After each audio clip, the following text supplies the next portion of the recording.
shocking admissions. James Lipton. A pimp is somebody who exploits the women who work for him. I was a tour guide. I would say, you want to see some sex?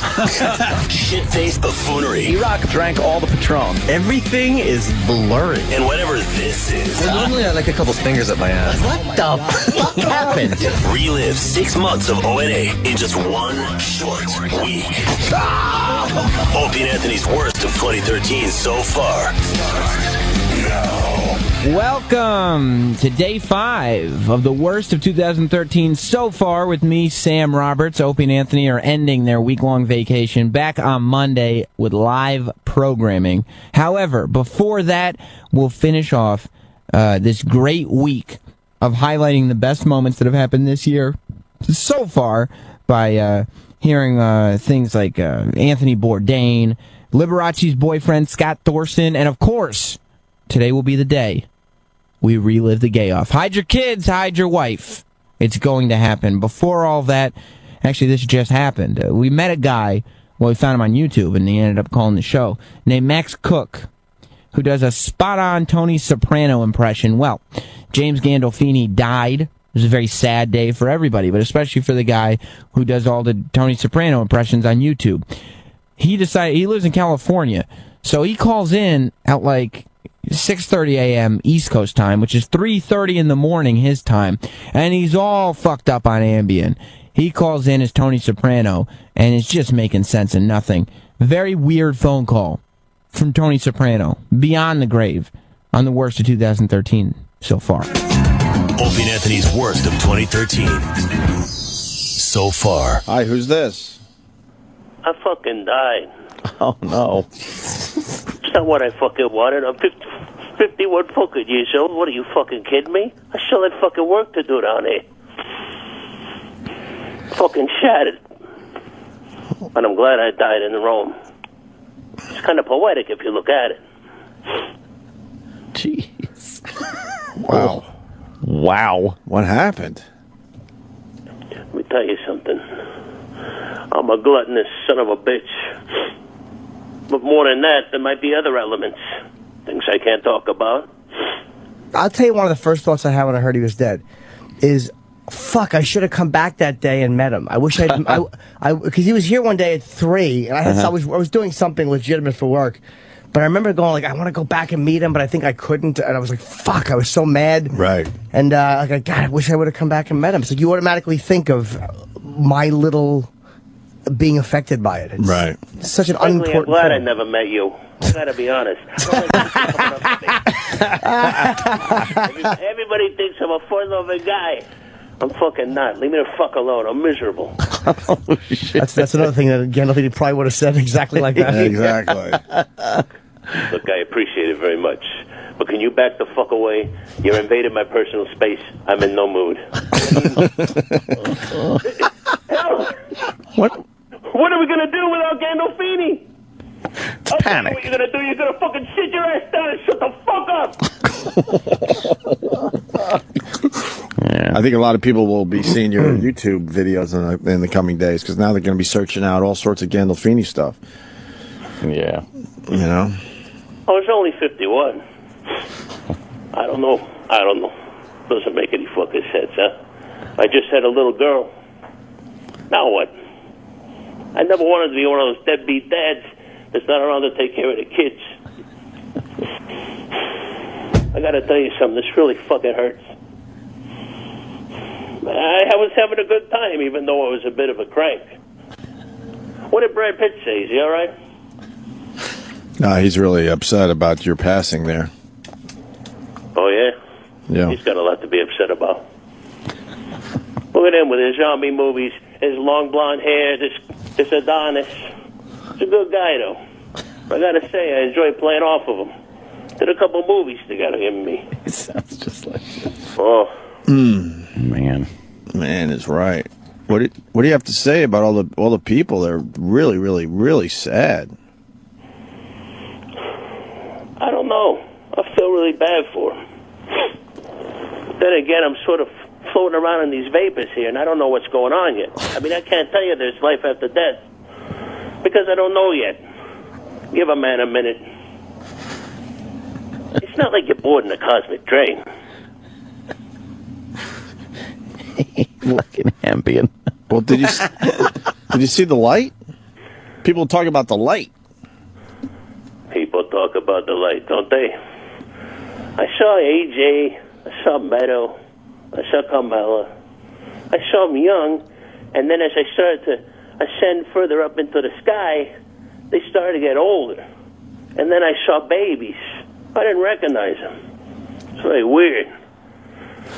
And then it's like that night at Holston's, when everything went black. Hey, James Gandolfini, I don't want to fucking be dead. I want to watch my little girl grow up. This sucks. Jesus. Not to mention all the food I'm going to miss. The food and the beverages and the lifestyle. I got very comfortable. I got a lot of respect. But I was tortured. Come on. You gotta be pretty fucked up to play a part like that, Tony Soprano. At least you'll see Christopher when you're there. Fucking AT, welcome. Get your fucking ass up here right fucking now, and let's go for a fucking ride. Oh yeah? I'm gonna miss him. What about AJ? I mean, you think AJ's going to be all right with your passing there, Tony? I don't know. I'm gonna be fine. I want money. Money. I've been saying that all day. Just walking around my house. I want money. The eyes really wide. I'm going to be fine. Not fair. I knew he would die eventually, but not like this. So now what? I don't want to lose my bedroom. Oh, my God. Well, I did write a script a couple of weeks ago, which is really eerily about this. So it makes it even more compounding now that it's all going down. What was the script about? It's basically Carmella telling T he's got to go because he's dead. That he's got to let go because he goes to the fridge and there's nothing in there for him. He doesn't understand. Tom, what the fuck? You got to keep the meats on tap. What's with the fucking yogurt? No gabagool. Yeah. Sits him down and she says, you got to go. Oh, yeah? Why? I live here. And she's like, no, you don't. You don't live here anymore. You got to go. Where am I going? What am I doing? I'm fine. I can take care of everything. I've got it covered here. I've made changes in life. I can do it. But you need to get out of here. Okay. What if I'm scared? Well, it's going to be okay. You're not going to go to hell. I'm not going to tell the whole thing, but it's that. Oh, wow. He was on the phone. It's amazing. Sounds amazingly like him. It's very, very creepy now. It is creepy. now it's creepy. What's even creepier is that we get a call from Gandolfini from the afterlife, and some ass keeps showing up and taking the phone from him. James, okay, you got to go. Max, they don't want to hear you. They want to hear me. I know they do. But you're very upset, and you're on Ambien. No, you're on Ambien. now you get to listen to his schizo talk. Jesus Christ. Again, creepy. Yeah, you need to work on the Carmella voice. Anyway, fellas, I got to say you do a good job over there. I just hope everyone's getting along. I hope those serious bathrooms are clean enough for you. I hope at night you're going out and you're having some beverages and you go home to your families, because that's all it's about. It's also about watching horror movies. What? Horror movies? Horror movies are good. Oh, Jesus Christ. I like watching horror movies because everyone's a fucking asshole. In a horror movie, you can cathartically watch them all fucking die in horrible, violent ways. So by the end, you're tired, you've seen a lot of death, a lot of blood, and you feel pretty good. Max, thank you, brother. Thanks, man. Thank you, guys. A salute. All right. Salute. Oh, yeah. Yeah, it gets worse. More of Opie and Anthony's worst of 2013 so far. Coming up. Opie and Anthony's worst of 2013 so far continues right now. Yeah, now. Hey, it's Sam Roberts, and this is the worst of 2013 so far. While Opie and Anthony are on vacation, we've been highlighting all the great moments that have happened this year, so far anyway. Scott Thorson, did you see the Liberace movie? It was on HBO. You know the guy that Matt Damon played, Liberace's boyfriend? The real-life dude, Scott Thorson, came on to the show this year and was just talking everybody's business. My God, from Liberace to Michael Jackson to Charles Manson, this guy had something to say about everybody. Is he telling the truth? I don't think so, but you might. Be the judge for yourself. Don't take my word for it. It's Scott Thorson on the worst of 2013 so far. Opie and Anthony's worst of 2013 so far on the Opie and Anthony channel. What did you think? Did you think of Matt Damon playing you? I thought he was fantastic. Excellent. Oh, you were happy? Yeah. Very happy. The movie's #1. It's the #1 movie since 2004. It's the for HBO. Yeah, for HBO. Oh, it did crazy numbers. What do you think about Matt Damon pounding Mike Douglas? Wow. I'm a fan of both. I like them more now. I thought that was great. Is that how you sure gave him a pounding, huh? Catherine's got to be jealous. Was anything like what you did to Liberace? Well, I didn't do it quite that hard. He was a little older, you know. Yeah. At the time. Was that true though? Was he really like? Because that might have saved your life. Like the fact that he wanted you wanted to fuck him and you didn't want him to fuck. Yeah, he didn't fuck me and I didn't fuck him. He just you didn't fuck him. No. He blew you though, right? He blew me. Wait a minute. Wait, what? Oh, man. You weren't having anal sex with him? I thought you were. You were the giver. No, I think just once. Oh, they copped her once. No, Yeah. just once, but it was always protective sex, and I think that's the reason why I was alive. But he blew me. I never blew him though. You never blew him? Oh, man. You never blew Liberace? No. Come on. What kind of a friend are you? He had an ugly cock. It was full of what do you call it? Silicone. Was it? He siliconed his dick up? Yeah. Now how and it was all lumpy, and he was uncut, and it was ugly. He had an uncut, lumpy silicone cock, and he couldn't get it hard. Oh, damn! Because of all the silicone. Wait a minute. How big was it lengthwise? Oh my God. About that long. No, was he really that long? Yeah, he was Are you big. serious? But he was You know Italian. what they used to do? And in fact, they did this to John Bobbitt, I think, when Ron put But he him in wasn't that bigger movie. than me, though. They cut that muscle. They cut the muscle so it just kind of hangs under the right. It gets a lot longer. Well, don't they pull it out a little bit more too? Yeah, you it got a makes little it extra makes in it there. longer, then they you shoot cut it the up with tendon, a and then you can silicone. pull it actually out to make it longer. Yeah, like John Bobbitt, when they shot him up with all this stuff, it looked like a lumpy Red Bull can. Man, Really? Now it's easier. You can use the cock pumps. They work great. Right, yeah. And they do work. Yeah? Yeah. Dick pump works? But his dick was long and silicone and lumpy, which meant that it wasn't silicone properly. And uncut. Ugh. Oh, you don't like uncut?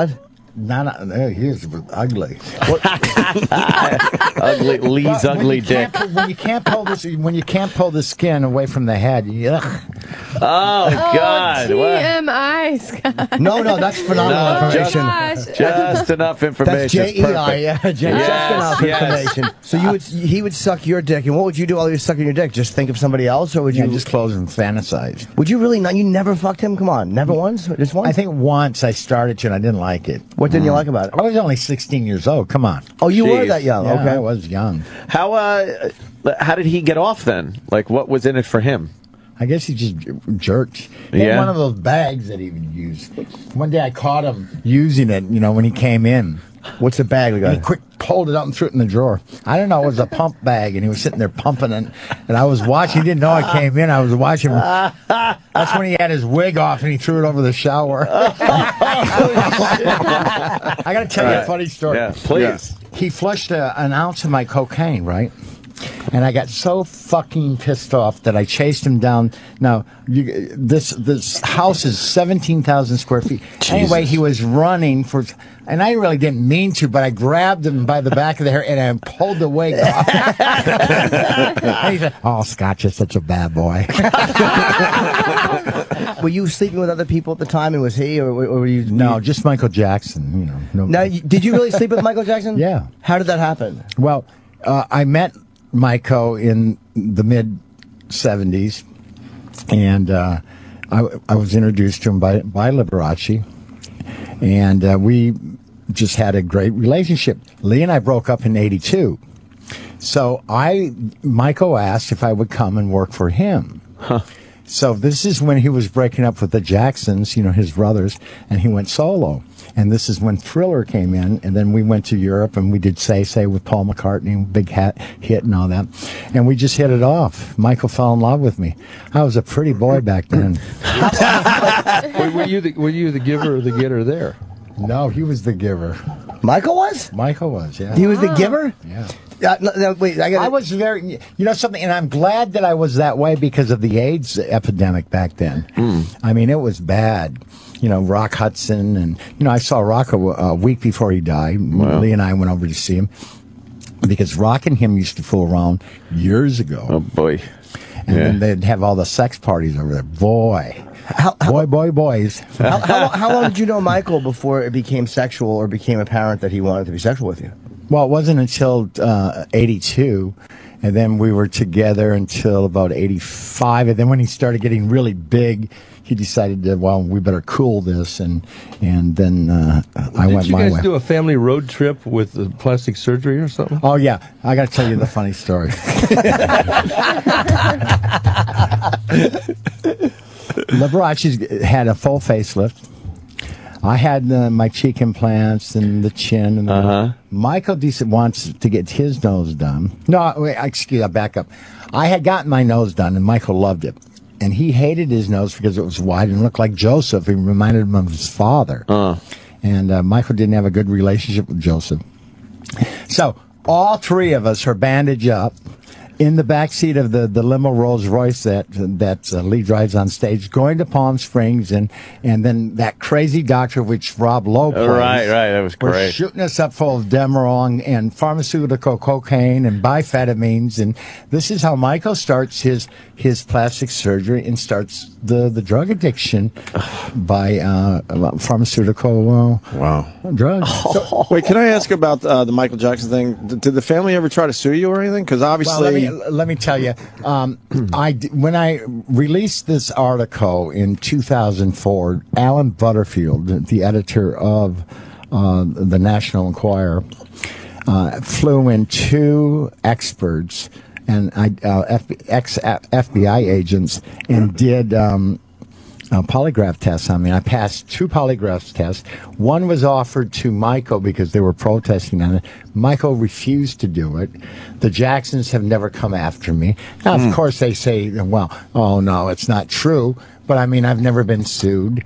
I did hear from the attorneys in the beginning, and then they backed off once the lie detectors came in. And then when Michael refused, they told Michael not to do it, obviously, because Michael... It was true. Right. And what do you... And this goes way back. You know, Liberace called me a fucking liar, a disgruntled employee. I was a hustler. I was a porn star. I walked the streets of Hollywood. And I had, I was nothing but a liar.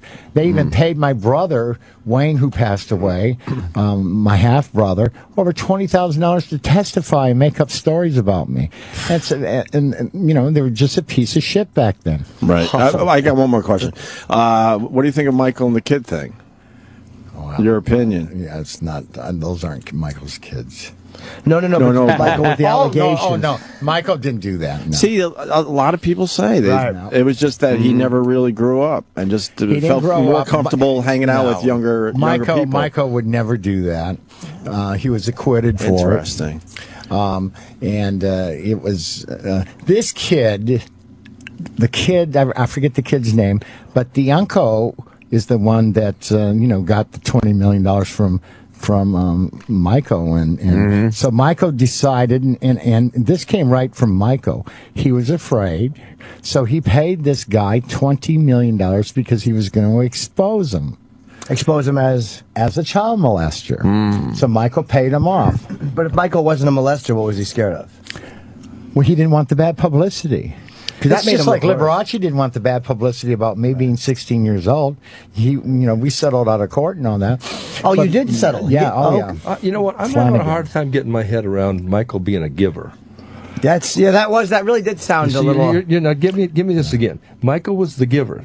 Yeah, he was, seriously. He wasn't. He was the more of a top than a bottom. That's an odd thing. That struck me as odd too. I figured he'd be a wimpy little. I know. I have to change too. everything I think of now when I jerk off. But I mean, he got into oral sex and all that.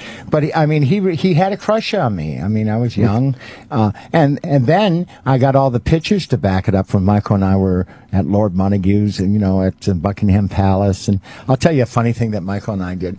Outside the Queen's, castle, these guards stand straight. They're not supposed to move. Yeah. So what we did was we kept putting we put about $5,000 on the bayonets, and we kept loading it up with money and pounds and all that.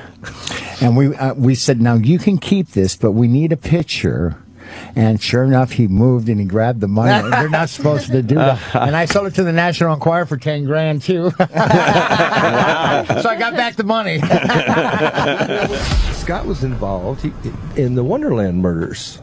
Yeah. Right, yeah. With John Holmes. That's the John Holmes thing. Yeah, and then I got gunned down and shot at the contract place. I was shot 5 times. So let's go with Wonderland. You knew John Holmes, or who you were there with John? I knew him all. I knew.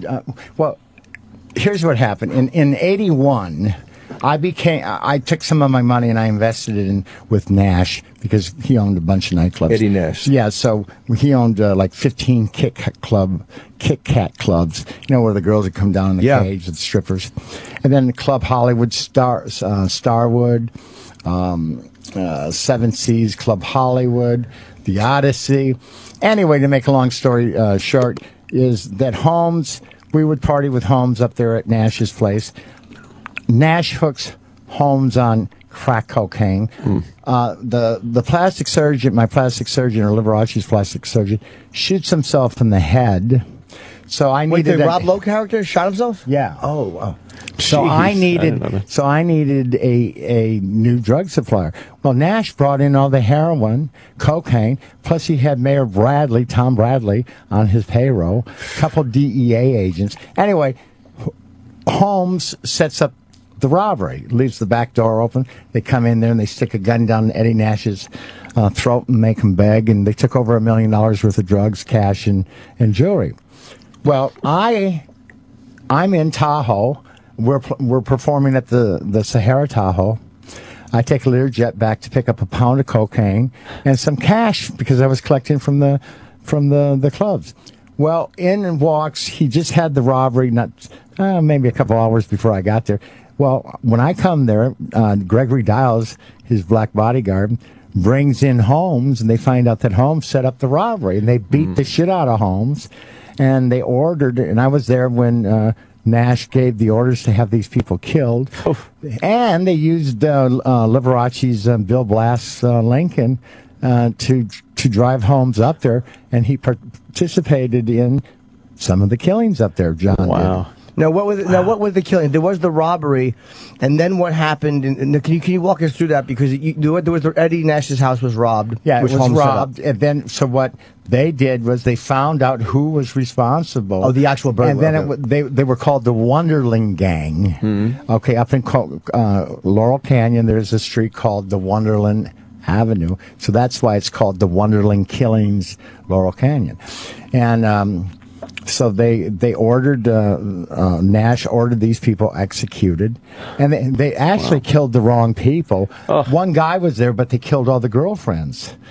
So they killed 4 girls and 1 guy, or was it 3 girls and 1 guy? And then there was a count of attempted murder. So there was 4 counts of first degree murder and 1 count of attempted murder. Well, the famous homicide detective that handled this case that handled OJ, that fucked up OJ's case, Tom Lang. Oh, wow, that was him? Yeah. And so anyway, to make a long story, I testified. Nash puts a contract on me because he starts smoking that crack and gets all paranoid. And the next thing you know, I have a contract placed on me. I go to Florida, and I get gunned down and shot. So I testified. Nash gets a hold of one of the members of the jury. 11 of them came back with guilty plea, found them guilty. One was not guilty. Then back in 99, the feds then decided to, well, we're going to go after him for money laundering, racketeering. So they brought the murders back because normally you can't, double jeopardy, you can't do that. But anyway, he testified, or they did a deal with him. He pled guilty to conspiracy to commit murder on the Laurel Canyon, and also for jury tampering. The one lady that I told Dale Davidson and all the other district attorney and the U.S. attorneys that he got to me. And so there was a jury fraud. And then $250,000 fine. He only spent 33 months in prison. Can I ask where you were when you got shot? You said you were in Florida. Like, what was happening? What was that moment like? What were you doing? Well, what happened was I went on the Federal Witness Protection Program, and I was so fucking bored. I mean, these guys, they take you to the loony bin. I mean, way out in the sticks. I mean, come on with my life. So what I started doing was running cocaine, and the perfect thing I could do was running it with the federal marshals in their car and going through the airport. They never checked me. And then I became a preacher. I did the Billy Graham. I did the Pat Robertson. I said, the horrible sins of Hollywood, and they ate it up, and they loved it. And then were you being sincere? Huh? Were you being sincere? For a while. Then after I found out how the politics in those fucking churches, I mean, they were horrible. Especially some of this. Now he goes on the witness protection program, right? So nobody can find you and kill you. Well, he gets 5 bullets in him, right? And then he decides, well, I kind of like the celebrity thing of Liberace, so I'll just be a minister. Yeah, but I want to know about the day you got shot. Yeah, what were you doing in that moment? What were you doing where you were surprised, like, oh, fuck, they found me? I was in a hotel in Jacksonville, Florida, and they come in, they shoot me in the hand here, because I put my hand up, and it went through here and came out there. Yeah, there you go. Wow. And then right above the left nipple, they shot me, penetrated the heart, and then I took 3 bullets through the abdomen. Wow. With a .38, up close, right from where Dennis. But, I kept getting up. I was pretty big back then. And I managed to break one of them there, kept fighting. And then finally I said, I better lay down. I was running out of blood then. Oh, fuck. So you got shot in the head, the heart, and 3 times in the stomach. Yeah. And what kind of abdomen damage did it do? Because the stomach seems like a motherfucker. Well, the big thing was I was paralyzed. It went into my spine. And then I became paralyzed. And then the doctors only gave me about 2% chance to live that day. And then I became, I died, and they brought me back after like almost 15 minutes. I was pronounced dead. Wow. What did you see? Anything? And you see the light? No. I saw the devil. I saw Liberace big cock pointing at me. The big lumpy. No, but anyway, but I had to learn how to talk and walk and eat again because I went into a coma. And then they couldn't, when they were cutting me open, they only paralyzed me so I wouldn't move because my blood pressure was so low. So I felt all that cutting through the bones and pulling and ripping. So, I mean, this is what, makes movies and books. We noticed that you're wearing a lot of jewelry. Whose is that? That's some of the gifts that Liberace gave me. That's why I was wondering. It looks like it was. These are some of the ones that I didn't pawn. Yeah. And they threw me out. So you were worth a lot of money at one point after Liberace, right? Oh, yeah. But you see, the Nash got it all. Well, no, the federal government got it all because when Nash, the killings, they cracked down. They closed every fucking club. They took the property for income tax, IRS. Yeah, there was no way you were getting your money from them. No. And you went through, and you obviously went through a lot of your money. Oh. Well, yeah. Did you behave fiscally irresponsibly? I was irresponsible. Well, come on. You got to realize. You got to realize. Well, all those years with Lee, and Lee, I mean, he'd spent $1 million a week on me. I mean, buying me homes and furniture. And we were in Buffalo, New York, and Lee comes out. Yeah, or no, the manager that owns the theater there, he had a beautiful 1962 Silver Cloud Rolls Royce, all gold and with black tinted. I said, "Oh, I love that." Well, my 21st birthday was the following week. Well, Liberace brought Baron Hilton had designed he took the garage out and made a big casino out of there. But anyway, before he took the doors off, he had that car in there with a big box and ribbon on there, and then a little box that had the gold Rolls Royce key in there. And I mean, he was a very generous man. Oh man! Can I ask you, he was loaded, man. How much money did Liberace have? $250 million estate, counting cash and real estate. Wow. Was it true that Hilton put a casino in your house to try to get some of his money back? Huh? Well, they brought the casino. Well, the main reason why Baron supplied it with the slot machines and the roulette tables was because of Frances Liberace. She had a horrible habit of hitting people with a cane. And they were afraid of lawsuits. So what they did was Baron loaded the casino, all the slots and the roulette tables and all that. So we had a private casino. It was a beautiful home.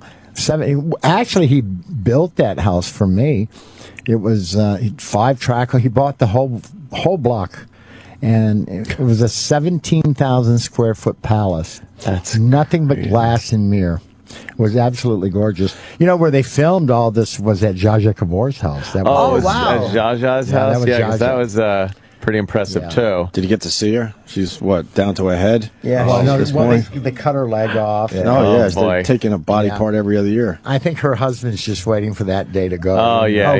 He's going to load up on everything there. He's amazed that she's lasted this long. I don't doubt it. She's 93, 94 years old. Yeah. But, she and Zsa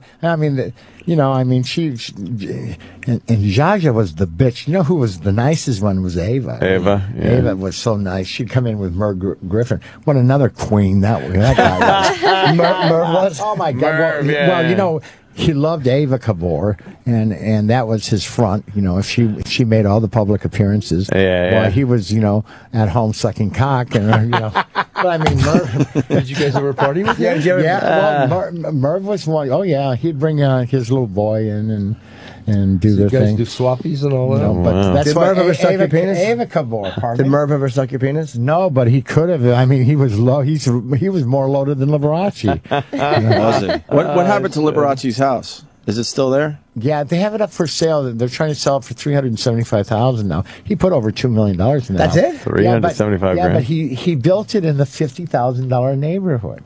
Oh shit! Okay. Yeah. It's like a ghetto and now it's a drug-ridden area. Wow! With the museum. Now here's a great idea. Wait! Liberace's house is in a bad. I never knew that. It was always in a bad neighborhood. Well, 4982 Shirley Street. It's right off of Tropicana, across the street from the university there.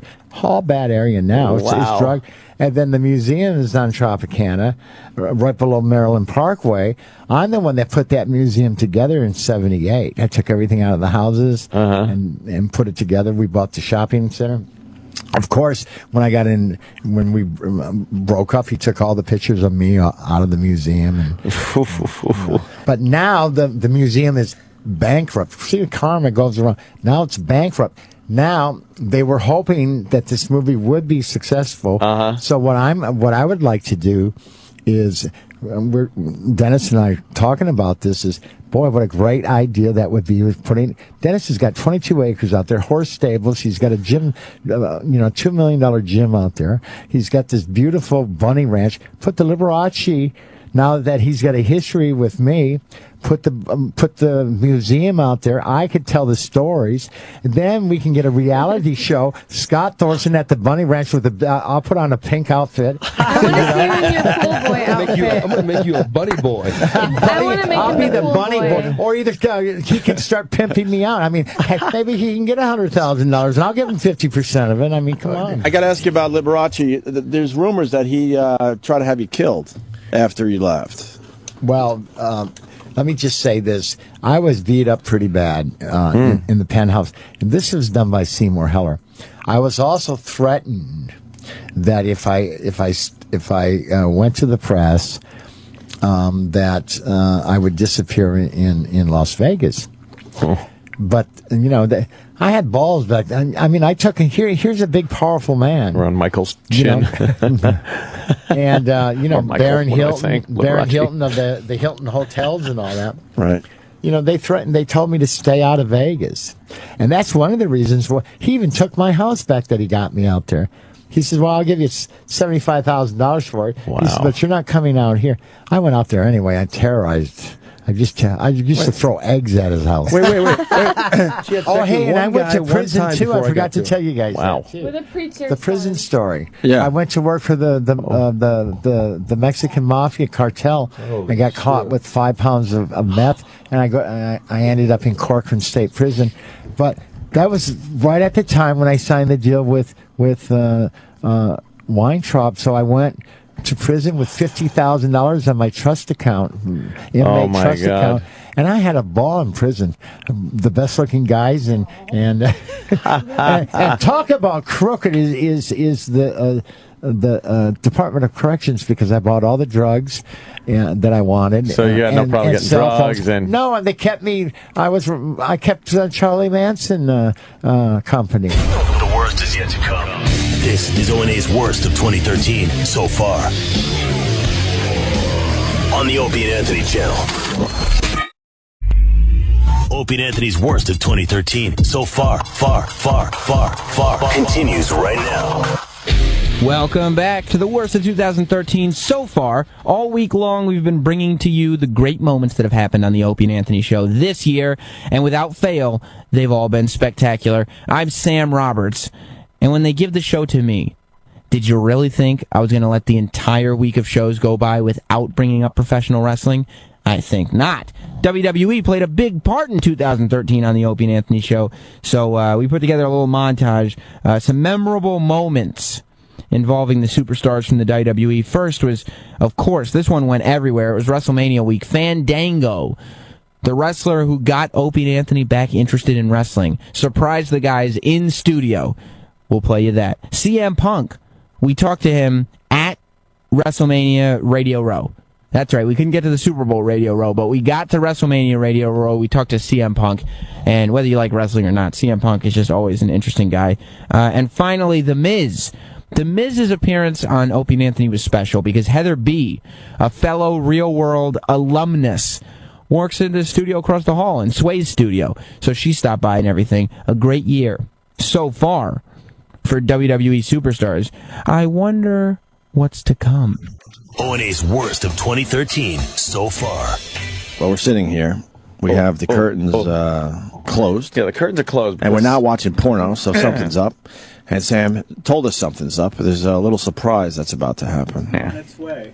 The surprise is on its way. I don't know what. I'm thinking it's some kind of guest. I'm thinking it's somebody that we've all kind of talked about. Why would they just pitch a guest to us, though? Because it's not pitch worthy. They know it's a yes. They know it's a yes, and they know it's not pitch worthy. That's a bold statement. That's really. Turn on mic 7, please. Uh-oh. Why are they going outside with the mic? I just need mic 7. Wow, Travis needs mic 7. When Travis wants mic 7. Thank you. Hold on, Sam. Before the big surprise, could we pull a mic outside the It's rolling. studio? Roland is the big surprise. Yes. There he is, by the door. Sam, what's going on? Hold on. Roland's hard to get a hold of. Hold on. If Roland's here, that means it's a guest. Okay. Hang on. You ready? Hang on, Roland. All right. Are you ready, Come on. Opie? I'm trying to read your face. How goofy is this? I'm just asking if you're ready. I think you were right, by the way. I still think you were right. And that means he's a great actor. Yeah. Anthony, are you ready? Can I say what I think? No. You're No. Don't Don't there's peek. a film crew. Don't peek. Film crew, too. Don't peek. Jim, are you ready? I am. So everybody's ready. Yep. Yeah. All right. I told Ann who I think. Yeah. is. All right. Then, Eric, hit the music.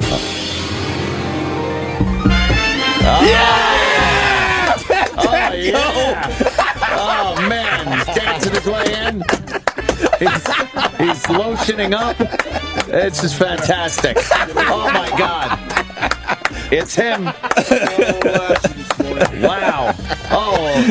Jimmy's putting some hold on, I got some lotion. Hold on, Jimmy, hold on. This is very much. Oh, that's fantastic. Jimmy, can you do that again? Come on, Easy. come on, easy.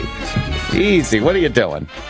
Oh wow, Jimmy's oiling them down. oiling. Thank you. This is fantastic. Look at the wonderful sequin vest. Jimmy, you want to get his Oh, abs? get us back. Oh, he threw his sequin vest at me. I'm honored. Jimmy, it's one. Jimmy is really getting into lotioning up. Lotion. What's your name? Jim, sir. Okay, now, what's my name? Fandango. Oh, No. Fandango. You need... Johnny. You need to feel it, Johnny, okay? It's... Fandango. Knock the lotion over. he knocked over. Don't get nervous, okay? No. I'll try to Try it again. Fandango. No, it was pretty good. Jacob. You gotta feel it. You gotta let the A's breathe. Oh.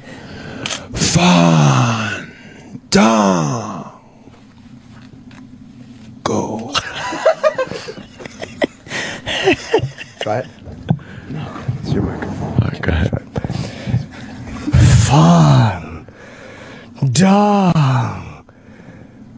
He's already shaking his head. No. Come on, Jimmy. No? Not good enough? What did I do wrong? I will not come under this Mickey Mouse outfit of a show, okay? Oh, man. He's got that right. Okay? Johnny? Yeah. Johnny. You just cost everybody here and all, man. the hundreds and thousands of listeners across the world the chance to hear the debut Oh, man. of Fandango. Curly, this is what we're going to do. This is what we're going to do. Curly. Sunday. Yeah. Ooh. Okay? Whoa. These are real. The real deal. These are real. How many? 4. Figure it out. Decide who wants to come. Tickets. Whoa. WrestleMania just fell down your desk. Whoa. Okay. WrestleMania Everything that tickets. goes down there is mine. You can see the real debut of Uh-oh. everybody in the room. Here we go. Yeah.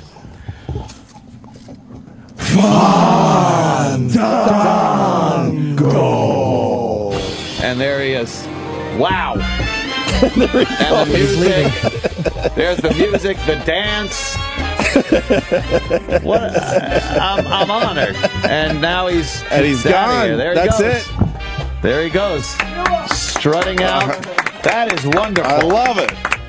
Fandango. Oh, look at this. Whoa. That is something right there. All right, that was cool and all. Does he come back in now for an interview or no? No, what are you kidding? No, that was it. Oh, nice. We are going to WrestleMania, people. Yeah. That's it. That's what you get. We don't get the real interview now. Real? You didn't say his name right. No, I thought Jimmy did a pretty good job. I thought Jimmy did very well also. I thought Jimmy did a great job. I think he's using that as an excuse not to wrestle. not wrestle. Right. I don't know if anyone's brought this up, but I think he's using it as an excuse to not wrestle. Look, Jim did a pretty good job. Yeah. That doesn't make it right. That makes it pretty good. And that's not what... He did it perfectly. He did it perfect. He let the A's breathe and everything. I'm starting to think that he doesn't want to wrestle. I'm thinking he doesn't want to wrestle. He doesn't want to wrestle. Well, we'll see him with Chris Jericho on Sunday, won't we? And what do you think will happen? I think Chris Jericho has his work cut out for him, quite frankly. Stop it. Lotion smells very nice. Jimmy was lotioning. I was lotioning Fandango. You really were. You really enjoyed that. But this is what bothers me about myself. At Yeah. one point, Yeah. I actually threw my headphones off so I could lotion the man properly. What's wrong with me? I think he's wearing underpants. I wanted to lotion the man properly. Chris Jericho never cared how his name was said. Right. Before he got in the ring. Right. I think Fandango has a problem. Did I do good? Yeah, at one point he called you Jacob. Yeah, and he called me Johnny. And Johnny. He's not good with names. You don't think I did it well? He did it. I told them you did it very good. Yeah. You didn't do it right. Fun. What a great cop-out excuse this guy has. It really for is a not cop-out. getting in the ring and mixing it up. He just gets in there and says, you didn't say my name right. I'm leaving. I'll be honest. I felt those guns. He's ready to wrestle. I have lotioned the man up. He's in fine physical shape. He really was a fine specimen of manhood. Yeah, he really was. He? He's definitely not. He's prepared to get into the ring. Yeah, sure. Well, I can feel that. Yeah. I guess we'll find out Sunday. And I've tussled with Jericho as well. We shot something together where I had to throw him. He fell to the ground, and I had to jump on him. So what do you think? Well, yeah, who are you going to be? You're going to be at WrestleMania. You got the tickets now. Yeah. Well, hard to say. I mean, I have to go with Jericho because he's a friend of mine. Yeah, but you never lotioned him. That is true, despite many requests via email. Right. Well, the WWE is asking if you'll take a break so they can film your reactions to Fandango. Oh, well. Sure, of course. That was a great surprise. I nailed it, by the way. I nailed it. Opie guessed right. I nailed it. Right I never would have beforehand, guessed Opie it. guessed. And fucking Oscar-winning Travis. Yeah, because I go, dismissed it. Travis, I know what's going on, and I said it. He goes, no. That was good, Travis. Thank you. It got was, me. Yeah, it was very subtle. You just went like, nah. Like, don't even think that. I laughed so hard I'm crying. That is such a great fucking bit. Music. Yeah, that's why you couldn't go to the bathroom, because even though when he showed up, he was wearing sweatpants, his sequin tights were popping out through the bottoms. Now this video of me lotioning. I'm uploading a quick. Uploading a quick video from my phone of Jimmy lotioning up Fandango. It was funny when I was doing It'll be his arms, available on my YouTube channel in a few minutes. He kept saying, "Go with the grain." The grain.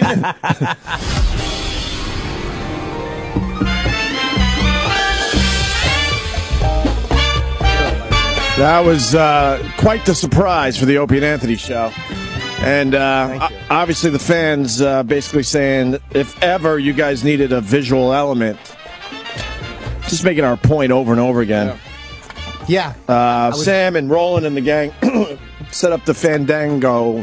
I figured it out, by the way. You got to do the G twice. Fandango. Oh. You said it that way, too, by the way. If you would have done that, we did. You probably would have. We said his name perfectly. He doesn't want to wrestle. I'm not fooling around with this shit anymore. The guy doesn't want to wrestle. If you had said his name right, he would have stuck around and done an interview. I feel like I chased him out because when I said go, I thought I did really well, and then he left. I felt like I ruined everything. Right. He did it a little wrong. Did I? I think he was fooling with you, too. He said, you got the go right. And I'm like, oh, finally, someone at least got part of it right. And he said, and that's what I'm going to do. Go. I knew when you said he left. I knew when you said we had a surprise, it was somebody kind of quirky that we've been kind of talking about lately. And that was great. Was it a stretch, though, that it was somebody that had to do with wrestling? Yeah, right? Yeah. That was hilarious. And then we just filmed something for WWE.com. We'll see if that makes it up there. It'll go up there. They were excited about it. They are, huh? Yeah, and Joe Vila, our guy over there, helped set it up. But, yeah, I was worried yesterday that, because Michael Cole, he did the after show, and you guys passed him in the hall, but he talked to Opie a little bit, and he had just found out that this was happening, but I didn't know if I told him it was a surprise. Right. But when he ran into you, he goes, you brought up Fandango as soon as you saw him. Oh yeah, I'm like I'm in again because I really haven't watched wrestling in a while. I keep tabs on our guys that we like CM Punk and Chris Jericho, the guys, Mick Foley when he does his thing every once in a while. The guys that have been really good to us over the years. Yeah. But in general, I'm not a regular viewer. But the Fandango thing has got me back. You. Yeah, it's just hilarious. It's such a ridiculous gimmick. But like Cole goes, you said, we're all on with this Fandango thing, right? And then Cole goes, yeah, I heard you guys, and I go, oh shit, he's gonna blow it. And then he goes, we're talking about him. And I said, God. You thought I heard you guys are gonna have him. Right. What does Mike Cole do? He's the lead announcer. Oh yeah. Oh, he's the commentator. Yeah, he does a very good job. He's been there for a long time now. He's the voice of the company. I gotta say, during the break, we got to meet him, and for real, we got to meet the man that plays Fandango, and he wants it known. I don't think I'm blowing up his spot that he's a man. Yeah, it was hilarious how he wanted to make sure every guy he talks to knows that this is his gimmick. I'm not giving anything away. He wants you to know, look, dude, Looks a little weird, but I am a man. He didn't say that, but he indicated he's just a guy. Right. He's a fucking dude. He wanted to make sure you knew that. And then he's talking about his father, who's a truck driver. He's like, so now you're Fandango. Right. His father writes him.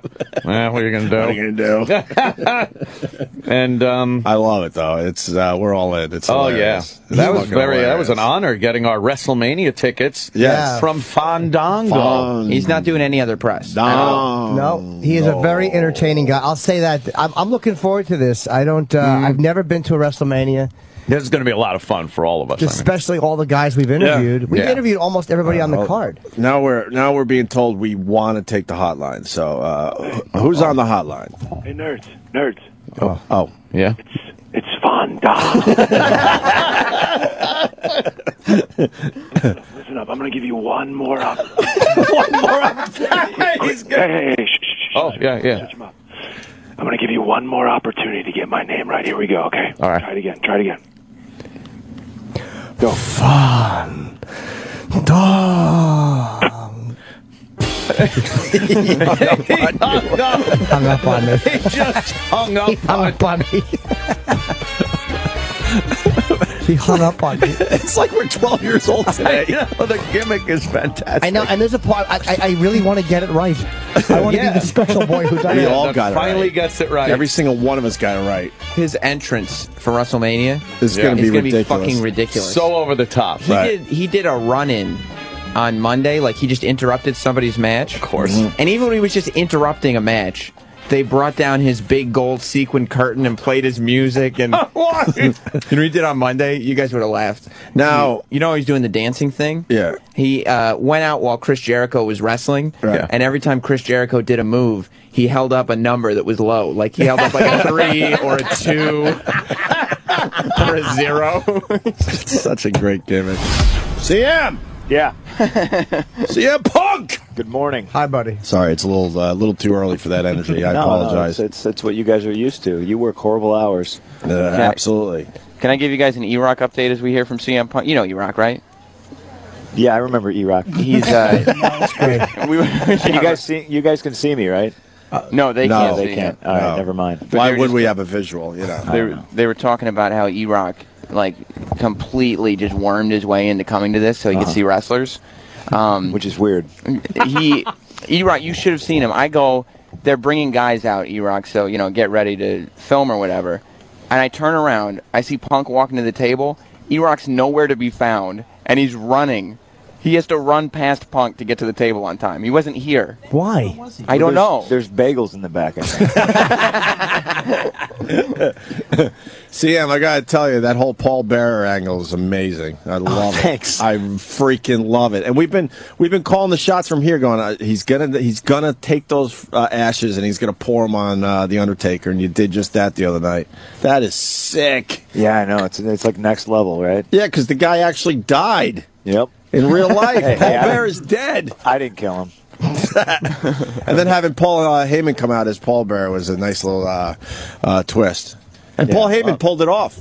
Oh, absolutely. He looked like I don't know if you guys know who Sven Gulli is. No. He's this local local campy horror movie guy who would show horror movies and dress up. He looked exactly like Sven Gulli to me. It was kind of a throwback to my childhood. Like Thackerley? Right on. Right. All right.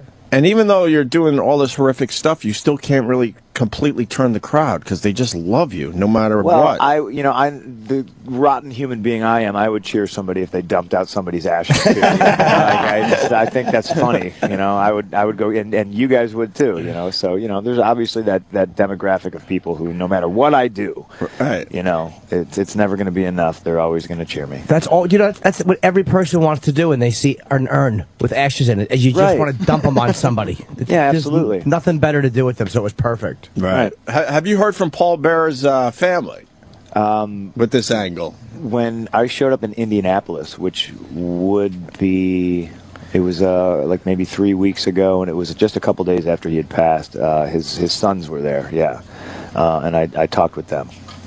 I'm sure they were cool with it.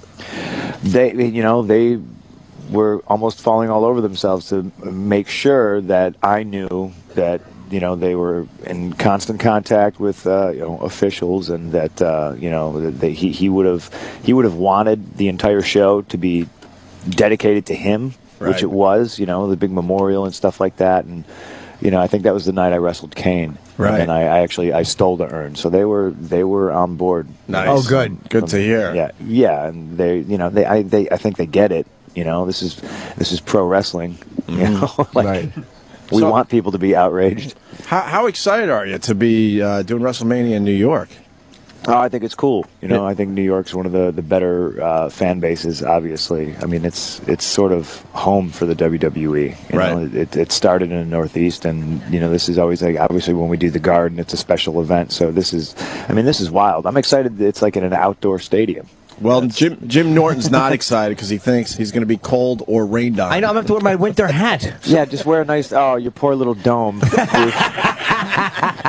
Just wear like a nice Patagonia jacket, or you'll be warm, Jim. So now, let me ask you: people who are really close, where do we get to sit? Because we're in the first section. Yeah, we're trying to figure out if WWE actually took care of us, or if they're going, just give them these seats over here. We're not on the ground. We're not on the floor, as they say. Oh, you're gonna freeze your ass off then, probably. I probably will be, right? Yeah. Because we can maybe stick you under the ring with Hornswoggle. I think the ring's actually going to be heated, which is interesting. Oh, really? Yeah. Yeah, they want to keep the wrestlers all warm. Maybe there's a chance the entire ring bursts into flames. God. Could always hope. When you give people tickets, where do they usually sit?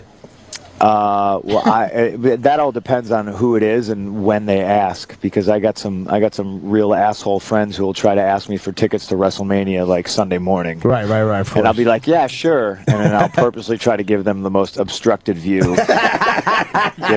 For being assholes. Yeah, but if it's it's somebody I like, I'll stick them in the front row or whatever. Yeah, but to be fair, O&A didn't ask for WrestleMania tickets until maybe 2 weeks ago when they saw Fandango for the first time. All right, you don't have to. And then they decided. Hold on. You guys are in on Fandango? Hold on. I know what Sam just did. That's why I'm shutting him down. Why did you have to tell CM Punk that we're into the Fandango thing? That's the only. I mean, literally they've said you because you're fun to hang out with, and Fandango because he's fun to watch are the only things they're interested in WWE. I think he's great. Fandango's awesome. I'm not gonna lie, because CM Punk, he's been incredibly nice toward us. I always take a look at what you're doing in the WWE. I appreciate that. And then Fandango, that whole bit kind of was funny to us. Sorry. Have you seen that? Why are you apologizing? I think it's great. Have you seen the video of Fandango of Jim oiling up Fandango? No. Fandango was in this week, and Jim lotioned him. I lotioned him. I did not oil him. He handed me lotion and needed it applied, so I was a helpful boy. Did you apply it to the front or the back, Jim? It was only to his forearms and to the small of his back and a bit on his chest, wherever the lotion was needed. Well, it's so strange. Jimmy's lying. I didn't turn the camera on in time to see him lotioning his pecs. Did I lotion his pecs? Yes. I missed that shot. I did miss that, but not his dick. I didn't lotion his abs or his dick. No, you were too busy staring at his dick. Remember? He wasn't wearing underpants. You know what? It's hard not to stare. He's got those high-waisted cock pants that are very popular, and they're glistening and they're shiny pants. How do you not look? I think Jimmy just Did you tweet the picture? Of course I did. Jimmy tweeted the picture, so it's Jim Norton on Twitter. There's a great picture of Jimmy staring at his dick as Fandango is kind of flexing at our door here. I wasn't staring at his dick. My eyes were sleepy. All right. We just want to say hi, CM. I'm sure Sam will do a real interview for the wrestling fans. You and Chris are the main reason I'm going. I really want to see you guys. So it's my first time going. I'm looking forward to it. Cool. Yeah. Well, it's always a good time. I mean, WrestleMania is ridiculously huge. So even if you're not into wrestling, like the spectacle of it all is pretty. It's pretty overwhelming. Yeah, absolutely. You're gonna love it, Jimmy. I know. I'm looking forward to it. Yeah. All right. Take care, brother. Thanks, CM. Good talking to you guys. Thanks. Right on, man. Be good. You were doing Real World. Back to New York, season 10. Back to New York, season 10. It was season 10 back in Over 2001? a decade ago, by the way. Yeah. Wow. You know, the original New York broad works here now. No kidding. I always forget her name. She's really nice to us every morning. Heather B. Heather B. Heather B. That's like from the original. Yeah, that's what I'm saying. That's like 20 years ago. Yeah, exactly. We say hi to her every morning. She broadcasts right next door. And did you know? Here's another. Did you know? In 2000, when I was shooting The Real World back to New York, I went to a comedy show at Caroline's, and you were there. Oh wow, was that? I must have. You were no, and here's you, Mitch Patel. Mitch Hedberg. Was it Hedberg? Hedberg or something like that? Hedberg or Patel? Hedberg, I think. I was working with Mitch Hedberg. I don't know. Something like that. You don't remember working with Mitch Hedberg? This was I knew him, so we worked together. This was like 12 years ago. Wow. So I mean, but I saw you and I was like, this guy is incredible. Like you were the best out of everybody. Oh, thank you. Yeah. Wow, yeah, I don't remember that week. I told you. Hello. Come and say hi. From the real world. Yeah. I don't think I've ever met her. Actually, I think I met her once or twice. Oh my God. See? It's nice to meet you. My nephew told me all about you, and I was like, oh shit. You know, We were just talking nicely about you, too. Really, thank you guys so much. Oh, man. I always wave to them next door. I've never actually been in here, and I heard you were in the building. I was like, I've never met him. A couple of real world alumni. I know this is crazy, right? Yeah. And we're old school, by the way. Like, well, she's old school. I'm semi old. Wow, we don't think you're old school. Well, I mean, she's the originator. She's an original. Yeah, she's an original. Yeah. So it's like that's old school. I mean, that's original. She's the founder of this thing. Now 28 seasons later. Wow, it's like did you ever think? It's like a fraternity, man. You guys, I could see. I know. You've been through the experience together. Thank you. John Brennan always speaks highly of you. Oh my God, John. Yeah, he speaks highly of you. True story. True story. I know. I do that a lot too. But I just wanted to come and say hi. I was so happy. I just feel like we went to the same school or something. Yeah, you know, exactly. It's almost like a family with the rear rollers and road rollers. It's every time you meet people, it's like, oh my God, I was on the show. I was like, oh, then we have something in common. Right. Yeah. It seemed like everyone slept with each other too. So no sex on my season. No. Really? No, only the cast member got the director kicked off. Becky, she got the director fired because she slept with him in Jamaica. They tried to get us to go with some Jamaicans, but that didn't work out. Only the crew and the cast hooked up. Yeah, none of our out of there. I forgot about that. None of our cast really hooked up as well. Like the only people that was hooking up was me, and I was bringing girls in. And the weird part was, like, I don't know on your season, but on my season, we had cameras in the rooms, and we didn't realize you could see in the dark, because at that time, by the way, that wasn't happening. Like, it never happened. And so, like, I remember watching it with my mother.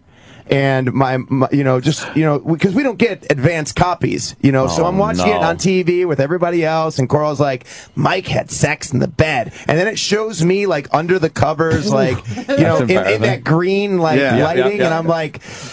And she's looking at my mom's looking at me like, oh my God, Michael. And I'm like, Mom, I'm sorry, I didn't know. She told me stop watching your mom. Yeah, it's all scripted. You have to admit, but I was like, Mom, you have to admit she's a pretty girl. Yeah. So I mean, at least you can be proud of me about that, right? I just remember you being in love with Larry Johnson. I was so in love with Larry Johnson. I was excited. Anytime I hear the name Larry Johnson, I instantly think of you, because you became synonymous with Larry Johnson. Are we talking about Charlotte Hornets? Yes. Like, are we going? Okay. Yes. All right. It was hilarious. You went to the game and you got to like. And you're like, oh, there he is. And it was hilarious. No, I had no idea what I was going to say. I love sports, basketball and football in particular, and just fell in love with him when he was at UNLV. And it was an opportunity when they asked me during the audition, who would I like to meet? I said, Larry Johnson. They said, who the hell is Larry Johnson? And so I said I would go to a game and when he comes to play the New Jersey Nets. And when I saw him, I just said, I heard you wanted to meet me. And our whole conversation started from there. He was really nice. I ran into him a couple of times. Oh, really? Afterwards, he was really nice, and he's just been cool. I haven't seen him in a while, but I always tell him I'm famous now too. So it's all good. Oh, that's great, But man. I just wanted to come and say hi, Mike, and it's really good to meet you. I've never seen you at any reunion shows or anything, so I just wanted to say hi and congratulations with everything. Well, it was a pleasure meeting you as well, too. and good luck with everything. Cool. Thank Absolutely, you so much. man. All right, y'all take care. All right, actually popped in. Take it easy. Bye. That's so cool. You gotta love Sirius XM, right? That's oh my God, you never know who's gonna pop in. She's been really nice to us. I see her all the time and say hello. I didn't know she was ever on a TV show. The original Real World. The original. I The know. originator right there. That was the one What's that her was name like, again? wow. Heather, right? Heather B. She's very Her, nice. Eric Neese. Yes. Norman. I remember these days. And the little skinny white girl that was a dancer. She would always Mindy Cohn? That was her name. Someone I will haven't get thought it of these down names here. in a long time. Maybe someone will get So it. they invite you to the reunion shows and all that, and you just don't do it, huh? Well, not even that. We haven't had one in a very long time. And anytime they do, I've actually hosted some of the reunion shows for Real World and Real World Challenges, but we just never cross paths. I go to the reunion shows. I'm not one of those people that I'm like, oh, well, I have to stay away because I'm a new WWE superstar now. I'm one of those people then you look and go, look what I did. Look at me. I'm a new WWE superstar. So what are you doing? Yeah. Oh, I'm a WWE superstar. The real world really got fucked up. I mean, now they just get them drunk and they're in the house. But isn't that what you want to see? But you want to see that train wreck. You want to see fights. You want to see yelling. But how long were you in the house? 5 months. Now they're doing it differently. They're doing barely a month. 3 months. No. Wow, The challenges are 1 month, but the real world is 3 months okay, now. so they're still putting in some time. And I was in New York City. By the way, I was a college student. I didn't have money. And when you're in New York City, it's hard to get by on that college salary. And they're not paying you when you're on the Real World. They're not like, oh, hey, since you're on TV, here's money. Let me fill up. They don't give you a food. taste? No, per diem? We had to pay for our own alcohol too. And I wasn't even 21 at the time, so I had to have a fake ID and everything. You weren't 21. They didn't give you a taste? They didn't give you food? No, nothing. I had to buy my own food. What? How do they justify that? Because it's the real world. You're living like you would in a real situation. It's not like, it's as real as real can be on TV. Yeah. Julie Gentry. Julie Gentry. Very good. That's Julie. She was I remember her dancing to that. It's a wiggle it just a little bit. And she's fucking like really going at it and shit. I have no memory of that. That's how long ago? 20 some odd fucking. I didn't. Crazy. I watched I started watching the second season more than the first. I think everyone has their season that they watch. I was a Real World New Orleans fan. Obviously, the one with Puck was great. Puck was great. That was amazing. Yeah. Puck and Pedro. Pedro. You put your fingers in the peanut butter, Puck. I'm not going to sit here while you put your fingers in the peanut butter. I think that's like the most known line in Real World history. Yeah. You put your fingers in my peanut butter. You pick your scabs, and then you put your fingers in the peanut butter. You're picking those in your snot rockets. And the kid was deteriorating right in front of your eyes. Is he dead, the guy? Oh, yeah, he's long gone. Now he died shortly after that season came out. It was AIDS, right? He had HIV? Oh, yeah, man. They had his T-cell count every week. Oh, remember man, all right? that? Yeah. There was good news and a lot of bad news. And I remember being at a Black Crow show when they announced he died. Really? And it was shortly after that season was on TV. Man. Yeah, no more than a year later. Yeah, it was definitely sad and tragic, but I think that's the first time that you saw a person with HIV or AIDS on national television, and that's what the Real World brought such new stuff to the table. You realize they were real people. Yeah, it was exactly. the real world. It touched your hearts. And then Los Angeles, and then you came to me on the Real World back to New York, running around naked and just doing whatever and getting into fights. You know, it used to stand for something. Yeah. Now it's just drinking and fighting. More awkward moments. Can you turn your head and cough? Epic fails. That was a shitty joke that bombed. And foul-mouthed rants. Why don't you shut the fuck up? Coming up, Opie and Anthony's worst of 2013 so far. Continues next. This is Opie and Anthony's worst of 2013 so far. You talk about the language and like where they say like he got in trouble for saying I'm going to kill this guy or whatever it was he said. I mean, now you do stand up, and what are you feeling about? Because I know how I feel about the language policing that's going on in stand up, or the obsession over terms and all this stuff that people are giving comedians. Well, I think it depends. I mean, I assume you're talking about offence. Yeah, or what people find are offensive or inappropriate. And well, offence isn't a case of right and wrong, is it? It's about feelings, and feelings are personal. I think you've got to, comedy comes from a good or a bad place. You've got to know, what side you're on. But I can't believe it. Now Roland's talking. I know, Roland, he does that a lot. It's rude. It's unbelievable. Roland, he'll just come in and dare people to look at him while he does it. Yeah. So, I mean, you have to take everything. When people say to me, they ask comedians this all the time, is there anything you wouldn't joke about, right? Firstly, the answer is no. There's nothing you shouldn't joke about. It depends what the joke is, okay? But people don't say that to writers. They don't say to a novelist, is there anything you wouldn't write about? Well, no.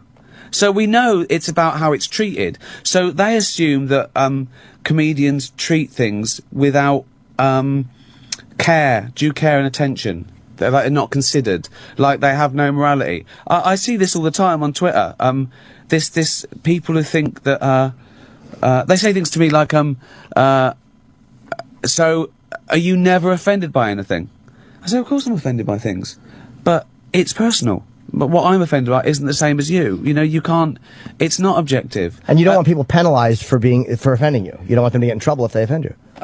No. Well, you have to be specific. You can't really talk in the nebulous because it's too difficult. So, but so in my show, I deal. The big thing is that very often, particularly with taboo subjects, which is what we're talking about, very often people mistake the target of the joke with the subject of a joke. And they're very rarely related, particularly in comedy, particularly if it's mildly satirical, and particularly if it's a good comedian who knows what they're doing. People's, they get stiff when you talk about, you know, race, disability, religion, okay? But wait, because everything I deal with is in those taboo subjects. And you talk about, like now, we're not trying to be funny, we're talking, and so we're using all those terms. No one's angsty. No one's going, but they're, because they know there's not a joke. We know that we're discussing it, and they know that, you know, you can talk about those subjects. But when it comes to a comedian, and obviously, very often, comedians aren't being themselves, they're being a heightened version, or they're being a provocateur, or they're trying to take the audience to places it hasn't been before, and people get confused. And I think that it comes down to people getting it or not. And I want to sort of say to people, you not getting my joke isn't my problem, really. What about I shouldn't even be defending it. I shouldn't even be talking about comedy as a comedian. If the motive... I should, you know, but I do because I like to do it as an interest. Yeah. But I'm not talking about this as an expert or as a professional. I'm talking about this as just a person, because I like discussing these issues, and you know. And we all know the difference between, this is what bothers me about people's fake outrage. I don't believe the outrage, because we all know the difference in intent when someone's intending to make you laugh, and the difference between that and when someone's making a serious statement. Yeah. There's a different intent and a different effect you want it to have on the audience. Absolutely and they know correct. that, and they pretend they don't know it. Well, I think comedy is as an intellectual pursuit. And I think as soon as it gets emotional on purpose, i.e. with intention from the comedian, it stops being funny and it stops being comedy. It starts being rallying. I mean, I've heard some so-called comedians come out and they say things like, what are we going to do about all these immigrants? And it gets a round of applause from the audience. I think, well, that's not a joke. Right, there's no punchline. That's political. That's just you putting your agenda across with like-minded people. You know, so I'd say that, and then very often they say, what do you think of that so-and-so joke? I want to say, well, it wasn't a joke. Mm-hmm. You know, like Michael Richards going crazy, you know, he was stressed, someone upset him, he wanted to hurt that person's feelings, right? That wasn't comedy. I think he stepped outside of comedy. I'm not disclaiming it because I'm a comedian. I want to say, I think he did something other than comedy. He was reacting angrily as opposed to being funny. Definitely. Exactly. Yeah. Yeah. Well, he wasn't being a comedian. He was being a bloke who was he stepped out of character almost. And we're always in character a bit when we're, you know, we're being a comedian, and we want the audience to make that leap with us. What about the idea? And somebody hit you with this on the phone earlier this week, like the responsibility that you have. Because you're talking to an audience. So, like, let's say the audience doesn't get your nuance or doesn't understand what you're saying and takes the context of your joke. And but I don't think you should legislate against stupidity. Because there's only so many nods and winks to cameras before you're not doing anything special at all. If everyone gets what you say, there's not much to get. Why do we want everyone to understand it? Why do we want to talk to a room full of adults who have paid $100 the same as we talk to a 5-year-old? You know, you talk to a 5-year-old because they have to get what you're saying. It's important that they understand what you're saying without ambiguity, with no frills, with no agenda, with no double meaning or level. Don't put your hand in the fire. Why not? Don't. Don't put your hand. Do you understand me? Don't put your hand in the fire. Yeah. That's not my job as a comedian to tell them not to put their hand in the fire. Not to fucking spoon feed him, exactly. Yeah. Yes. You know, I've entered a contract here, and the contract is I say what the fuck I like, and if you don't like it, don't come again. Or just get up and quietly go. Like, the people with the whole Tosh incident about the rape joke, and it was like, that woman was wrong because she heckled. Like, I thought that she had every right to get up and leave, because if you're not enjoying something, you should just leave. But not to take control of the It's show. not your business to do that, because you wouldn't do it in a movie theater. Let me tell you, if she was in a movie theater and she was in, say, or watching, she wouldn't dare stand up and throw paint on the screen if she saw something she objected to, or she wouldn't put her hand in front of the projector so nobody else could see it. She would just leave. But because you're in the room with her, people feel entitled to make you know their opinion. Well, that's the difference, again, between freedom of speech and censorship. Censorship isn't turning off your own telly. That's up to you. Censorship is making everyone else turn off their telly because you don't like what's on the telly. And that's a big difference. And I think people sometimes get confused with what freedom of speech is, you know. Basically, I think offence is the collateral damage of freedom of speech. So some people will get offended by anything you say. Somewhere will get, you know, they might get it, they might not care for it, it might not be their cup of tea. And that's fine, you know, but they have the choice. You know, as a comedian, I don't go around knocking on doors and sitting on people's sofas and shouting my shit at them. They've come into my world. They've come into my church. Do you know? Yeah. They're going to hear my sermon. That was a great way, sorry to interrupt you, Sam, but that was a great way to phrase it. Offense is the collateral damage of free speech. That's a really good way to say it. And people don't understand free speech either. No, they think don't. that means you can do anything. I say about freedom of speech is one of the most important things that we have in a civilized society, freedom of speech, right? And I have to explain to them, and I say, why do you block people? I said, well, that's up to me. Your freedom of speech isn't your freedom to be heard. Right. Or even if you're heard, listened to, or even if you're heard and listened to, taken seriously.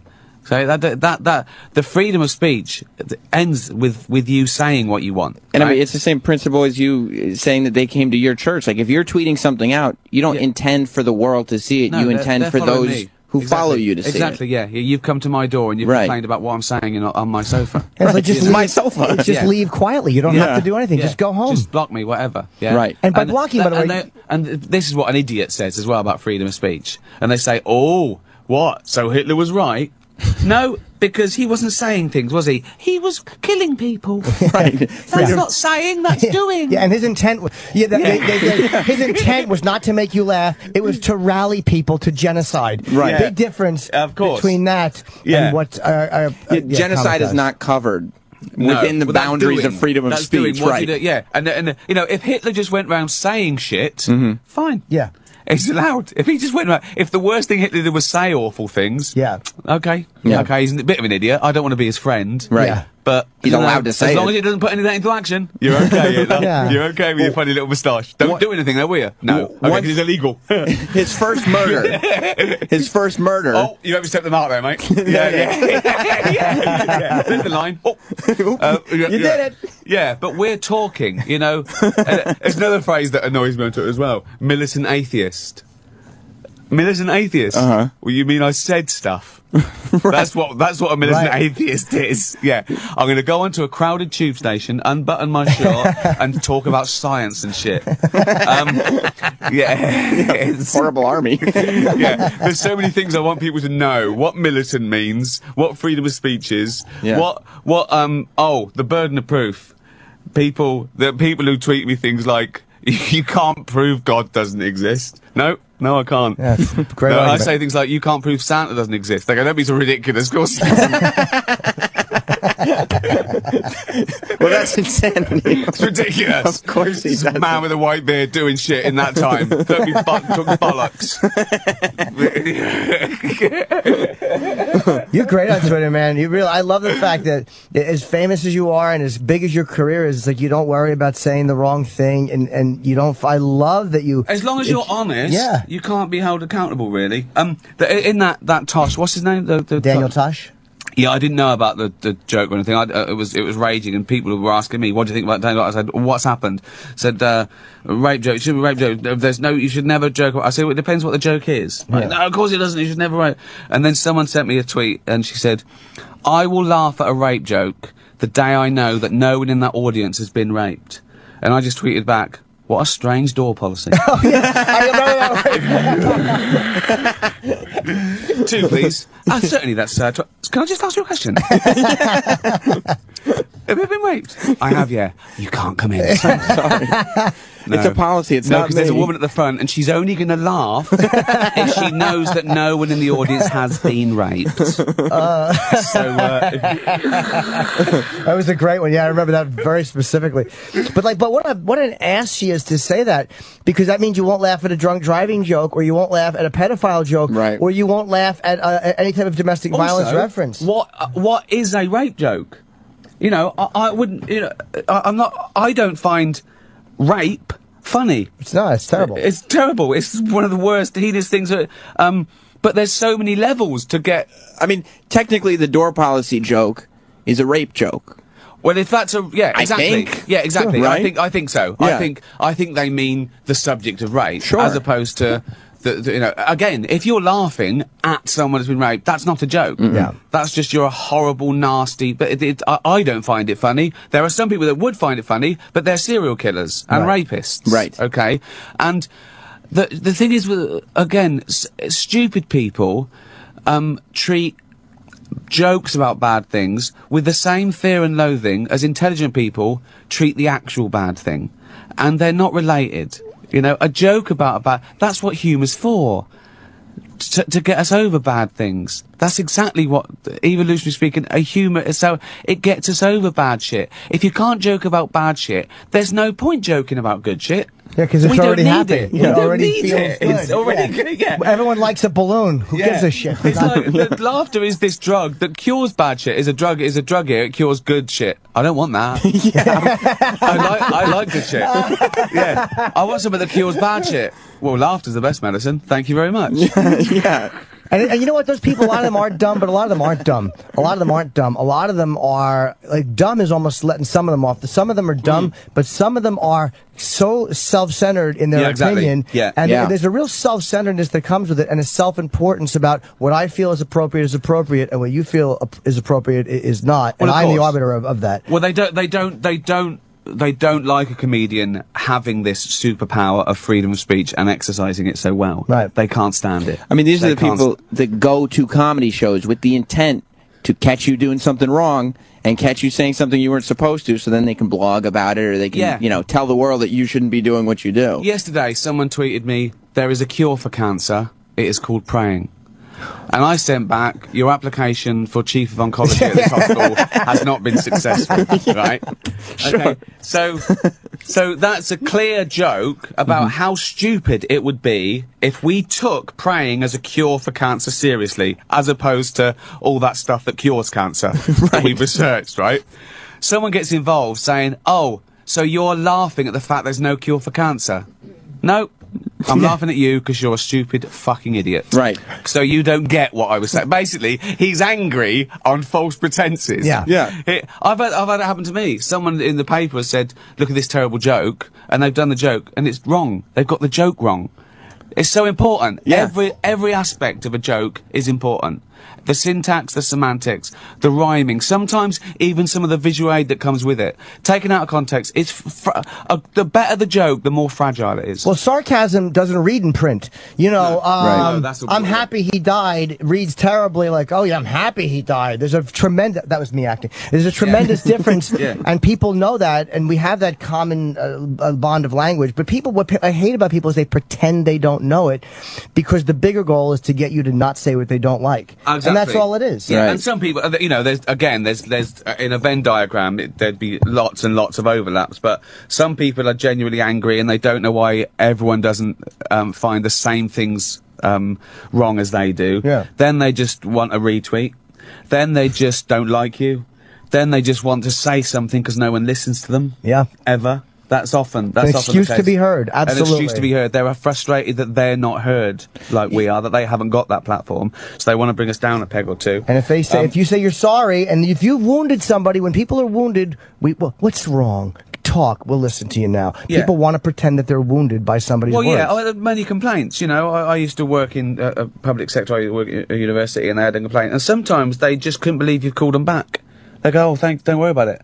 They wanted to talk to someone. Yeah. They wanted to be heard, and you know, that's all. That they were happy. They were happy. They, you know, and I think that is the case sometimes. But I did a show.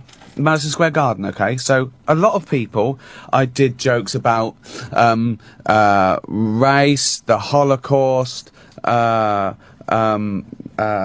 Frank jokes. Oh, no. Paedophile jokes, everything. I got a letter from, a society saying, "Oh, we loved your show. We found it, we were very disappointed at the joke about Anne Frank," right? And I said, "But you understood the satire behind the famine joke, the paedophile joke, the racist joke. You understood that because it wasn't your thing. Right. But you can't get over your thing. You think, well, why is... You know, I'm the same with some things. I don't like certain jokes about certain things because I can't get over them emotionally. You know, I don't... but I've got to keep that quiet. I've just got to... You know, you've got to take the rough with the smooth, you know? And you can understand on that intellectual level that if their intent here, and here was not malicious, here it probably wasn't malicious either. Yeah. You know?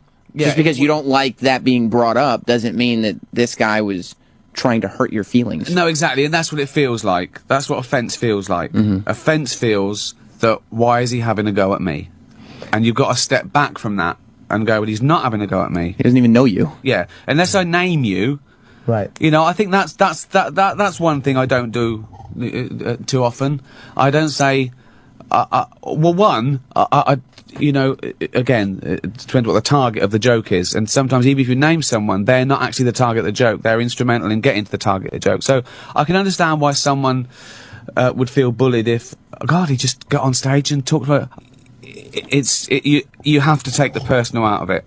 I think, you know, and I think the better the joke is, the more universal it is. Or if they admitted what they're really doing. Like, I would respect people if they said, you said something I don't like, and I really don't want you to be able to say it. But there's a self-centeredness in that honesty that they won't do. So what they have to do is create, even to themselves, a reason that seems legit. Well, here's why you shouldn't make fun of race. But here's why you shouldn't make fun of drunk. Everyone has a reason. No one ever just comes out and says the truth, which is, I don't like it and I don't want you to say it. There's an ugliness in that. Well, I think there are reasons you shouldn't make fun of race, because no one can help their race. But you can make fun about race. You can make jokes about race. Right. But you shouldn't make... I don't think you should... This is what I'm saying about the target and the subject are different. You know, the reason why you shouldn't have a go at anyone for anything they can't help. And the reason why real racist jokes aren't funny to me, and not because I'm offended by them, because they're not true. As soon as someone says, why do Mexicans da-da-da-da, that fact is usually spurious. It's not a true fact. Says there's an injustice to it. Okay. Do you know what I mean? I do. I don't know if I agree, but I do know. Well, what you if mean. someone said, why are Swedish people all paedophiles? My first thought is, they're not. Oh. I can't laugh whatever the punchline is. Do you know what I mean? Yeah, and Jim wanted to move when he I heard was just that. gonna say that, yeah. I'm gonna fucking go for dual citizenship. So I think again, the joke fails. If every part of it is totally untrue, it's rallying, and that would be that to me would be people wanting that. You'd need them to all agree with that. Hey, all the Swedes are paedophiles, for it to be funny or get around applause, and so it fails. It fails purely on a comedic level to me, not on a political one. Right. Do you know what I mean? I do, and you're also not saying that people should get it. The important thing for me is if somebody, there's certain jokes I don't like too. Yeah. But if I've never called for anyone to be penalized for them, and so I never have a problem with people saying they don't like certain type of jokes, or they don't think. Like I had a debate with a feminist, and who I actually wound up liking on an FX show. We talked about rape. Say that like it was a surprise. I went in there with all the prejudices you would have, and yeah. Well, I was surprised though because her opinion and mine are vastly different, and we didn't change each other's opinions. We had a respectful discussion. I think I saw it. I think it was it was on. It was online. Yeah, that was great. come out great. about. Yeah. But the thing was, she wasn't calling for people to be censored. She had a very tricky argument. We just didn't see eye to eye, and the frustrating. Everyone comes to a crossroad in a debate where we realize we're not going to change each other's minds. So do we say?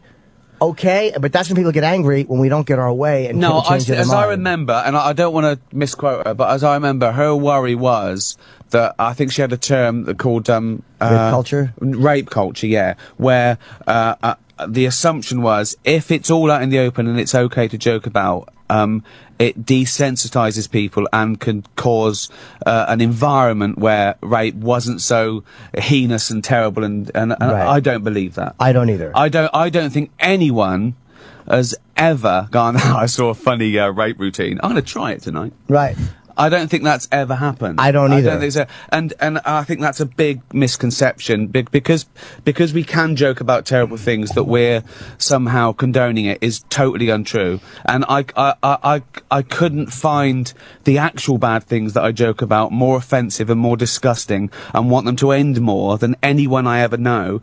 But that doesn't stop me joking about them. That's the to me, that's almost what the beauty of being a comic is. It was like I did jokes about the beheading in Britain, and the point was okay, that's too much. The point of the joke was it had something to do with the way radical Islam treats women, which was negative, and but people they like you said they grow. Well, of course, minute they because hear, I need to hear the joke. Yeah, you need to hear exactly. It depends, and you, as you said, you said joked about it, and that's the important thing.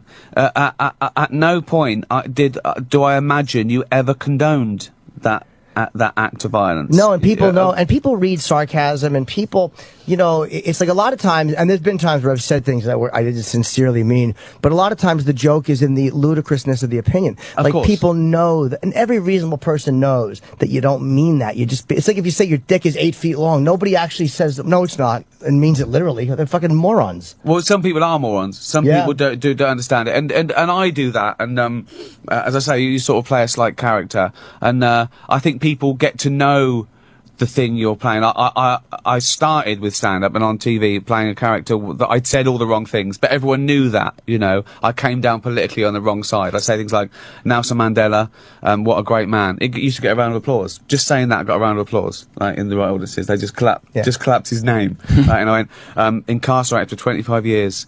He's been out now about 20 years, and he hasn't reoffended. I think he's going straight. Which shows you prison does work. But they knew that was wrong. They knew that was back to front week on stage. I get it. He's misunderstanding, so they understand some things, but it's not their thing. Right. It's not their thing. The whole thing, that's what's so weird about what's happened with the internet is that, because you would think, you're putting out so much content on the internet now, and you would think that would be the ultimate sort of, this is where I put my stuff. If you like my stuff, here's the link to it. If you don't like it, you never have to click it. You never have to see it. It's not on your TV. It's not going to pop up at you. None of that's ever going to happen. But people, even more so than anywhere else, of course, seek out what they don't like so they can write a comment, so they could tweet you some nonsense. But they think everything's personal. Yeah. Yeah. They basically. The Twitter, if you follow someone, you've got to imagine that you're standing by a notice board in the middle of a big town, and someone comes up and puts up guitar lessons, right? Mm-hmm. And then they're standing there and go, but I don't want to learn guitar. Right. Well, no, it's not actually I don't want to learn guitar. I want to learn banjo. I don't do, oh, fuck. And so they forget that they're standing by the notice board in the middle of a big town. Right, just keep walking. You'll find banjo lessons there might somewhere. be a banjo lesson somewhere. I don't know. Well, why tell me that? Well, I wasn't talking to you, really. Honestly, I wasn't talking to you. So yeah, everyone takes everything personally. And everyone thinks that what they care about is what everyone should care about. Right. And that's a given. The worst is yet to come. This is so fucked up, man. This is O&A's worst of 2013 so far on the Opie Anthony channel. Yeah, this is Opie and Anthony's worst of 2013 so far. It's the worst of 2013 so far with me, Sam Roberts, acting as your host while Opie and Anthony have been on vacation all week long. And 2013 included an appearance by one of the more interesting guys we have on the Opie and Anthony show. That man's name is Anthony Bourdain. Of course, his show is called Parts Unknown on CNN. And he was in talking about doing his show, talking about great restaurants to go to, cuisine, and of course, the ridiculous things that he's seen as he's traveled the world. All his life experience, and still a fun guy. It's amazing. Anthony Bourdain on the worst of 2013 so far. This is O&A's worst of 2013 so far on the Opie and Anthony channel. I've been seeing you on buses all week. Yeah, I know. It's kind of creepy. It's nice, though. Yeah, it's weirding out my daughter, too. You know, she's like, Daddy, or, you know. Oh, is it? Yeah. Yeah. Everywhere she goes, there's your face, and it's just kind of odd. It's bad. You know, too much of that shit. You start talking about yourself in the third person. You know? Oh, yeah. That's never a good thing. The show getting a lot of heat. The ATV footage was everywhere. Yeah, that hurt. What? Yeah, huh? I had bad luck on ATVs. That's yeah. really... That's like what, your second run-in? Yeah. Yeah. I mean, I don't know what I was thinking. Yeah, I was watching, and I'm like, you're going really fast, first of all, right, and going through water and everything, which, right, to me seems, that's that unknown factor. I'd been out in the sun for like 4 hours to get these shots, and wow. I'm cooking. I mean, it's really hot. The sun's coming down. I'm dehydrated. I'm drinking beer. Where was this? This was in a remote area of Colombia along the Venezuelan border. And, I took a tight turn and went over. And, I mean, I just sort of drove my skull right into the ground. I mean, my crew tells me I ran over my head. I wasn't awake for that. But I remember I just felt so stupid that I was like, I got to get up and appear like nothing happened because I really don't want to hear the I told you so's. Yeah. That's the first thing people normally do is like, all right, let me get up and make it seem like nothing happened. Right. I'll just, no, I'm fine. And then meanwhile, you're not fine. I'm fine. Pardon me while I... What was the injury? What was the injury? Was it a concussion? I was out for a second, but, Holy fuck. Yeah, you got thrown. I hate that feeling. That just... Boom. It's that fast, violent, something's not right not thing. Having control, right? You haven't quite figured it out yet. Like, what am I doing here? Yeah. I just went straight into. There was like a pile driver, like straight, my head first straight into the ground. Like, if there were a comic book noise, it would have been something like a skronk.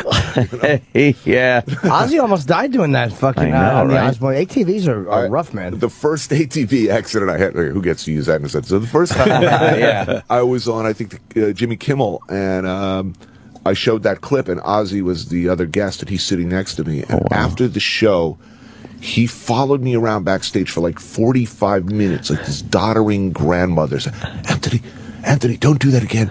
Anthony, you could have died. So, Anthony, come here. And he grabbing my hand and running it along his collarbone so I could feel all the metal plates. Feel his injury. Oh, he's got plates? Yeah, he was personally like horrified by this thing, and just he just took it upon himself to bring me back to the light. You know what the thing about ATVs are too? You get on, you start riding, and at first you're kind of cautious, you're feeling it out, but in no time you really think you have it down. Yeah, like because you start going a little faster. You get your balls, and you're like, yeah, this is good. And meanwhile, you haven't been riding the thing more than 20 minutes. You've gone from very slow, just figuring it out, to now you're a pro, going off jumps, going through water, taking tight turns, sliding. Yeah. It's like, no, you're not good. No. This thing is overpowering you. And then you got in the back of your head, you got to get some good footage for the TV show. Well, that too, yeah. Yeah, there was that. Were you driving worse than you should have because you knew the camera was rolling? Probably a little Compared bit. to what? I suck. I mean, I should be on one. Like, oh, man. What other, any other catastrophes during the, during that one, no. We have a Libya show coming up, which is the best thing I've ever done. I mean, it's awesome. And then I think since I saw you guys last, the Congo, which was the hardest show we've ever done. Yeah, huh? What made the Congo hard? There's probably an obvious answer. 29 different rebel groups, right? And just shit goes wrong at every turn. I mean, it's a country without really much infrastructure. In the worst case scenario, like if things go wrong, like you're robbed or extorted or something, or you get a flat tire and you find yourself in the middle of bullies. Robbery and extortion's in the same category as a flat. The worst case scenario is that the cops or the army come to help you out. Then, Oh, really? Then it gets really bad. Why is that bad? They're pretty good at, rape and murder are pretty much, the specialty. For the cops in the military? Bad. Really bad. So if they come to help you, are you saying it's the worst thing that could possibly happen. They're not going to help you? They're professionals at rob. Look, a rebel dude wants to take your stuff. You could say, I guess you could say, fuck you, I'm not giving it to you, and you could run. Or you could, maybe punch somebody and make a break for it. I mean, not that would be a good idea. But when an official, the army they've stolen the diplomatic bag from like the ambassador. I think the French ambassadors. I forget which one, but they just don't have any problem. At all of you've given me that. Okay, and if you fight back, you're now it's an official problem. You put you in jail forever. That's probably not a good jail either. I bet a jail in the Congo. Oh my I bet God. it's not. You can't really protest for better conditions. It is natural resource wise, it's the wealthiest country in Africa. It's the size of all Western Europe. It's beautiful. It's a very, very, very, very complicated situation, but it really was an adventure, and I got to say, a privilege. But how do you stay safe? It's dangerous. There's no guarantees. It's a place where the situation changes from minute to minute, where everything. You just got to be really careful. You don't carry arms. You drive around in vans with TV written on the side and a big sign with a AK, like a silhouette of an AK with a red circle and a line. Right, that you don't have any weapons. We do not have any weapons, so nothing to see here, folks. Nothing particularly good to steal. You don't travel with armed security. That just isn't gonna. Why is that? Because there's 29 different official rebel groups. Those are the ones with names, and then these guys called My, who are local defense forces. You just make yourself a big fat target if you're in any way armed. You have security people, you have local fixers who sort of, the idea is to argue your way out of a situation, finesse your way out of a situation. There's a lot of. You did have a fixer, or you didn't? Yeah, you have to have Congolese who are looking after you, who know, okay, this guy needs 10 minutes of FaceTime, a lot of handshakes, and maybe a fruit basket. This guy's a problem. Time to get in the van and get out of here. Wow. Like, who was the problem? Would it be like a local chief or local security, whoever the sinister local, head of the internal security ministry is? But a lot of ministries. I don't like a place with ministries. What's weird though is even in the middle, we're up in what was essentially in the book, the Heart of Darkness. Where Kurtz was, Kisangani. And we're about 100 clicks out of there, middle of the jungle, no power anywhere, nothing resembling running water. 5 bars on a cell phone. 3G, tweeting from the middle of the jungle. Holy shit. That's pretty amazing. Yeah. You would love our friend Jonathan, right? Oh yeah, my manager goes to play. He's never been in the Congo, but he goes to takes crazy trips. He's obsessed with travel, and he's got the same kind of view you do. Like, he just wants to see these places, and he doesn't go in armed. He doesn't, he took a tour of Africa recently, and he said the driving was the worst part because you get motion sick because the roads are so fucking twisted and the infrastructure is just non-existent. Yeah, you get tenderized kidneys. Some places bouncing around. He didn't go where Anthony went though. He didn't go like that. It was like an amazing experience. And what'd you end up filming in the Congo? Oh man, everything. I mean, Goma. We start out at Goma in eastern Kivu, which is a very contentious area, and then sort of centered on Conrad, Apocalypse Now, the Heart of Darkness, and the kind of took a look at the history of the Congo through the Congo River, and it's a lot of history to try and discuss in a visual way, because most people look at the Congo and they just throw their hands up in the air and they say, it's too much. I can't. How do you explain this in 3 minutes, much less 42 minutes? So we try to do that in a visual way. Is it scary when you said that you have a handler and like the guys are talking to the local guy and you don't know if they're being, because other times in the language barrier, you don't know if they're screaming at each other. That's just how these guys talk, or is there a you problem? get used to that really quick, but there is a lot of screaming and threats. Jesus. That's called negotiation. Sounds crazy. Sounds exhausting. Him, arrest him, right. that sort of thing. But your guy would say to you, like, all right, we can't fix this. It's time. How did you know that you weren't going to be stopped when the guy goes like, hey, this guy's a problem? Look, there were a lot of moments where this situation is bad and these are our options. Make a run for it, or land or river. But we had really, really great fixers who were just really good at going through the process, meaning there's a screaming, yelling, and threats process, then there's a talk 'em down process, then we'll have some warm beer and maybe some money will be exchanged. We'll negotiate. But what were they mad about? You talked to the mayor first. You didn't come right to me first. Oh, the mayor got God. a fruit basket, and I'm putting him in jail. You should have come to me first. Wow. Putting you in jail? Well, Or the first mayor? the mayor. It's like management Generally, here. the mayor goes in first, and then I cannot guarantee your safety. Which is not a good thing to hear. No. Is that a threat almost? Because it's not not guaranteeing your safety. We're going to make it very difficult. Yeah, we're going to do it I ourselves. cannot guarantee your safety is definitely not what you want to hear where we were. So there's no right answer, obviously. You're always pissing off somebody. Yeah. Look, you're in a situation where any state employee probably hasn't been paid anything in 6 months. There were guys showing up at the train station in Kisangani. I don't think it's been fully operational, if operational at all, since like early 60s, and only partially operational since the 70s. Oh my God. Their whole staff shows up, and I mean the whole train station's overrun. The tracks are overrun. Everything. They show up every day, and they do their job. They try to keep the trains repaired every day with no money. Guys who show up at the this moldering library in the middle of the jungle, they show up hoping.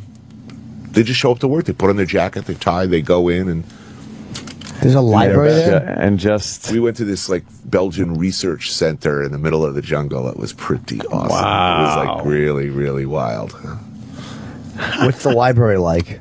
Huge, like futurist, kind of Futurama style library complex that thousands of people used to work at, out in the middle of the jungle, most of it overgrown completely.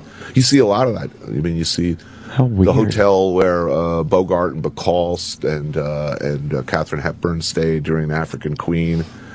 It used to be a really beautiful, industrialized wonderland for white people. In the Congo. I mean, the Congolese weren't allowed to walk their own streets. Mm-hmm. But if you were a middle class Belgian, you were living large in the Congo. You had railways and modern buildings and infrastructure, sports club. The pool, the health. The golf courses, all of that. And when they split, the Belgians, they plugged the toilets with cement, scuttled everything in sight, and since they hadn't allowed anyone to go beyond, I think, like middle school, they left like 8 qualified guys in the whole Congo to run a country. What year did the Belgians leave?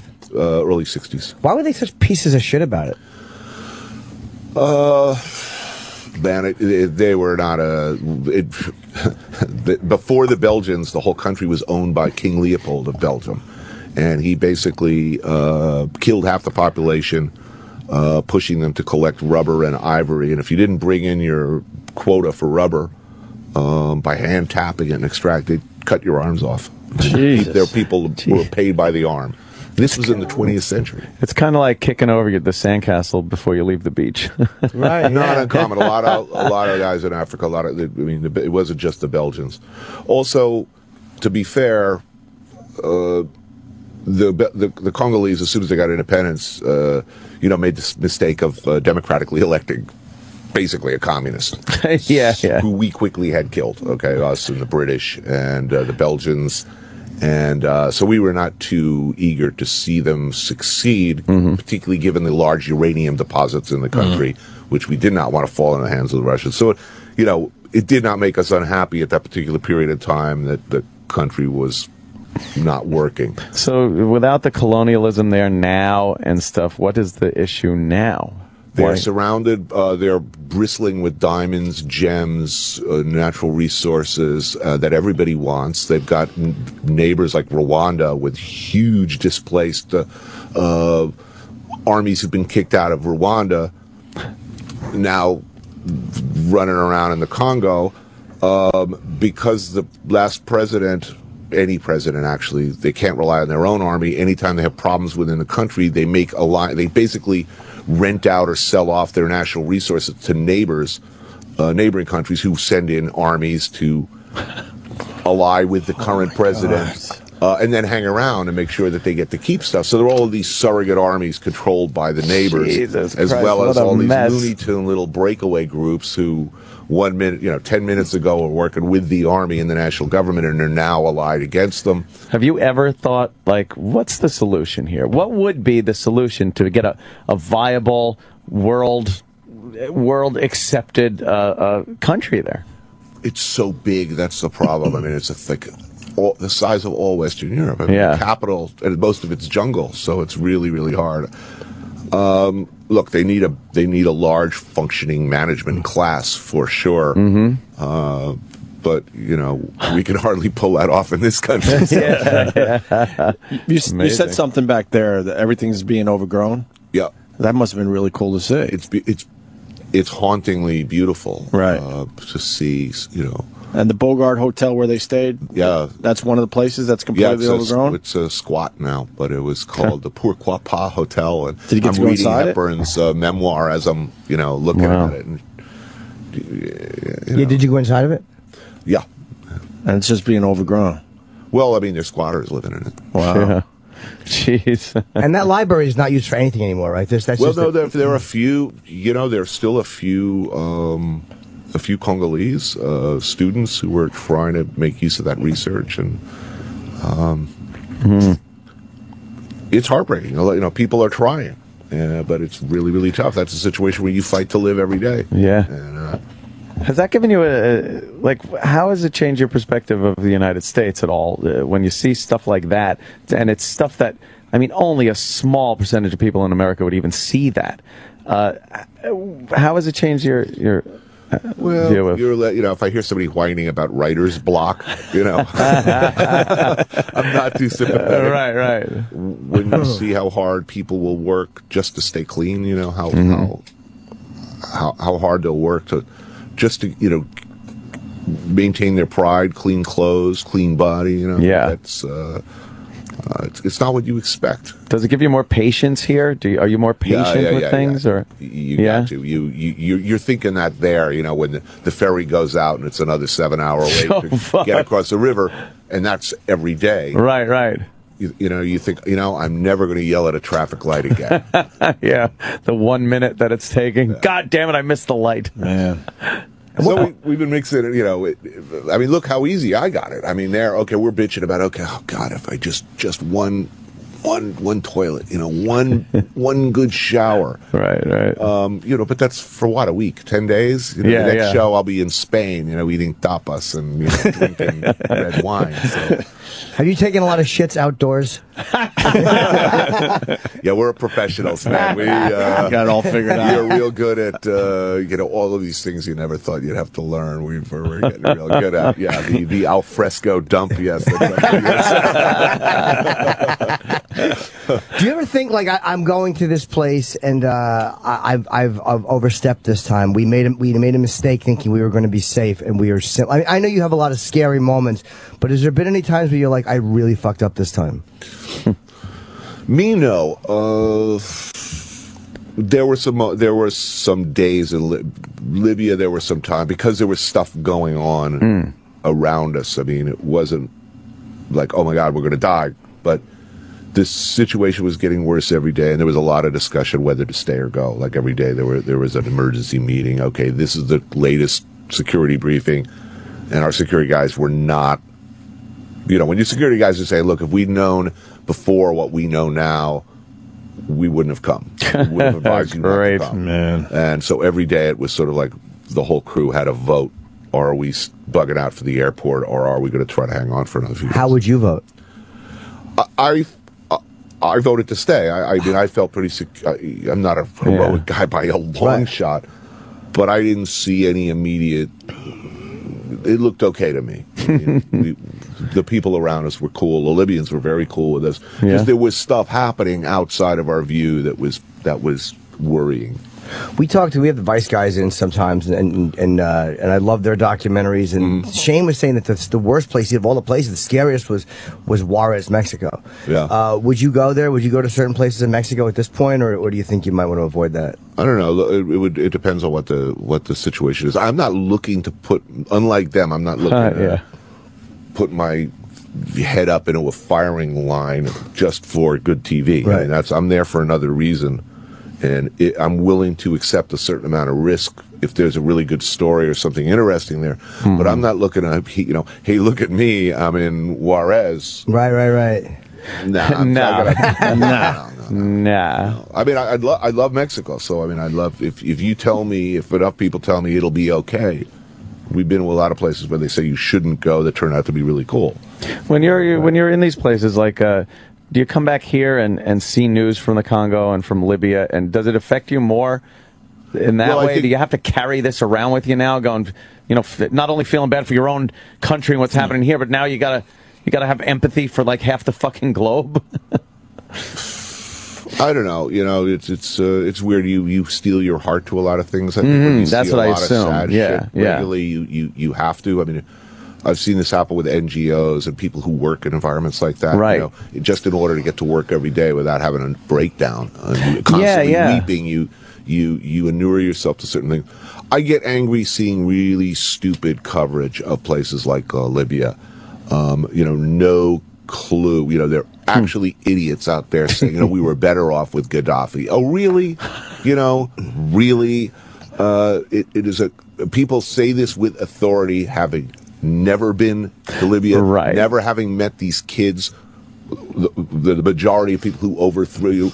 They get their news sources the most, cretinous, fringe, underinformed conspiracy theory website. And they're pretty, Gaddafi, and this is from both left and right. Gaddafi was better. No, he wasn't. And the majority of the people who threw him out were people that you would like hanging out with. They were cool. There were kids who were, playing like PlayStation, a week before they went to war. Went home, from Western universities to fight against the guy. I mean, they fought Soviet tanks with handmade weapons built out of like plastic and hair dryers. And shit. So, I got a lot of it. It made, when I see really stupid, uninformed news coverage, it makes me a little cranky. And much like soldiers and police officers and whatnot, and you don't have to be specific, but was there some form of gallows humor a little between you guys to just see some horrible things and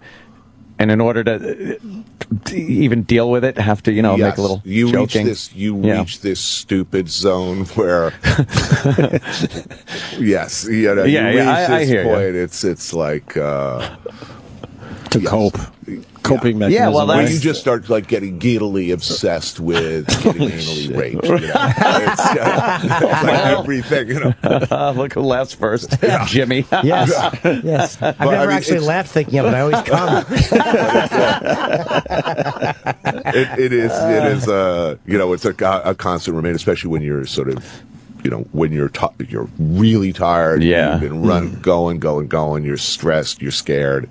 You're reading news reports of just like unbelievably awful shit. Yes, you make stupid and wildly inappropriate humor. Right. No doubt about it. Where do you go on personal vacations? Like, where do you like going around the world?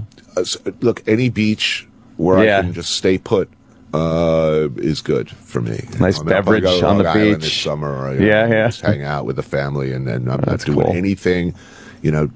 I'm walking to the barbecue and back. That's about it. That's because your work puts you in a position when you're vacationing. You're not the hey excursion guy. You're not fucking let's do this and steamers, beer, That's it. Nice. But the people he goes with, they're all hoping he comes up with a plan for that day. Yeah, we're laying here on a lounge chair with a drink in my hand. Right, he's going to come up with the excursion. Hell no! I'm going with my family, and it's I'm not social at all. I don't. Summer, I'm not about going to benefits or any of that shit. I hear you. You just want to relax and kind of stay put. Yeah. If there's a meal that I can't eat with my hands, it's a disaster. It's a personal disaster. If I have to put on anything other than a bathing suit, then it's something's gone seriously wrong with my vacation. Well, how old were you when you first started traveling on your own? 44. Really? So you were just pretty much a homebody kind of a guy? No, I was working in restaurants 14 hours a day. Well, yeah. But I mean, I'd been to France for a few weeks out of a few summers. I'd been in the Caribbean a few times, but that was about it. Yeah. Wow. So, yeah, big change for me. So it was, work that took you around the globe. Well, I mean, I made sure I worked to make sure that was my work. I said, look, the book's doing really well. I got to cash in on this. I got to, I made a success by writing about my life, and I only got one of those. So you got to make some more. I figured of it. Got to get somebody to send me out there to have adventures and do all the shit I always wanted to do, and then hopefully I'll have something to write about. And that ended up being, 13 years later. I'm still doing it. You like colder climates or warmer climates better? I'm a warm. I don't like. I hate clean, orderly countries, Switzerland would be a living hell to me. I hate alpine vistas, clean streets, functioning, crime-free societies. I like hot, messy, dysfunctional, passionate societies where people yell at each other and serve delicious, spicy food. That's just the opposite of what I like. Exciting. Really? You'd rather be in Sweden than southern Italy? Oh yeah, fuck yeah. Well, I'm in southern Italy. I would mind Italy. Italy's. I'm thinking of disorganized places. I mean, I like a nice clean street. He likes a clean street. He likes a hotel that has 24-hour room service. Yeah, with nice... gentlemen's accommodations is what I say. Yeah, I mean, look, I like some good plumbing, but clean streets. I can hear the jackboots coming. You know what I mean? It's wherever. Right. Is there a place you haven't been yet that you want to be? Iran. I'd love to go to Iran. If the government is, we'll see how that goes. You probably get Oh, you can go in. I just, if they loosen up a little bit, right now it's a kind of it's a hostile environment to say the least. But the people are supposed to be awesome. The country is supposed to be great. It's supposed to be easy to get around there. The people are lovely. The food's amazing. It's a beautiful place. It's just a really fucked up government. I've heard the youth of Iran loves America. It's a very young country. I think the vast majority of the population are under 28. Yeah, and they really like what we do here in America. But for some reason, they can't figure that out. Get some of that going over there. Yeah. Well, it's a tough situation. What about North Korea? Would you like to go there? I think it would be poor taste to go do I'm known for food shows, and there's not a lot of food there. They're not going to let me see much interesting. Yeah. You get these handlers in situations like that who are, look at glorious buildings of revolution. Oh, yeah. Yeah, it gets worse. This is hilariously bad. More of Opie and Anthony's worst of 2013 so far coming up. Must-hear moments from the past 6 months. Opie and Anthony's worst of 2013 so far continues. That's why I don't even watch. I don't watch the news. It's so. It's like gun laws. Everyone should have a right to have a gun. I think a gun. Bang, bang, bang. It's a gun. Yeah. That's a suspect. Exactly. That's what I say. That's a suspect. Unless you're in the military or you're hunting, there's no reason for that. You can't have a machine gun. And really at the end of the day, this is the news. They'll say. I would sit. Some of my friends are so Fox News oriented. It drives me. This is how the Nazis did.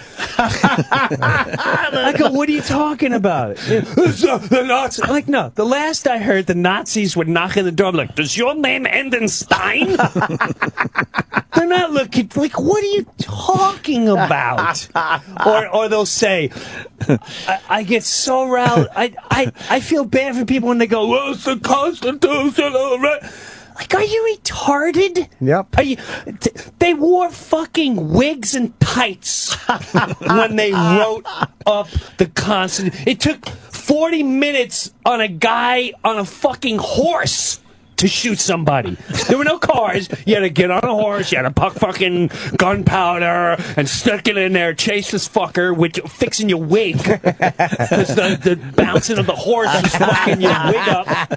Then you had to fix your tights, and then the gun would go up by accident. And it took another 20 minutes to fucking get this guy to reload. So that whole and then there's, and they go, well, what are our government's taking over. That argument makes me absolutely it is an asshole argument. It's beyond an asshole argument. Like, did you watch Boston? Did you see what happened when the so-called bomber, which is another fucking thing, the bomber, dude. All right, I'm gonna get started here. I love it. For 24 straight hours. They go, here comes a SWAT truck, and there's 14 SWAT people. And they show the same video of the fucking SWAT truck. And here are the dogs. and then they would have the helicopters. And I sat there watching going, oh, man, they got those heat-seeking helicopters. It's over. And then, like, okay, we're running over here. And then they running over here. They're going, I don't know what's going on over there, but they're all going over there. That's how the news guys were. There's the helicopter. It's circling up. It's been 24 hours. He was shot in the jugular. How do you get shot in a fucking neck? The dogs can't sniff you out. Nobody can find blood. My kid comes out of the pool with a stubbed toe, and I can see where this little fucking yo-yo went all the way into the bedroom, not cleaning off their toe. Like, I could see you came out of the pool, you fucking stubbed your toe here, you walked all the way to the new carpet into your fucking bedroom, and then the bed. I could see your stupid stubbed toe. This guy's hitting the jugular. And the dog. Here comes more SWAT teams and more dogs. And they're fucking, no one's allowed to have like old people coming out of the house and they're like, get down! My dog has to shit. Get down! Come back in the house! You can be a suspect! My dog got go down! They got an old lady and she's down on the floor and they got the M16s to her face. Yeah. And then, okay. And then they show the same video. Here's them walking around the corner again. Obviously, the younger guy is following the older brother. He's obviously the leader. Let's look at that video one more time for the 1,700,000th time. Here's the older brother. There's the younger brother. Here's the older brother. Here's the younger brother. This is moments before the bomb. No one has these fucking guys dropping a bomb, walking away. But they got 18 million videos of walking around a corner. No other fucking video. Then they let it all go. Okay, we're releasing it. We can't find him. He's in the boat in the backyard. Does anyone watch fucking Cops? Like, it wasn't even, it was straight as right in the backyard. Every Cops video is like, he's under the fucking pool. The pool. Yeah. He's under the raft. He's under a bush. All right, I'm not going to get into that. What I'm getting into is the whole, that's very suspect.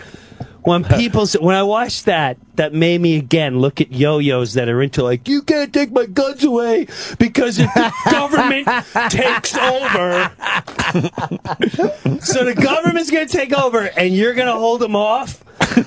Did you see what happened in Boston, you fucking retard? Yeah. Mr. Educated, watch Fox News 24/7 with your degree. Oh, you don't know what's going on in this country. Really? Oh, okay, your M16 is going to hold off that fucking army. And that was just one and town. At the end of the day, if you're that packed, it's going to be some kid who's 18 going like this on a computer. Okay, mission accomplished, sir. And you're going to be sitting there with your whole arsenal going, do you hear bottle rocket? What the hell sounds like a bottle? Mission accomplished. And then the other stupid thing is, what were they? I was just listening to this 3 days ago at someone's house, and I'm silent because I just watch these idiots argue with each other. And they don't even, it's not even common sense. It's just watching news. If you watch Fox News and CNBC, they teach you how to argue each other. They teach you how to argue each other. There's no common sense. Well, let's go to Australia. On the one hand, you got this opinion, and on the other hand, you have this opinion, and then this opinion agrees. So you're already going, yeah, I feel that. Yeah, that's how I feel. You fucking morons. That's how I feel. That's exactly it. All right, answer that question, Mr. Specialist. And so then, this is the other one that gets me nuts. Well, China is going to take over, and this is, what if we're taking over? If America's taken over, can you imagine? God forbid we're taken over. Taken over. We're invaded. Oh, wow, okay. We're invaded. Mm-hmm. They got past our amazing, intelligent military that found the fucking Boston bomber 24 hours by a neighbor. Wasn't even the military didn't find him. The fucking neighbor said, I think there's some blood gushing out the boat. Well, I should say, he wasn't even saying, there's some blood out on the back, out on the backyard. However the fucking Boston people talk. I think you might want to look into that.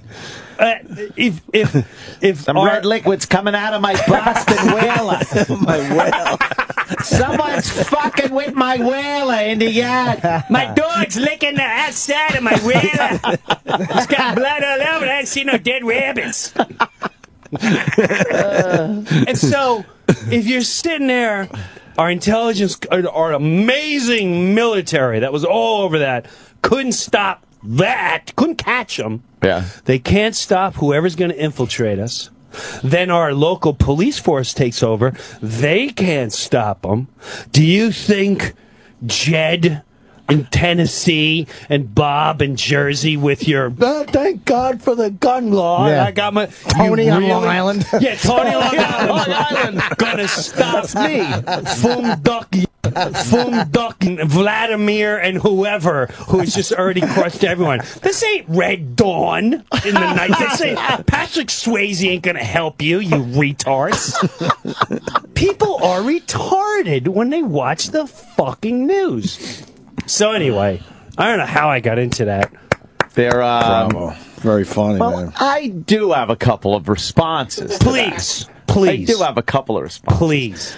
And of course, I don't think there's anyone in their right mind that would assume that a bunch of people with whatever weapons are legally available to the American public these days can fend off the United States military. Correct. I never thought that. I don't think that's actually the point. Correct. What I think the point is that an armed public cannot be taken over with a swipe of the pen in more of a figurative term. But here it is. You're not looking to defeat the United States Army with your guns at home. Sure. But yes, if the United States military and the government leading that military knows it has to fire upon its people because its people will shoot back at them, it negates the country. The country's gone at that point. So then what is the government actually holding on to at that point? You know what I mean? You can't open fire on a huge number of American people because they're shooting back at you. Now, if the American people have no weapons, it's very easy to just legislate your will upon them and take away people's rights and whatnot. It's not winning. The thing is, if you even get into a battle with the American people, you lose. You instantly lose. You lost the country. You've lost everything the country supposedly stands for. And there's no more. free United States of America. And there is one now?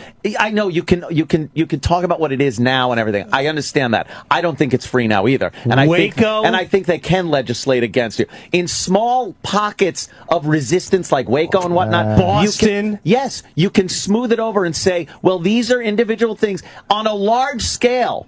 On a large scale where a tyrannical American government wants to completely take over in some way. I don't know what it would be, but you cannot make that huge leap to, mission accomplished. You can't do that and then have people show up at Disney World the next day like nothing happened.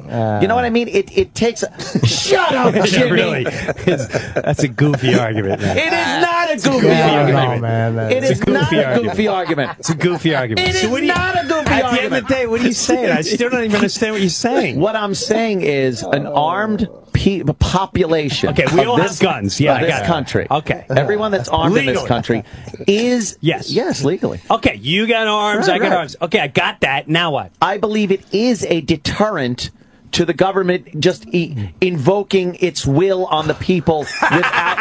No. Anthony, you really think? Yeah. Let's say you've got a tank.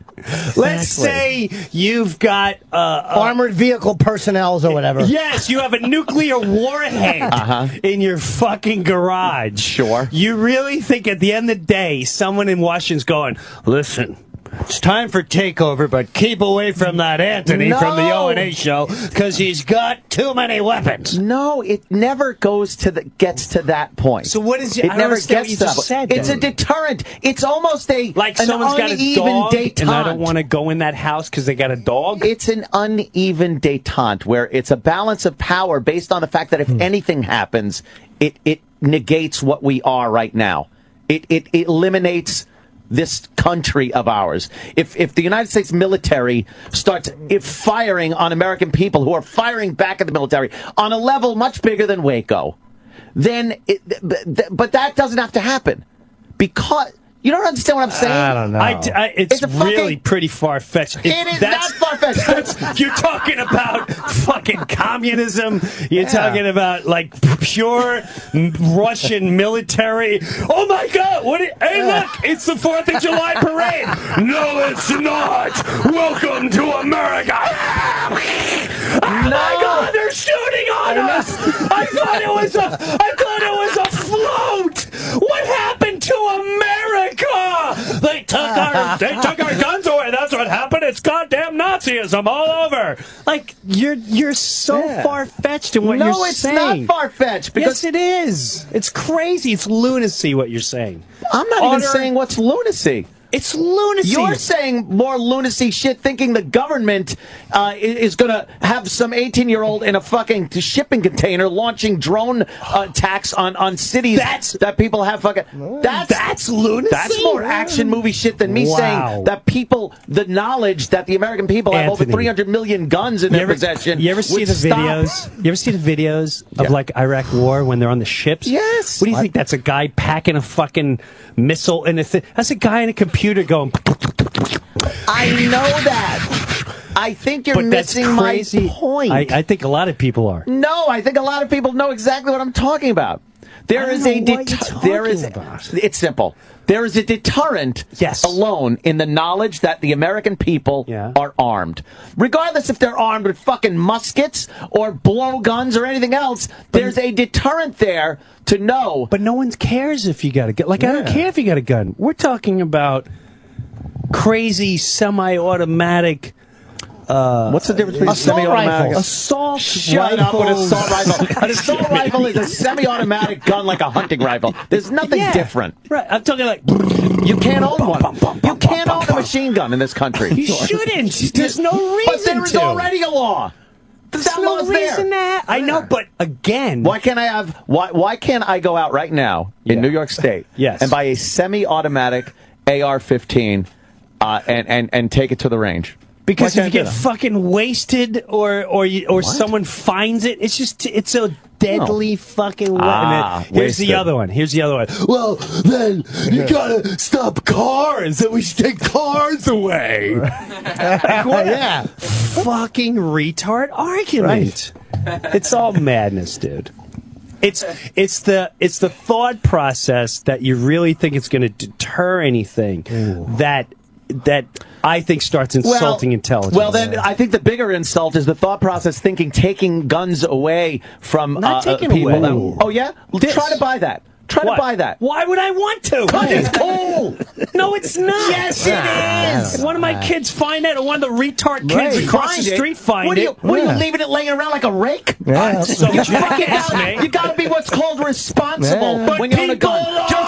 Just like you want a car. With a car, you got to be responsible with a car. You do. But people aren't. That's the problem. But you have to be with a car. But you're not. You're letting people drive. You're letting irresponsible people get into cars and drive and kill many more people than guns. Now, you laugh at that. You laugh at it, but it's the same argument you're making. Okay. Oh, they leave their keys around for their 16-year-old to jump in and drive away. Well, why don't you leave your keys in your purse, dummy? Because no one takes a car and purposely drives into a school and mows them the fuck down. And you know what?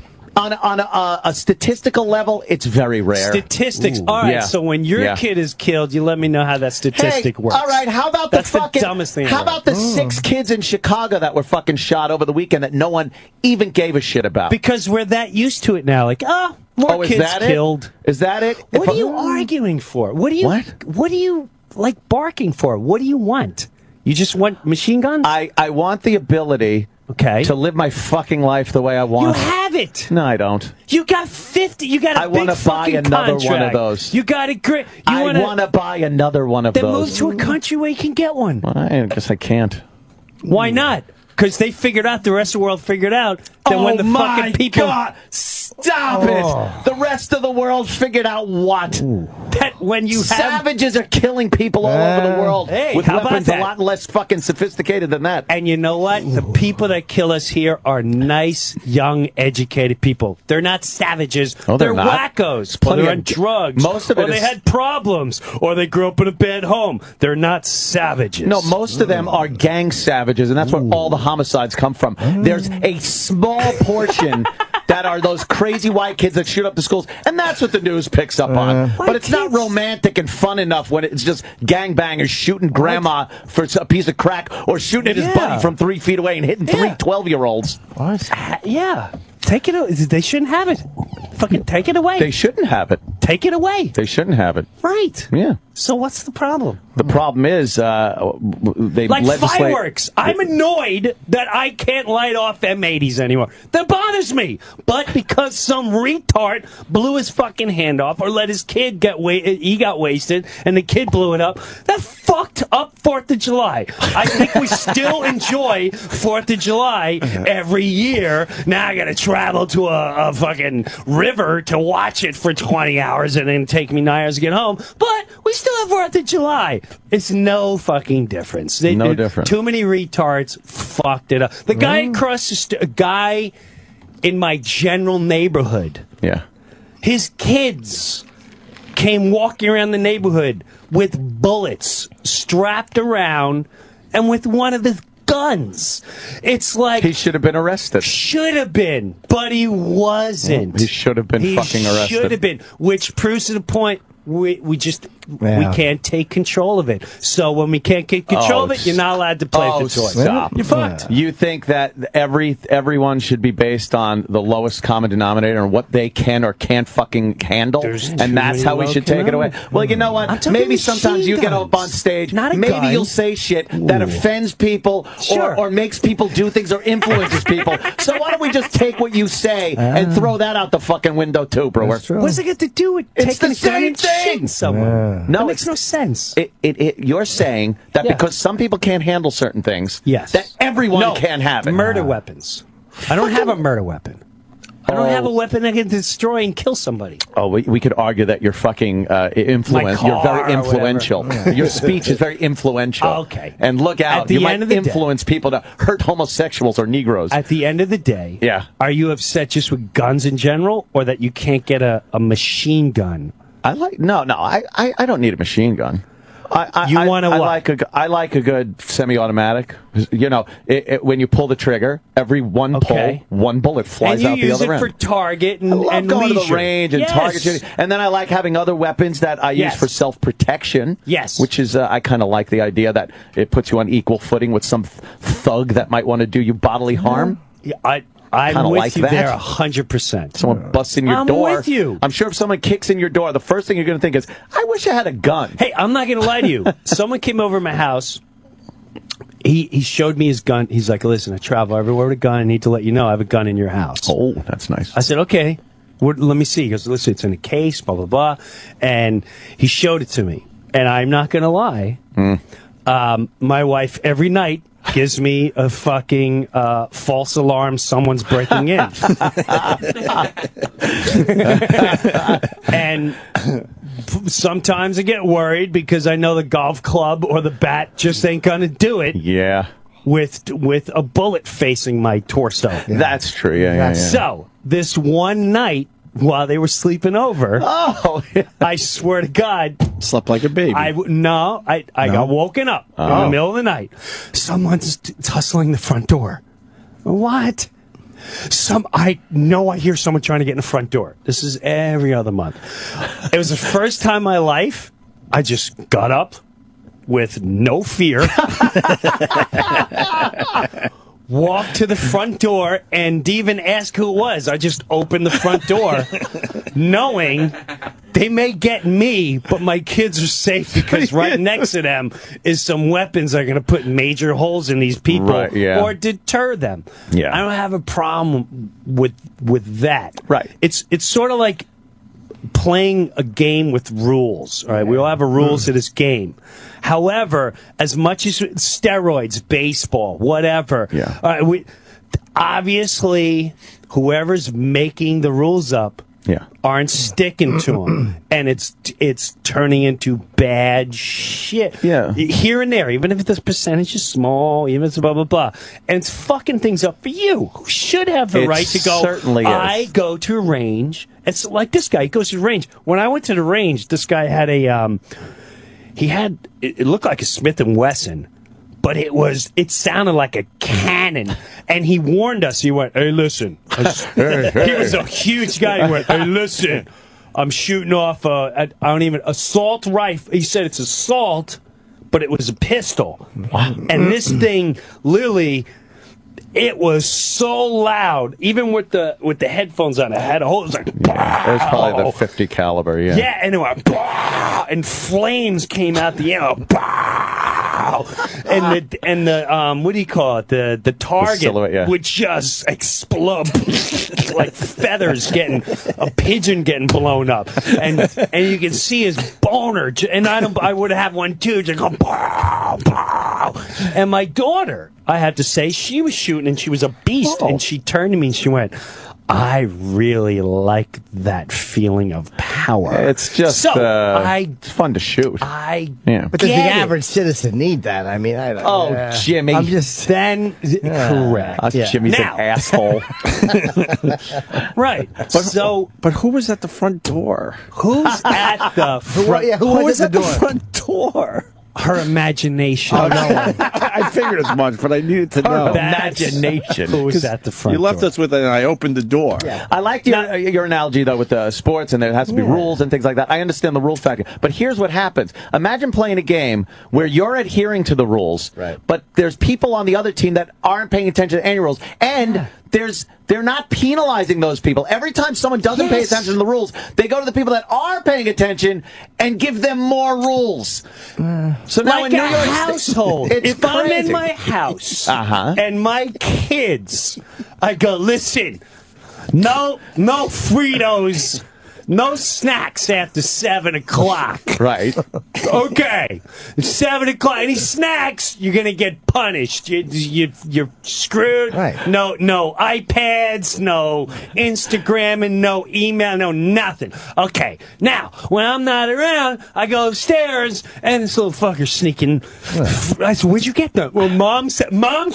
Hey, did we not go? Well, she did do her homework and then 2 weeks later, there's ants infested in her bedroom, and the cat has fleas because the fucking bugs from the Fritos that she ate in the bed. And I go, "This is why I don't want Fritos in here." And then it happened 3 times, and then I go, "You know what? No more fucking Fritos, period, because I'm tired of people fucking with the rules.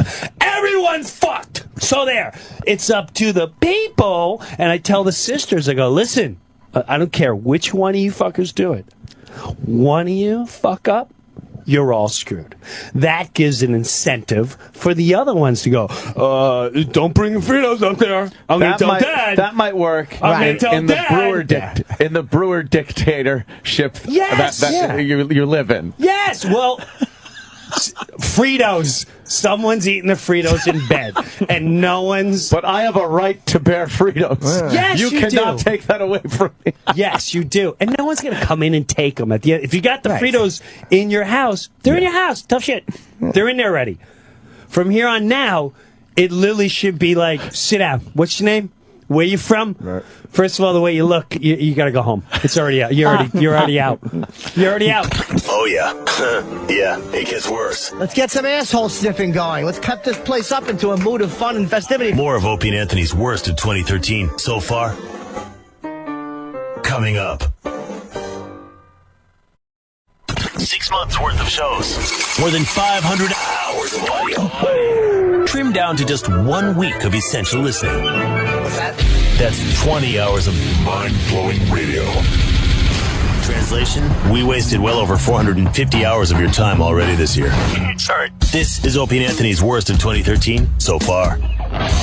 We're not even halfway through the summer, and we're already celebrating everything that has been 2013 with the worst of 2013 so far, the Opie and Anthony Show, hosted by me, Sam Roberts. Opie and Anthony will be back next week for live shows, but until then, you've got this. Jim Norton has had an interesting 2013. We start with a little bit of bizarreness that was some programming ideas that Jim had for reality shows. This is why he hasn't been on television all that much. And then a song that, whether you like it or not, will not leave your head anytime today. Listen now on the worst of 2013 so far. Opie and Anthony's worst of 2013 so far. I'm pitching a prank show. Oh, yeah. Where we do like little wacky pranks. Like, Any ideas? Yeah. Yeah. There's one I want to do where it's in the a hospital, in the maternity ward. Uh-oh. And what we do is we have like a fake fire where all the little bassinets are. Yeah. And we come out and tell all the parents, "We're sorry, but the fire's burned all of your babies." Holy shit. And then... Who are you pitching this to? NBC. NBC, okay. And then they cry and they scream. Uh-huh. And 2 weeks later, we get back in touch. 2 weeks later. You let them hang on the line for 2 weeks? Yeah, on the way wow. out. And we interview people on the way out of the funerals and the Oh, wakes. my God. And we keep the little tykes in a special room. You take care of the little tykes, right? Yes, we have people we hire that will breastfeed them. Okay, good. And do that initial bonding. And then, Initial bonding. And then the kid goes back to the family. The initial bonding. Yeah, but we're going to do it in a bunch of hospitals, then just show all the episodes. Yeah. It's called, it's called Your Baby's Dead. And the last D is tipped. Almost like a half a smile. Like, oh no. Wow. I can picture the logo. Your baby's dead. It's just a prank show. We have different... It's just an innocent prank show. Yeah, right? but like one, there's a fire. And then the other one, when all the parents are in the waiting room, we hire an actress to play a nurse, and she goes, "Oh!" And then the parents run to the window, and there's a lion, and we put fake blood in all the bassinets, and the lion has a little diaper in his mouth. And the nurse is like, I don't know what happened. I went to get a marmalade, and when I came back, the babies had been eaten. And what's the big reveal? Is there like a big tagline? Like, you've just been punked? Oh, yeah. It's, come on, lighten up. Here's your kid. Oh, my God. I love it. Yeah. I'd watch that. Yeah. And then there's the one version, the holiday version, where what we do is we get someone who has a miscarriage, and then when they go like, oh, I'm so upset, we're like, he's fine. And then Oh, my God. Jesus. That's not good. NBC, huh? And then the big reveal is that all is not well. Your baby's dead? Yeah. What it's called? Yeah. That's good. I like that. I think in the O for your, you have like a big tear coming out of like the face. Or like an open mouth, like, oh. Yeah. They're all shocked. Yeah. That's a good one. I think that'll be a great show. Yeah. NBC, huh? Yeah. I'm trying to get Yaphet Kotto to host it. And I want to get big celebrities to play the nurses and the doctors. Yeah. Yeah. And they come out and tell the people that they're, Yeah, because this way, like, the woman, we're like, your baby's dead. She's like, oh, my God, you look like Kathy Bates. Who's on your short list? Kathy Bates, who else? Kathy Bates would be nice one. Taylor Swift. Tina Fey, maybe? They love her at NBC. Nah, Tina Fey. No? I don't want to use her. No? She's too popular. Taylor Swift isn't? Taylor Swift has an underground following. I don't think on TV they'll know who she is. Just put a different, like, hairstyle on her? Yeah, and people think, like, what if they recognize them? I'll be like, they'll be too grief-stricken. Yeah, true. They're not going to think. They think their baby's dead. They're not going to care. You should get some of your celebrity friends like Ricky Gervais. Or... Oh. Yeah, your baby's dead. Sorry. There's been a death up there. Yeah. Sorry. Death in the nursery. Yeah, get the fire version. You get the fucking lion ate all the kids. A lion. How did a lion get into the little nursery area? There's we set it up where all the parents are coming in the back. There's a fucking, like, a lion cage parked. Because they're having a circus in the parking lot. Yeah. I didn't know you could park a lion cage. Yeah, you park a lion cage there. It's supposed to be it's a circus. Oh, a circus is going on. Parking lot? Yes, to honor all the new babies. Oh. And ironically, the lion gets loose? How does the lion get loose, though? We don't say. How does he get up the elevator? It's a good question. And nobody will ask that in the time of grief. No, they'll just be so grief-stricken. It's a technical question. He pushes 5 buttons and... Yeah, he gets in. That's right. And a nurse's hat is missing, and outfit. Like, they see the lion, he's wearing like a tattered nurse outfit, so they know what happened. He pretends. Like Heath Ledger and Batman? Yes. That's all the babies. Pause. They could have a ceiling collapse, perhaps, where they're all underneath a bunch of I-beams and rubble. A lot of rubble. Rubble? Yeah. That'd be a good one. The father's handing out cigars. When we come out, we go, you might want to put those away. Get some laughs. Yeah. Yeah, you might want to put those away. That's right. Your baby's got rubble on them. If I see him, he'll have to say, no, we incinerated him. Because we had to get the room cleaned up. They move fast. Yeah, we did. We incinerated. We shoveled everything out and threw it in the incinerator. It's a hell of a show. Yeah. This sounds like a big budget. Is this primetime NBC? It is, yes. Yeah. To be rerun After on what Sunday show? morning. It's at 10 p.m. 10 5 p.m.? nights a week. Your baby's dead. 5 nights a week. Can you imagine the outrage? Oh, God. Oh, would that be bad? Holy fuck. Yeah. Oh, man. All right. Very funny. I think a good show. But again, the kids are fine. Yeah. Except for the one special episode. What is that one? Where the miscarriages happened. Oh, yeah, he's good. Oh, yeah. And you hand them over. See how long a hidden camera follows the parents. Like, hey. Hey. An interesting little show. I'm on board. Yeah. We're working on a book of lists, by the way. Yes. I recorded. It's going to be a coffee table book. I'm working on a book of lisps. Lisps. I have a book of lists. You do? I do. A bunch of lists. Yeah? Yeah. John list? Yes. It was, yes. I actually did. It was one of the first things I wrote. It was a list of lists. Yes. The list that's list. right.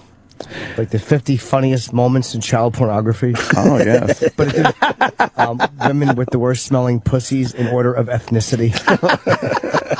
I would so buy that book. Yeah, That's I really great. should. There's no real list. The joke is in the list title. Just the list title. You should just throw that out there as a little thing. List of lists. List of lists. You guys big fans of proposals? A what? There's there's an article in the paper today that you can't just ask someone to marry you anymore. It has to be an over the top production, and like women are starting to expect that. Fuck them. They're starting to expect more than the "Hey, will you marry me?" shit. Enough of that. I have the best way. Really? Oh, Jimmy. And how is this? It's a new show. Oh no. Yeah. And it's called "Will You Marry Me?" Okay. And it's funny places where they we fake. Like there's one where a girl is jogging. And we have 9 Negro actors grab her. Right. And drag her into an alley. Yeah. And they have a rubber knife. And they take her clothes off and they are pretending they're about to rape her. Yeah. And then as she's going like, then her boyfriend, the black guy, opens up a hand and there's a ring in it and he goes, "Yo, what is this?" Oh, well. And she goes, "It's a ring." And then her boyfriend pops out from behind and says, "Will you marry me, Helen?" Helen. That's a good one. It's crazy wedding thing. Maybe I remember Mad Magazine did the parody and they called it Hammy Days.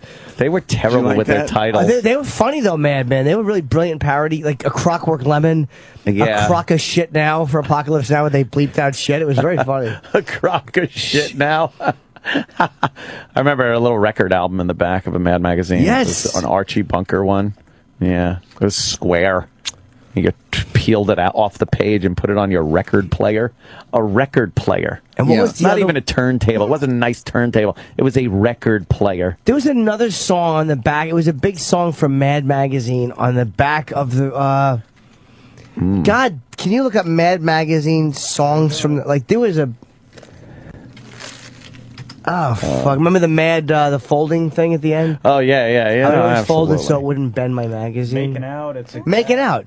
Everyone's making out. Is this it? But me. Oh, look, we get to hear it. Maybe.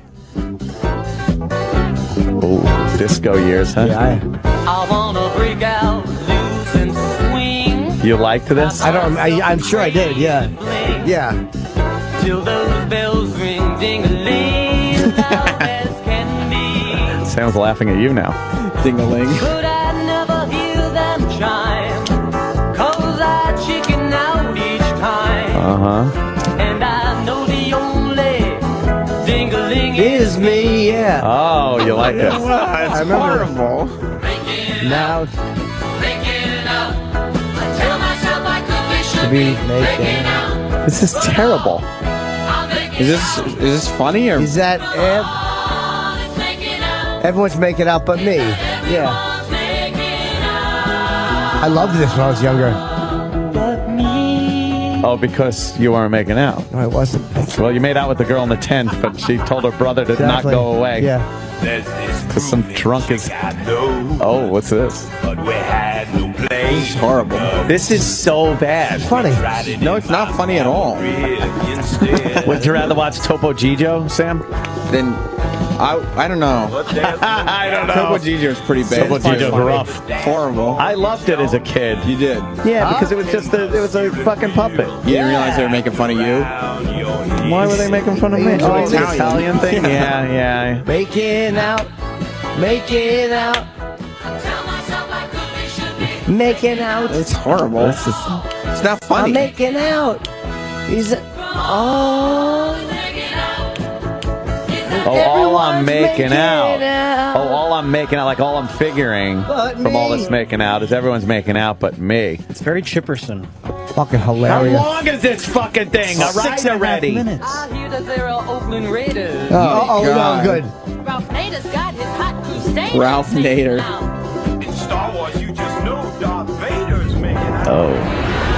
This is terrible. Pop culture. They're topical. He's not eating fat. Make it out, yeah.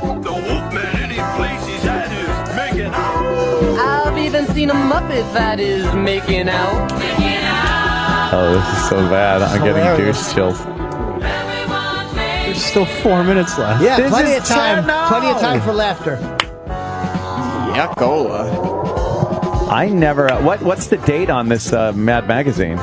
How much respect would you lose to me if it was 1997? How long? We have to hear the whole thing. Dude. Oh, close encounters. All right, so it's after 77. After 70. There's no time period where this would be appropriate. 78. 78. I thought this was a hoot and a half. And this I is thought it was a good almost a chorus. Rocky Make it Horror out. sound to it. And now, I thought it was cool. Could be, should be, making out. Who did this? You gonna come after this in your next special? It sounds like America Sings. Oh, let's make it out. Come on. No, I won't come on. Making out. Got it. You're not making out with anyone. But me. How did they think they could make this an epic?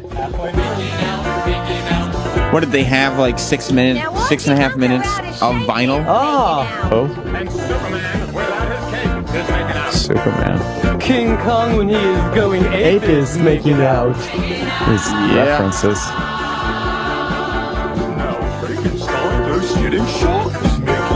I've even heard that Mr. Spock is making out. Would you believe that? You know how many times he listened to this? He had to To listen retain to it a all lot. this information Yes, 30 yes. years later.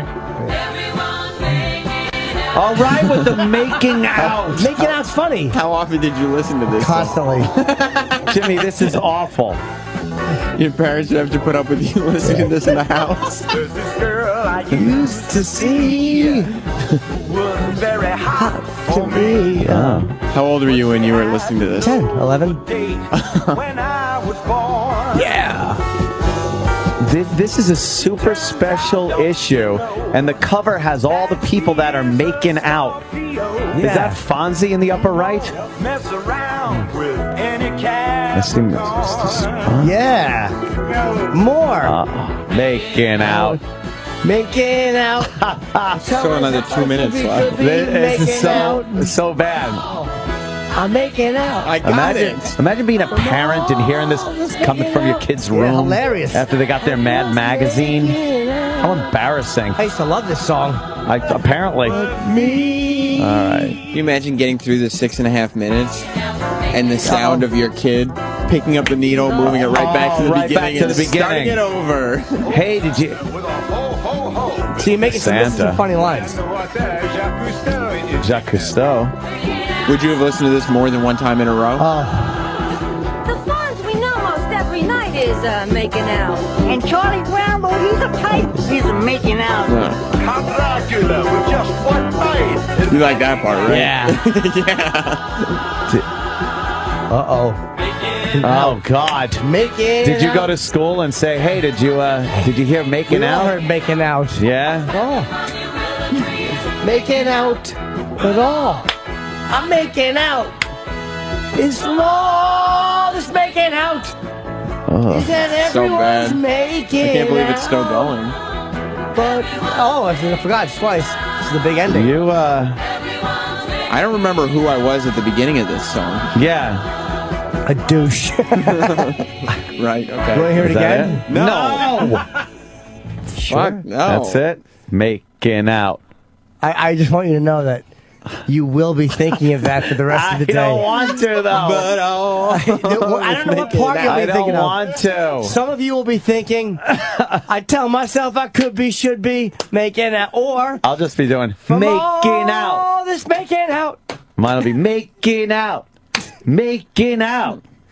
Oh. Is that everyone's making out? But me. But me. That's yeah, I don't remember that, Jimmy. I fucking Thank loved God. it. I played that a lot.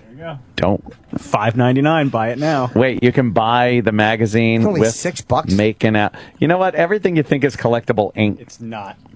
Well, you played the record. There's a little wear on the pages. I'll give you 50 cents for it. Song is dog shit. Yeah, song sucks. Well, Chumley liked singing Make It Out. Count Dracula with just one bite is making out. Stop it. I hate the making out song. It's so bad. That's because everyone was making out but you. Oh, That's how I felt. Oh, yeah. Yeah, it gets worse. More of Opie and Anthony's worst of 2013 so far. Coming up. Opie and Anthony's worst of 2013 so far. Continues right now. Right now. Right now. Worst of 2013 so far. I'm Sam Roberts for the Opie and Anthony Show. Of course, the guys will be back on Monday morning with live content. But before we leave our visit into what has been 2013, how can we forget about the day that we, as Opie and Anthony Show listeners, almost lost faith in humanity? That day was the first annual Gay-Off. Yes, the O&A Gay-Off. An idea that sounded decent on paper, where you would have a group of heterosexual men whose wives would accompany them to studio, perform gay acts on each other and to each other, and until one man was left standing. You would tap out along the way. This act is far too gay for me to do. I tap. I won't do it. Right? You're out of the game. There's one man left standing. We got a gay male entertainer in the room. We thought for sure this thing wouldn't last more than 45 minutes. We failed to realize the depths to which people will go for a couple $1,000s. It really is disturbing how bad this gets. Relive it with me, because I have to.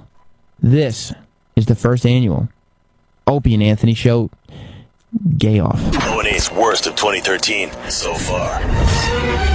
Wait, we got to play the official opener to the the official one and opener. done. Let's play the Gay-Off. opener. Here we go.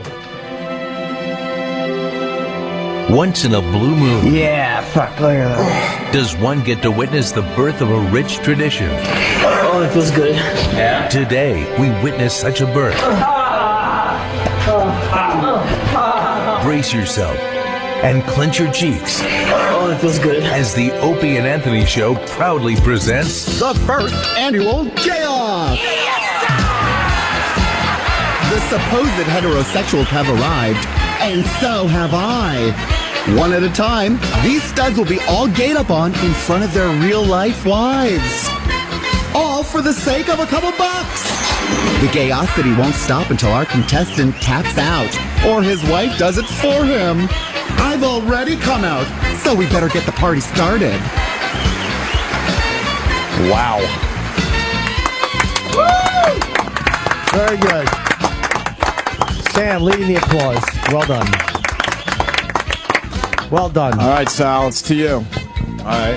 Who's our first contestant? I forgot their names. We should have put name tags on them or something. Or we could write their names in lipstick.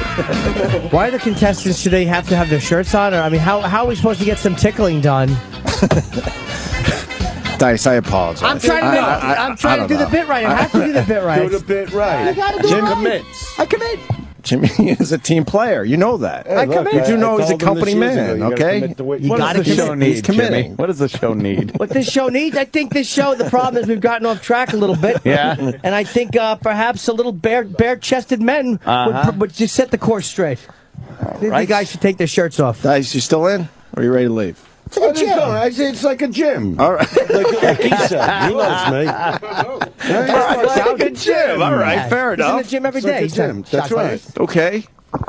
Yeah, there's no, it's closed. There's no air conditioning in here. Right. Yeah. This is getting fucking hot in here. Why you put on gloves? I'll say. How you gonna tickle someone with gloves? You don't tickle people with gloves No. on. You can put the gloves on when you have to grab their ball back. Gloves. You know What are you gloves? doing with It's gloves? insulting. With you? That's like saying you're dirty. Exactly. What are you, rude to the I guests? don't want to do this Yeah, at all. that's right. Huh? Sal doesn't He want knows when it comes. He's smart All with right, this. so which guy are we starting with?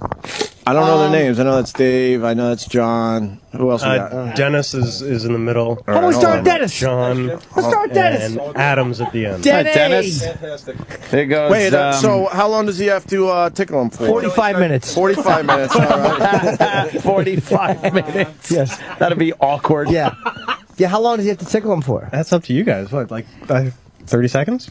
What do you think, Dice? You're good at this. I mean, if you're not going to tap out, what? You're pretty good at the tickling. 45 would really be nerve-wracking.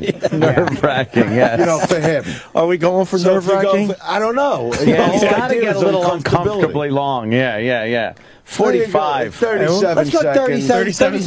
Let's go 37 37 and a half seconds. All right, 37 All and right, a now, half. 37 and a half seconds. Yeah, Kenny's got it. Please. All right. Who's got my This jacket? is so Yeah, Kenny's gay. got it. No, go to the... Okay, get in the middle so we can all see. Give him a little tickling. But you got to do finger top But wait a tickling. minute, the guy who's getting tickled, Yeah. if it doesn't feel like tickly, don't laugh. You know, don't fake it. Yeah. And don't make yourself come just to make the bit better. Okay. No, don't point my way. What? All right, give him a little... Ready? All right, here we go. But he's got his pants on. How's who's Sal supposed to timing tickle it? his thighs? Well, they got to take I'm timing. later. Okay, fair Wait, where's the enough. tickling going? Underarms? Where are we going? The whole body? Upper body, right? Just upper Yeah, body? upper All right. Underarm, Like you would anybody. across the chest and nipples, and then the sides. Tickle the nipples, Sal. Oh, Sal. It's All right, slightly do what you got to brushing. do. Don't Who's do it too timing high. it for the 37? I got it. Sam's got Okay, it. so Sam's got the timer? the man over here says like when? Yes. Yeah. And start. Okay,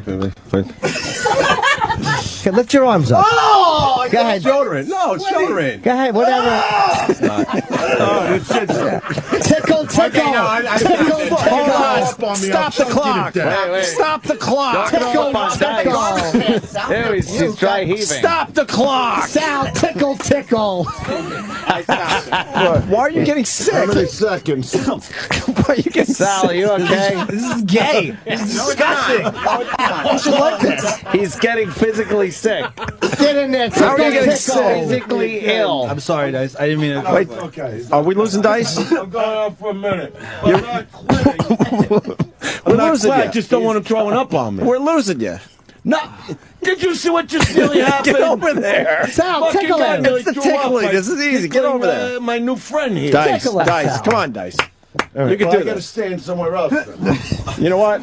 You can do this because you got the big shows in Vegas. You got this is training. You're training right now. The guys throw up when they get prison raped, do you think? Why are you puking, Sal? Because this is Under the arm. Tickle, tickle, this Sal. is not what I want to do so much. Oh, as making me Sal, let's physically go. fucking Get nauseous. in there. All right, ready? Coochie cooch, Sal. Tickle him. Go. Tickle, tickle. Get out of here. I don't like this fucking game. Tickle him. How's he supposed to get it? Action off of a one-man tickling another. Go ahead. Tickle him. Come on. Get in there. Come on. Yeah, get Yeah, it. Tickle his neck or Go to the sides. Go to the, tickle his little sides. His little sides, Jimmy. Tickle his sides already, for Pete's sake. Shut your eyes. Yeah, shut your eyes. Open your mind. That's it. Oh, look, he's laughing. Get up there. Now tickle. Come on, Sal. Sal. There's nothing funnier than the joking. There's nothing funnier than the fucking joking. I didn't know it was going to be that fucking funny. I That's told you, great. we make shit I love funny. That you add that. Tickle his belly I'm not button. adding that. This is what's coming out of it. Tickle him. How many seconds does he have left on the first contestant? 20. You still got 20 seconds. 20 seconds. Let's go. Come on. Get in there. And Tickle, tickle, go. Sal. Think about carpet. You can move around Yeah. his body. Yeah, get the whole beautiful body in there. Put your finger in his belly button. Tickle his belly button. Oh, come on. You got to take that on the road. Here. Troy, what's going on? Take this on the road. Sal's not stepping up to the plate. Sal, what the fuck, Sal? We put bronzer on you and everything. That's the greatest routine I've Yeah, ever yeah, that's a good one. People would go out of their fucking minds if you went on the road with this. Throwing up, choking, just being the tickling man. Where the fuck is this guy? Sal, the tickler. What are you doing? We How many got 3 seconds more you got? guys. Come on, come on. Get to the business. All right. How many? 13. 13 seconds to go. Keep going. Oh, look, he's laughing. He laughed. Is that enough? He's having fun. Tickle. 37 seconds. Lightly. Get him underarms. Tickle those underarms. Hoochie coochie. He got it. All right, Sal. 1 down, 3 to go. Only 3 more men to tickle. That was what life was about. That's why I was born to see boy. that was the greatest thing ever. And Dice, you know what? men. He might be at Governor's Did you with you feel this a weekend as your connection? opening act. Right, Dice? What? He might be at Governor's for your opening act now. You know what? I might have to haven't give him a laughed that couple. hard in years. Well. That is fucking fantastic. You wrote that? No. You wrote that? Yeah, if that's the opening of your show, Yeah. I can't wait to see what he closes with. Go ahead. You got to close your sound. I didn't even fucking sleep. Nah. This is the greatest thing I've seen. All I haven't right. seen anything in movies or TV that fucking great in the longest fucking time. All right, let's go on to the That was second genius. contestant. Do the choking with it again. Dude, throw some of that in, and the gag, hysterical. Yeah, go ahead, Sal. Tickle him lightly. Wait, let me just catch my breath. Wait, Sal, let me catch him. All right. Do the belly button too, Sal. The belly button's very That's ticklish. hilarious. Oh, here we Lightly, go. lightly. You'll hurt him. Look at him What with are you the doing? direction. Go. Yeah, tickle the belly button. Yeah. There you go. fingers at there, Now do the nipples. There you go.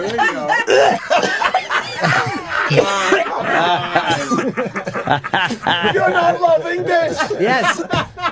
Get in there! Get in those tickle under those arms. Oh my God! Wait, take a second. I Get in there. deal. Bad Get boy. in fucking deal. Go, one more time. Under the arms. Let's go. Come on, coochie coo under the arms. We're all having some laughs. You don't even have to see it. It's that fucking funny. You just gotta hear him choking to death like that. Choking to death. Yeah, what would be funnier than that? He's not laughing. Yeah, you're not. Oh, you're not ticklish. That's a problem. I got the best photo of you. Come on, tickle.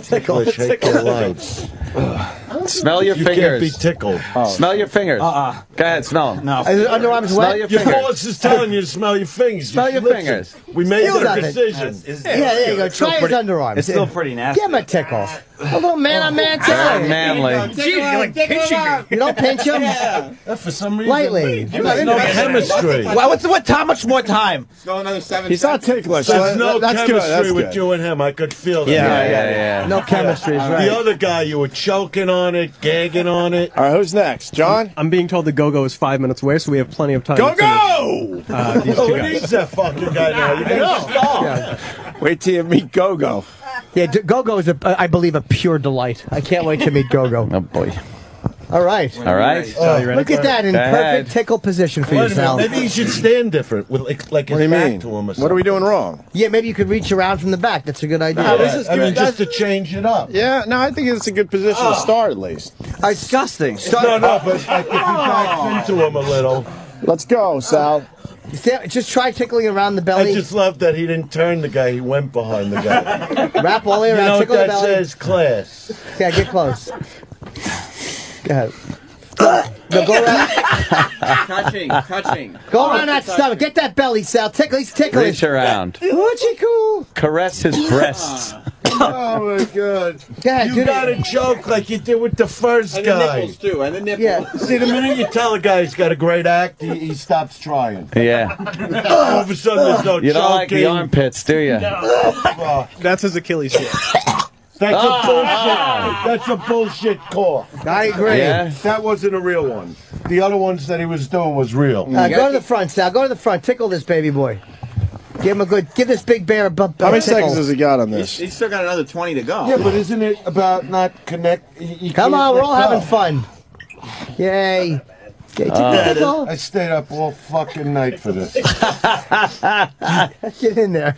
That's what this show needs. Fucking night to watch some guy clamming and I know, right? I don't even know how to tickle a guy. You're doing a terrific You're job. doing all right there. The Dice is show doing has all right, gotten right? way off track, and this is what we need to set the course. All right, he's done. Next contestant. Last one. This is the first round of the one and done Gay-Off. All right. The young trucker. yeah. Oh, yes. Oh, you are Oh, he's sweaty. sweaty. You are You think sweaty. this will be a problem? It's nice. He's trying to turn it on. Come on, get under there. His fucking pits rule. Wow, they are really sweaty. Oh, wow, this guy's great. Make him laugh, baby. Come Yeah. on, get under It there. looks like white guy dreadlocks his armpits. Okay, tickle up.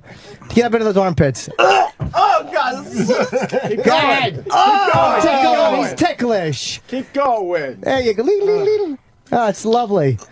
Oh, he's just touching his nipples. And... This is yeah, it's not gay enough. This is so bad. Not gay enough. Like there were chicks All right. starting to choke for Yeah, All right, we're done. yeah. We're done with Wait, round you one. don't think it's good? Everyone's through tickling. Yeah, they're Just sickened. Yeah, They're just fucking sickened. Are they sickened? There's actual chicks watching you do it. I don't know that they do that. Yeah, it's Yeah. fine. He's doing a good job. How do you do that? I don't know. You wave, Dice. Go. Yeah, see, they're right there. There's why don't the you- See us? It's on Pal Talk. See, yeah, the girl wave. Just keep. What's the next one, Ope? What's the next one? We got to move this along Well, here. we got the lap dance. Oh. No, I'm not. Go-Go's here. I'm done. How long do I want? Here? Done. No, he's not here yet. No, he's not here, Not here, so unfortunately. get the chair in for the lap dance. Oh, look. Wait, bring a chair in, or should we use one that's already here? Because the chair's going to be too high. Do we have a low chair? Yeah, we got the lazy boy back there. I fucking sit on that every morning. Well, that's even better. Fuck. Dice, you might have to move your jacket again. No, Kenny's got it out there. Oh, okay. Hey, boy, Sam, pull that lazy boy out. All right. Let's get the fun started. So, what are we up to now? Oh, cool. When is the other gay guy? Go-Go should be here any minute. All right. Really? All right, until then, we got to continue, Sal. I don't know what to tell you. Sal, comment? Sal's terrific. I'm good. I'm done. You do Why are are you good. using You do a good job. Clorox wipes on yourself? I'm gonna. Yeah, I would love to take a shower right now, but Why are you so know. sweaty? Why is he so sweaty? I don't know. That's in very close proximity to some fucking some men. Oh, he doesn't get anything. Money. He gets to continue to work here. No, I don't know what the gist of this contest is supposed to be. What happens? The guys, like, if they back out, Yeah. the last guy in wins? Yeah. What if they all just don't back out? Well, we're all lucky. It's just a long, good show. We get to know people. The show is set on course.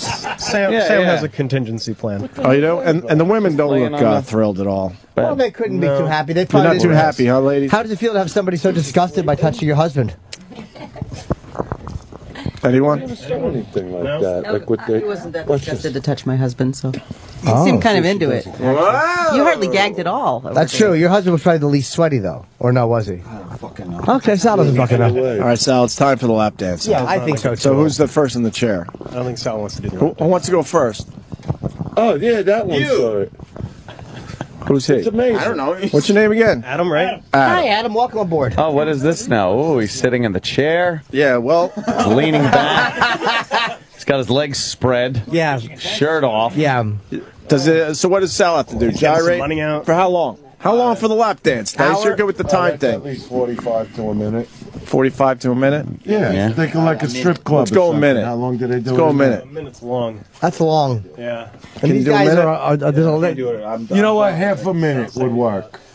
We're going to get some dirty or some gay music to. Well, Sal's saying he's done. I don't know what the fuck that means. That's not true. What do you mean, Sal? What does that mean? You're done? Go. He'll be here any You're minute. tendering your resignation? What? No, I just. Yeah. Yeah, the only way out of this is to quit. The show, I mean, not the bit. Gagging. Right. Dance, he could explode. Exactly. What are we going to do? He's going to have to shake his ass in his face. I think In his face? he's got to do a lap You could dance. do like that, maybe go around the chair a few times. Yeah, just, Yeah. You got just music? fucking work it a little bit. Let's get some music. Straddle him a Yeah, little. what are we doing? Let's get some Eric, you got music. something in there? Yeah, good abs, Sal. All right, Sal, we got some music playing. Wow, man. This Just is kind of good gay dance music. around, at least dance around the chair. Yeah. Can they hear the music in here? I mean, let's get the vibe going. Fez isn't going to like that. Yeah, we got Some headphones. He doesn't like when we discuss gay issues. Well, we don't like when he doesn't talk for 8 fucking weeks in a row. Oh. Holy shit. Jesus Christ, what's going on here now? I love the Fez. Said something. Let's go, Sal. Can't do it. Sal doesn't want to do it. Sal has just quit the show. Just Holy dance fuck. around the chair. He just quit the show, Dance Dice. around the chair? Just dance around the chair. We'll just see what happens. Yeah. Come on, Sal. My dick hasn't budged since I got here. Come on, do it then.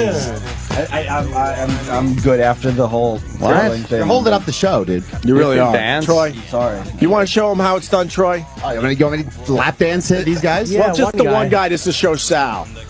Because you are down for whatever. I'm not saying Yeah, but that. you're fully dressed. This is just. Yeah, then I have to take off all my clothes. Well, take off your clothes, I guess. Yeah, maybe some of them. All right, one guy? Just to one guy, just to show Sal how much of a pussy he is. Yeah. And this is Troy. Attaboy. He's just down for whatever, Dice. Right on, right, Sam? He's down for whatever. Three cheers, hip hip, hooray. Dice, this isn't gay because he's down for whatever. He's down for it's a whole whatever. different thing. Yeah. For whatever. Producing the Bourdain show, he's busy. Like he'll do it. All right. There we go. Hey, look. There's the party. Yeah, there was the party from last night, Obama. Wonderful. All right, here's Troy. Troy's now. Troy's now naked. Troy's down for whatever. But this is because he's down for whatever, Jimmy. You know I can that. hear the music. Yeah, it's good. It's Where's like your new that. tap, by the way? I saw you Instagramming it. Oh, I got it. Okay. Yeah, that's a pretty cool tap. All right. Music's on? You want some headphones? Yeah, there you go, Troy. Troy, see Sal? What the fuck? What's the big deal? What happened to Right Side Fred? Bring Right Side Fred back. Wait, Troy's requesting Yeah. Right Said Fred. Yeah, There we go. there you go. There we go. Who's better than Troy? Troy is straddling the guy's face. Oh, Troy's got his tan in the guy's face. Penis over the guy's face in his underpants. Oh no! Troy is now balancing. Rubbing his ass in the guy's face.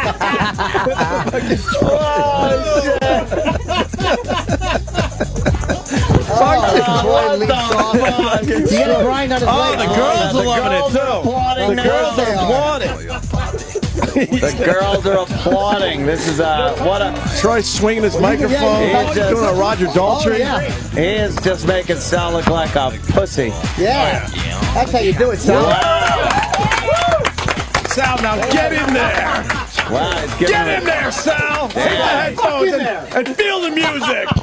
Yeah. Fucking Troy. Troy earned a buck. Troy earned a buck. You got $1 for that. All right, Sal, did you learn something? I'll do one. All right, I'll do one. Get those headphones on. Who did you not enjoy the most? We'll even give you that choice. Who did you enjoy the least? No, you can pick your guy. Sal, pick your guy. Pick your type. I think I'm gonna go with my man with this guy. Dennis.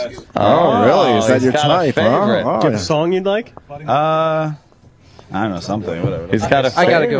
Okay, Eric has something. Eric's got a song? Yeah. All right, Sal now understands what's going on here. All right. Killed it. Careless. All right. Please do it again. Oh, here we go. Here we go. Now you saw Troy how to teach you. And you got to grind on him. Troy, you can work him through it too. You know, tell him what moves and stuff and what, yeah. Yeah. Coach him through this shit. So far, the Gay-Off, no one's backing out yet. We got to No. move this along. It's already 9:30. We got nothing happening here. This is crazy. Let's go. This isn't. Techno. What is come this? on, what are you doing? This isn't gay fucking E-Rock, what are you music. doing? E-Rock, you stink. You're dumb. Sorry, I don't know ABBA. gay strip music. He puts on motorcycle sounds. What a fucking boob. Yeah, exactly. A classic Village type. people. No, it's Great sound. Oh. Yeah, Sal, what are you doing? Sal. My dick hasn't moved. He's grinding his ass on the guy's face. Get up there. For a guy that doesn't want to do this, he's really into it. Humping over the guy's face. Sorry, guys. Sal, I'm sorry. I picked the wrong day to come in. He's jumping on the guy's cock. He's being a macho man. Get up there. Grind on his leg. What are you doing? Good job, Sal. Don't fall. His bag's all falling out. Sit on him. Sal's fucking balls are falling out. He's rubbing his ass in the guy's face. His fucking bag was Not bad, out. right, Troy? All right. I mean, no style? Troy's not impressed. All right, you know, at least he did. All right, Sal at least Nah, did it. he didn't have a. Dice, get a microphone. No one can hear you. What? The gagging and the choking. That's where the funny comes in. I know. We need more funny. That was the You gag. tickle a guy, you're choking to death, but you got your balls in his face. Yeah, because and not a sound. it's just not the same thing. I go out of my way to touch him. There, I was just putting my dick in his, general head area. So that you enjoyed more. I didn't enjoy any of this today. That's fine. I didn't enjoy it. We got So two then more you guys. lose. Two more. You're not Two a more fan guys. either. I lost. 2 more for Sal. Well, is the guy here? Not yet. Oh my God, we're getting fucking stood up. This is such Hilarious. bullshit. You think we're getting stood up by a gay guy? What's next up? What's going to happen next? Well, He's not almost here. I heard 20 minutes ago, 45 All minutes right, ago. what's next, though, on the list? we're still When doing do the this chicks part. come into it? Yeah, we still got to do 2 more lap dances, right, guys? Sure. Yeah. Fucking lap, didn't get through that? No, two No, more. only 2 did. They all have to do the Choke same on it. thing. So I guess Sal has to continue. Yeah, He does. I honestly can't see these guys not just doing everything. That's what I said. Like, Well, I think It's that money they. involved. That's exactly what I said. I don't know. Did you see number 8? All right, come back. Dice. What the He'll fuck? come back. Take a right. All right. All right, come back. Oh boy. Don't leave. Come back. I don't know what's going on here. We need a lap dance. We don't know what's going on. We need a lap dance. There you go. Sit down. Surrounded. Dice is at Governor's this weekend. What's the matter, At Travis? Governors this weekend. If you don't come We're back. in between balls Still in don't the know face and What, did she tickling talk to him? armpits. Yeah, she keeps saying any minute, any minute. She absolutely said, that he'll be here. All right. You know what? We should because no one's gonna tap out over just All right, one I'll be dance. back. All right. You want? You got it, buddy. You No, got this. Me and you. We got to double the game. Oh my Two-person dance. Two-person I'm sorry, Dice. All right. Dice is leaving. Dice is You got this. You said you were the one that was going to step up. You wanted to be bronze. who does Dice? Yeah, I didn't want to do any of this. I I had to show you how it's done. Now get out there and finish the But dances. double the dick makes it double gayer. Get out there and dance. Double the price. Wait, it's pretty obvious that they're not going to tap out with the lap dance, so we could move on to some lap dancing / dry humping. And there's over the pants fondling, too, on the list. Ooh. One of the other things we could do is the entertainer. The entertainer is supposed to remove their clothes and then swap underwear with them. Right. I'm just saying that's something we haven't done yet. Sal, you would do that. No. Because you're not actually touching them. Yeah, but I don't know what the fuck these guys got. Well, part of swapping Jesus, underwear would be they would that's take rude. off each other's underwear. Right. Of course. Yeah, I mean, I'm not afraid to get naked in the studio apparently, but it's just I don't want to put their fucking underwear on. It'll be fine. How about if you just smell it? Or they smell yours? Smell it? They can smell mine. I don't give a fuck. All right, fair enough. There we go. See that we move things right along. Yeah. Here. That's the show. Let's get back on track, guys. Jesus. Let's get back on track. All right. We've gotten wayward. Poor guy's just waiting for his lap dance. I know, right? He's sitting That's there. Dave. Here, am I not going to get danced? What's that? I'm going to get chipped. Oh. What's that? Oh. Damn it.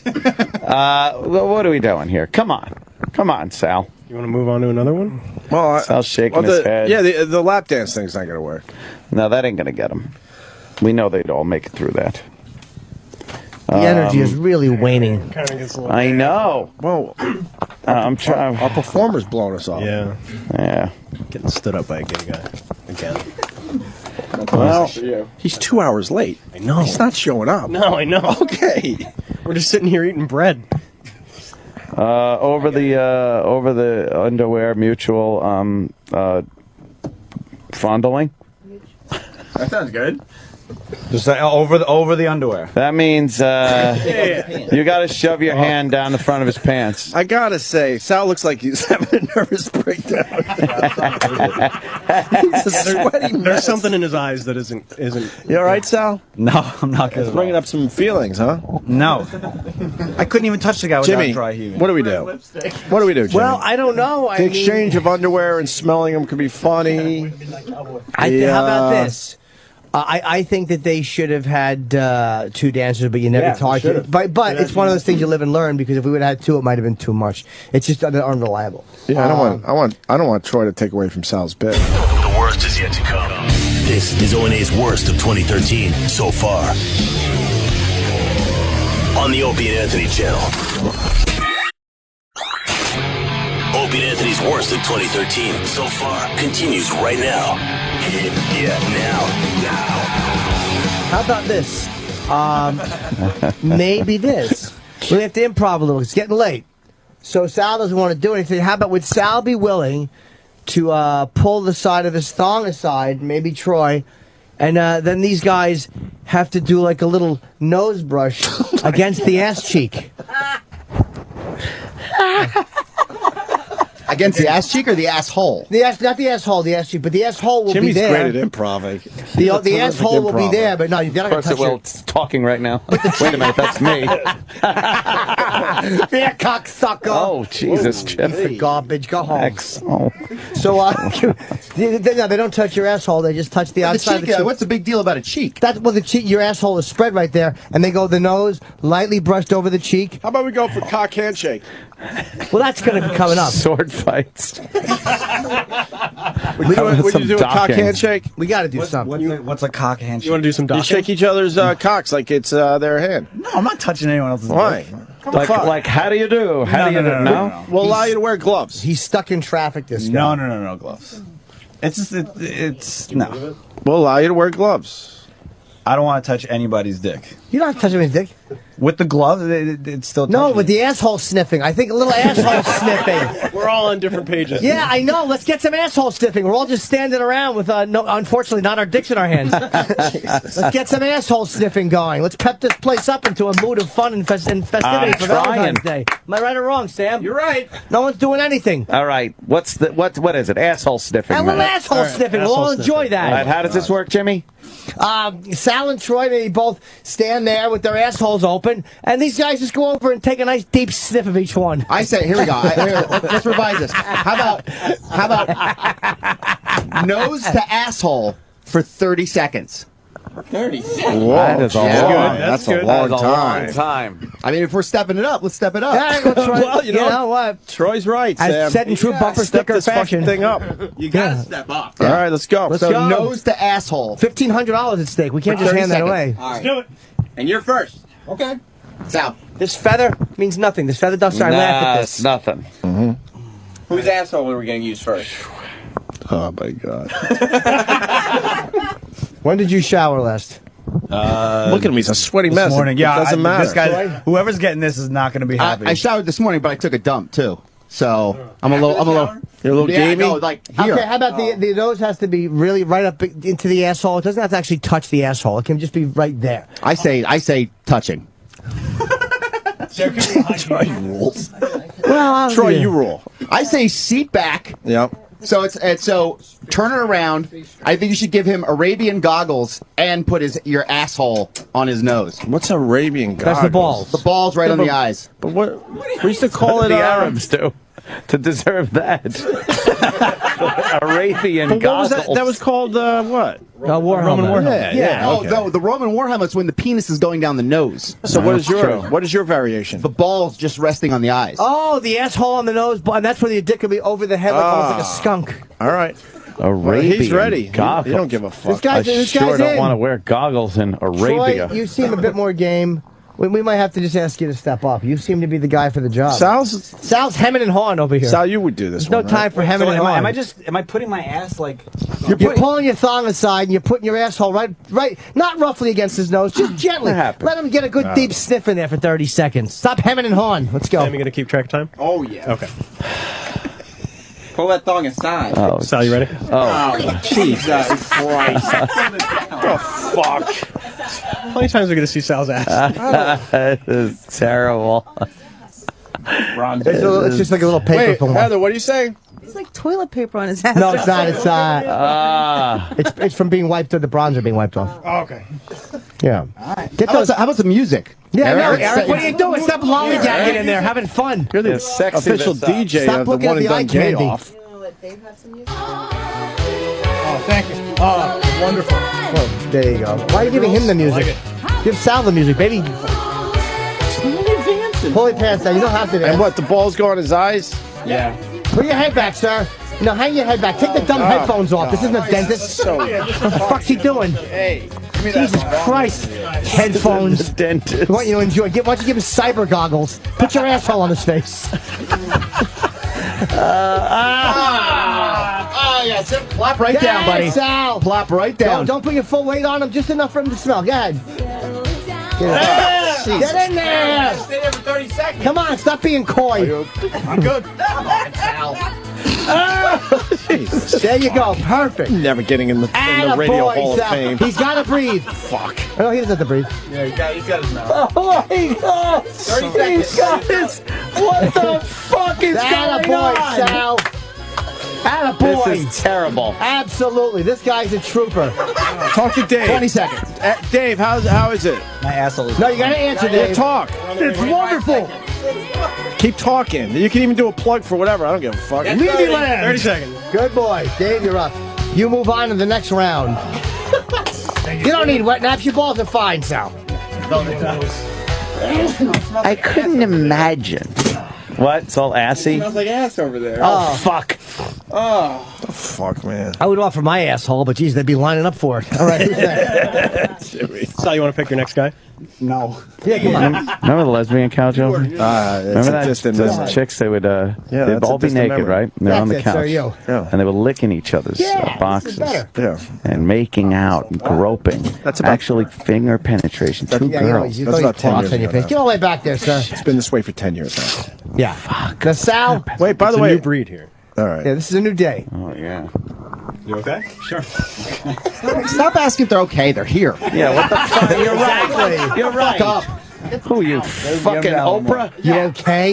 What are you feeling? Okay. Worried about their feelings. Just move your thong aside. Yeah, just like that. This is your favorite.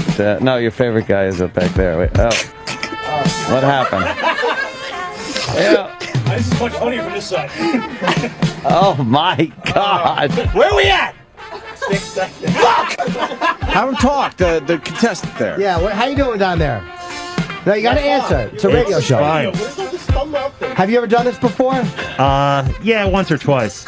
Now, how does it smell? Take a deep breath. I'm not using my nose at all, so. See, these guys aren't breathing. No, I'm Go talking ahead, to you, breathe. so I'm breathing. Okay. Get out of there, Sal. Don't move away. Now you got another Aunt, would you do that? His asshole is round. No way. Whose wife is this? She's the Asian girl. She's fine. You all right with that? You okay with that? Yeah, I'm okay. She's okay with it. Not really, though. Yeah, no, she's fine. All right. No, she seems a little flustered. Yeah, a little Yeah, flustered. she's unhappy. You can tap Are you out. unhappy? Is it hard to watch your husband do this? No, I've never seen a gay. No gay. You never seen gay acts? Right. Or Well, any, welcome to the like, show. sexual thing in How about front that? of me, so. Yeah. All right, let's go with the. What did you just use that wipe on? Because his goatee was itching my ass. It was kind of grossing me out a little bit. Wait, you wiped your asshole with a Clorox? No, just on the not my asshole. Just Okay, good boy. I don't Yeah, want your why are you asshole getting wet. rid of the scent? I know. What are you doing, I'm sure the Sal? scent is there. Holy fuck. Another man's Who doesn't know how goatee to is put his itching asshole Sal. on a man's nose? All right. Fucking A. Who's next? You want to go next, or you want whoever wants? Wait, we only did 2 guys? Yeah, we got 2 more to go. Look at the positive. There's Troy, 2 is it more to going go. well, you think? I don't know, man. I'd rather chicks in here, to be honest with you. No, I understand that part of it, but as far as like if we're committing to this. Yeah, I mean, this is going to drag out for a long time That's why because these I guys said- are in for the fucking haul. Somebody's got to either fuck them in the ass or jerk them off or something because. All right, let's go. Here's contestant number 3. Remember how Sal said he wouldn't do any of this stuff, by the way? Yeah. Go ahead, Sal. You're doing good, Sal. Get that thong aside. Let me see some sugar.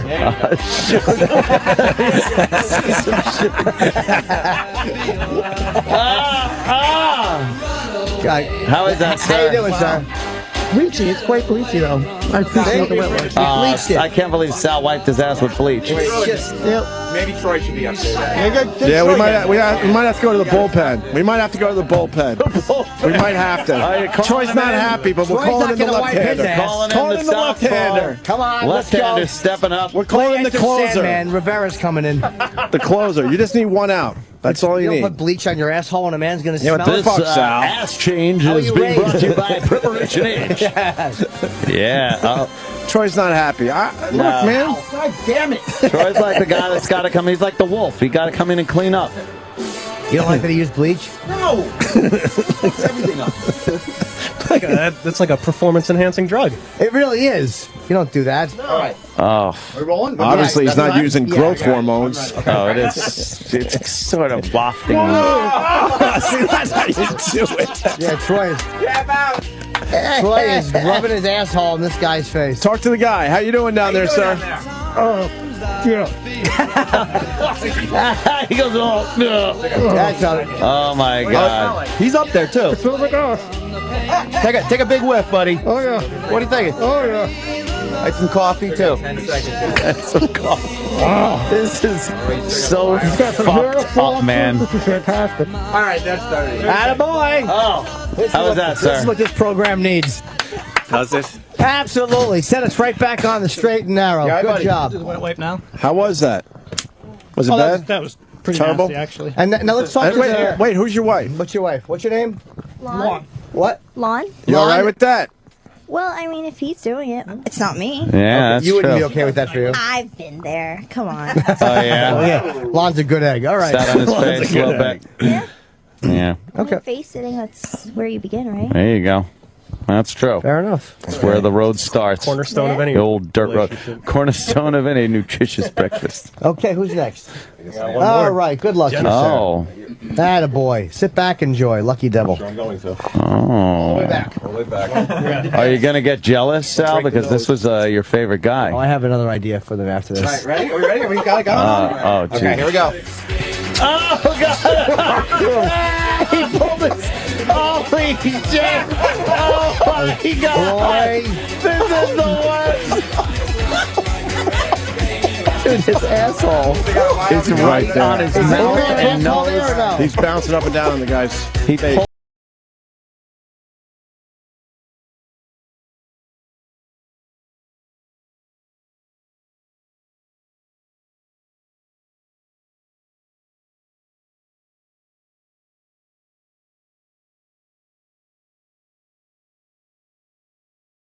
Oh my God. You what, buried? Is that all right? I can't believe he did Do you, that. My nose was in his ass. do you smell ass now? You know, what are these? my What God. are Are you these smelling- Clorox are you wipes? They're smelling ruining ass? everything. Wait, Get wait. rid of them. I'm Throw sure these fucking things out. Hold on, the wife is a little. She's a little flustered by this one. You all right? They have to smell Holy that. shit, I can't. Oh my God. You all right? Yeah, I'm fine. Have you ever done that, Tim? What? You never You've sat never on his like face? sat right there and You could tap out. Sure, I She can have. tap out for him. Yeah, you could tap out Yeah. if you don't But want it's to different see. seeing another guy do it. Yeah. it's pretty You sick, like it or right? is it uncomfortable? Well, uncomfortable. As long as he was okay with it, though. Cool. But you're like, you're not into that, huh? Fucking. Oh. Now, how about this? Well, we got the chocolate sauce, Jimmy. Let's not forget. You know what? We got the chocolate sauce. If you can work that into what you're thinking. That's all I'm Absolutely. saying. I don't know. A little chocolate sauce. I was thinking. Are you sweaty? Am I sweaty? Yeah. Your underarms ass. sweaty? A little bit. How about you? No. All right. Cool as a cucumber, that Troy Kwan. Yeah, Then Troy, maybe, not a I have an beast. idea. Okay. Maybe. How about chocolate sauce, and you see how far Or how about Like, you have to spend 30 seconds kissing the armpit of another contestant.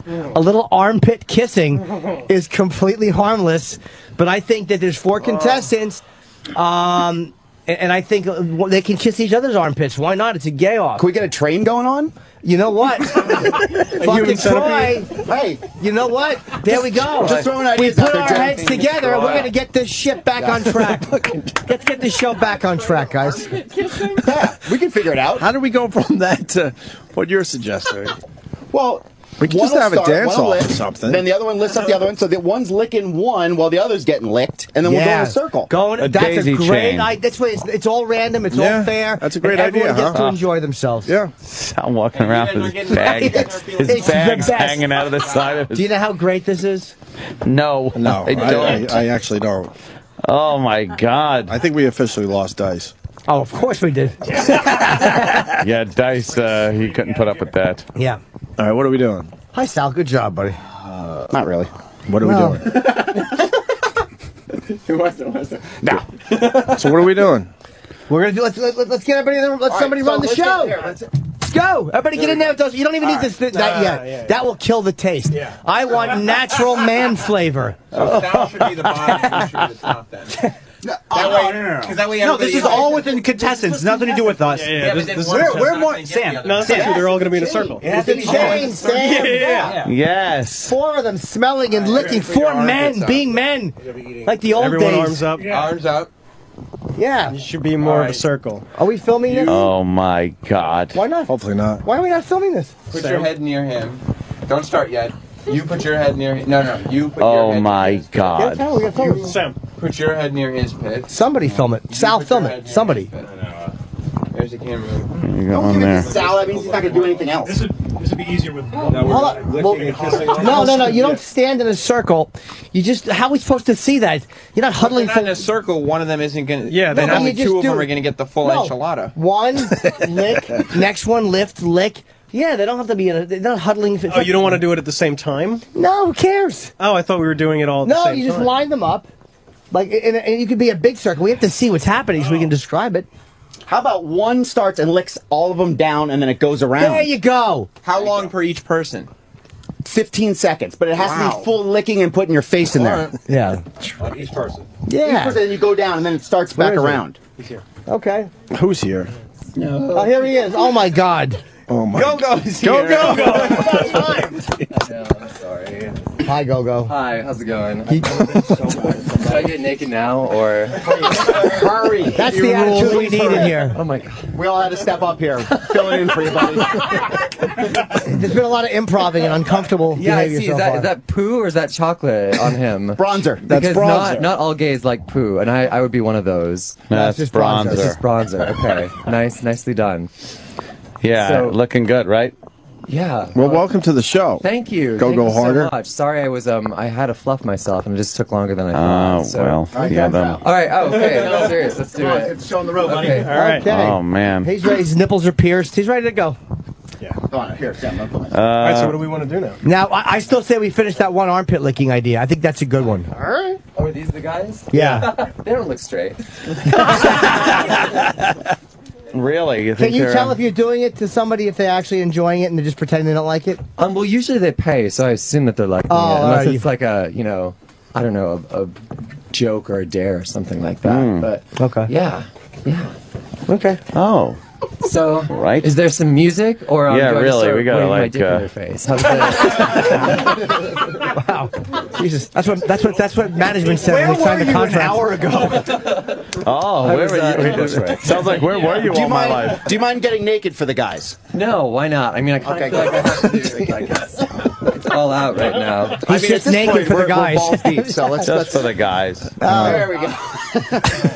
He's got a big well, I bag. do that. He's all bagged, this guy. Ladies. I have a big bag. It's beautiful. It's Okay. pierced too, It's actually. beautiful. Is it? It is, yeah. I know. Talk about Ow. crazy. All right. Okay, What's the so gist of Yeah, this what are we one? doing now? I think we should. I think personally, yes, We should fast forward. we should fast forward. Sure. We should skip this. Okay, fair enough. Yeah, yeah. And get to some of the Okay. the tougher- Hardcore. Well, we got the dry humping Decisions, left. What else? Well, That's hard. swing a soft You kissing. got the chocolate hardcore. sauce. I mean, as a straight man, like, what is like a danger zone for you? Like, what's the? Well, Yeah. what you just We did uncovered the with asshole on the nose. They How about actually, the, Oh, really? Yeah, none of them liked it, but they took You it. guys are so crazy. No dick and balls, but asshole. I guess it's because every straight man still kind of likes his asshole played Yeah. with, right? How about you just about beat underwear beat their faces with your bag like a blackjack? Yeah, a cock slap across the cheek Yeah, just to yeah. show him who's boss. Yeah. Yeah, slaps across All right, the let's cheek. get our chair back. What about on the knee? No, they should be kneeling. Ah, kneeling. Oh, All God. right, kneeling. All right. That's Yeah, pretty you know, All bad. these guys get naked with them? I think they should be. I mean, what they is should this at least guy take by their pants himself? off. Exactly, But right? he should take their clothes off for him. Okay. Gotten Yeah. so far beyond. You don't mind taking their I'm just clothes off? watching Are you kidding me? Okay. I told you it'd be Start great. here and let's Yeah, yeah, go This has harder. gotten He's so late, but he's a far. trooper. All right, so John. what's happening Sal, now? what are you doing? I'm putting on my pants. Why? Take your pants off. It's I can't killing the take it vibe. anymore. You're his helper. I can't take it anymore. Wait, I, you know what that Hope means? said, it's starting to kick No, in. I know what that means. All right. Oh, he's getting excited. He's You're covering excited, up. probably. Are you getting a ride? Oh, you're covering up your rod. Truth. You're Oh, yeah, he's in the closet. an asshole. Maybe you can help him Yeah. come flying out. Yeah. Sal, what are you doing? You're Sal, his you're helper. covering your rod. I can't. Yeah, that's how I'm covering my rod. No, I just. Ah, boy. Okay, well, Go-Go's here, so that's fine. Is that slut tattoo? Is that a tattoo, or is that? Is that more bad ideas? Okay. All right, let's do this. Is that Come over a here, tattoo? straight boy. Yeah, So he's- they're just gonna like tap out when they can't handle this anymore, right? Pick up your shoes here, buddy. Gotta make sure This has gotten. Yeah, guys, get these shoes off, for Pete's sake. Let's move the show. This is for Valentine's Day. Yeah, huh? we're gonna go late today. It's fine. This is our Valentine's Day fucking promotion. Oh, are you really? Oh my God. Well, in that case. Oh, he's kissing and licking his neck. He's kissing and licking his neck. Yeah, he's around the back. He's tweaking he's his playing nipples. with his nipples. Oh, he's licking his body. Game on. Yeah, this guy is a fucking professional. What's going on there? Timing delicious. He's pulling his jeans down. Oh my God. Totally, I'm going in. Really? Yeah, he's licking his. It's inverting now. This guy is the real deal. You keep telling yourself that. Kissing his stomach all the way down. Check and see if there's some blood flow going on down there. He's kissing it. Not too bad. No, nothing. Yeah. Looking at his cock. Nothing, huh? Okay. All right, let's get it all down. Oh no! Oh no! Oh, Jesus, what happened? Talk to the These guys aren't wife. getting paid at all for this. Talk to the right? wife. No? Yes. They win the contest. They win money. Oh, okay. I am How much just is on the line? beyond. Whose guy is this? How you doing, Lon? Is that? He's tickling their bag. He's playing with his bag. Oh my God! It really is getting smaller right now. It's amazing. I can feel straight. I've never seen this before. It's a pretty straight cock, yeah. He's turning white. Yeah, it's nothing's happening. Pass out. Should I move on to the next one? She's fine. Okay. He's got some wine, man. Yeah. Keep your trousers down. Keep your trousers down for the love of God. All right, this is Dave. Dave's the next Welcome aboard, Heather Dave. White's husband. Come on, Aunt. We're all having fun. I Get that don't camera know on these how people. this went. Oh, come on. There we go. I know, he's moving his. Dave has Archie Bunker underwear. I know, Jesus. I'm actually kind of leaning in. Whose wife is yours? The redhead. Okay. Hi. Oh, hey. You're very pretty. Is that a mole? Yes. Uh-oh. Oh wow. It might be cancer. Oh my God, what happened? It totally went away. Yeah, see? It went away. Oh, no, What is that? He literally It's the doesn't guy have from a the dick. gym. Okay. Well, that's cool. Yeah. He's tickling his bag again. I feel like tickling is just going to make it go back in, though. It might. Is it Oh my a- God, his penis is shy. It's like I washed my hands. It's okay. groundhog. Checking for a hernia. Porn, and this is happening to me right now. Can you turn your head and cough? Medical. Oh my God. I think he's good. He's just holding his balls. Playing with his nipples. I feel like these guys are really are real pros right now. I mean, Yeah, why don't you go in and kiss like you were doing over there? Yeah, I'm really, neck. he's like, yeah, just I'm gonna kiss talk him. to you All right, about well, this. do you have anything? I'm saying like neck and like. Oh, yeah. right, Let's yeah. want to make out. Go ahead. Go ahead. Make out. Go ahead. Well, you know, it's been a couple days, so why not? He's making out with him. There's two guys making out. Absolutely. Two men are making out. You're a better kisser than I should that. be appalled, but it's Can you make out hilarious. with him? Bag? Heather, you all right with that? I'm fine. She was laughing the hardest. They're making out and he's tickling his They're bag. making out and he's tickling his bag. Jesus Christ. He's holding his balls. I can't believe I gave this guy. I know. Well, it's the Gay-Off, and first annual. Yeah, but somebody's jealous he didn't get a kiss on the lips. Can you kiss him on his lips too? Are you jealous? Yeah, Give him a yeah. kiss. Tickle his bag. Tickle his bag. Give him a kiss. Oh my God. What the Happened. fuck? He's kissing his lips. This is what this is. Attaboy. right. The professional has There we go. arrived. I think he's more attracted to him than he is to my husband. What, Heather? You're not as attracted to my husband as you are to him. He's cute. I like his furry chest. I mean, yeah. He's a better kisser than the other guy, if it makes you feel better. Who's your wife? Where's Holy his fuck. wife? I'm sure stunned. he kisses you better. I'm than like me. a fucking like a baby seal on an ice I'm floe. sorry, fucking he didn't money. get a Took a good mallet over the experience. head. What are you Well, guys doing with this it's been money? leading to this day for many years. Absolutely. Is this We're all After in, today, guys. it's over. It's over. I think Yeah, we should this do is another it. one of these Friday when I'm back. no. Okay. Oh, this God. guy's helping me take his underwear down. with, guy. I kind of. All right. This is the one where I kind of. He's a real go-getter, isn't he? Yeah. Go getter. He's wearing fucking skinny jeans. How is this even? I feel like he just went into the Eagle and pulled. And he's shaved. Is that one of the This clubs? guy is subtly telling me that he's actually like a swinger, and he and his. Where's He's your just wife? playing with his balls. My husband. Manipulating the balls. He really is. Yeah, he's really manipulating my Oh, balls. and his wife is looking. Am I a sister? Yeah. His wife. Oh, okay. Sister. Is it hard for you to watch this? No. Okay. No, because it's their Friday routine. Oh, okay. He's actually hugging. No. Oh yeah, he's chubbing up a little bit Kissing too. his neck. Felt normal. All right, he's licking his nipple. Oh, what's the wife saying? I can't say fuck? anything. I don't know want what to to say even say. Hold on, This let is the wife first say it. Get time over there, let her say it. in all these years we got you give him something a little going on in tug? the studio. I can't talk. I don't know what to say. I know. All that blood is rushing to your cock. Jimmy's talking for all of us. We're good. He's touching his penis, playing with his balls. This is my whole childhood. This is memories for Jimmy. Oh, please. Oh, now they're making out. Oh, he's kissing. Play with his balls. And the guy's holding his thing. Dirty feet. He's got, oh, my God. There's men. Wait, the wife's a making little... out. You all right, wife? I'm all right. I have to say this one is I'm dubious. What do you mean dubious? I mean, I just don't know. I feel like he's covering it up now too. I feel like I'm not hard. I just there's a little blood flow going. A little blood flow. This is tiny. Troy, how's it going over there? Is your name Thor? It's fucking gay over here. Yeah. All right. This is John. All right, You're John. a tall man, so I'm hoping for a little. It's a grower. Is it? It's a grower. Okay. Oh boy. He's all bag. He's all back. He's all bag, this guy. What, Ed? I was hoping for a bigger cock. I'm disappointed. It's like being a big bald man. You want to set pressure to like make it measure up. Oh, sorry. He's manipulating. Oh, and John, you are wearing a wedding ring. Is this a? Yeah. Oh, and it feels real too. Oh, he's touching his White wedding girl. ring in his. Wow. Touched his wedding ring and his dick at the same time. We got to be fair to this contestant. You got to make out with him and play with his bag. Yeah, give him a kiss. There we go. There. All right.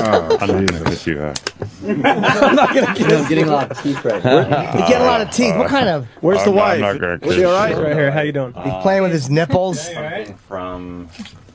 Babe, what did you get me for cologne?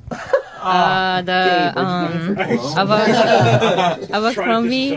Abercrombie. Yeah. Oh my God, Abercrombie and Fitch, like fierce. He's wearing That is a Abercrombie big cologne for the homo Gay-Off. scent. What a trooper. That's like deer musk for gays.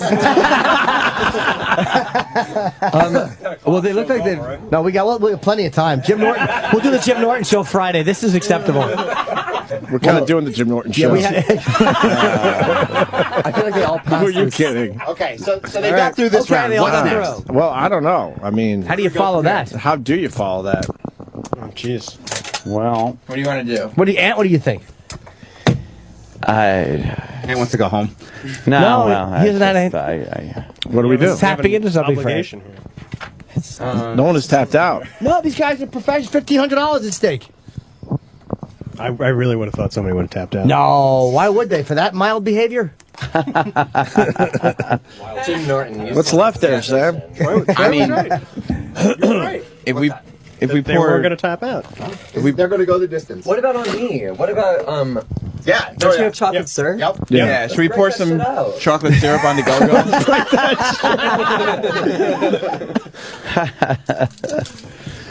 I didn't have time for breakfast this morning. Okay, so we're This will lay end down on the with ground some and have type them of oral lick. or anal sex. No, we can't do that. He's a great tattoo.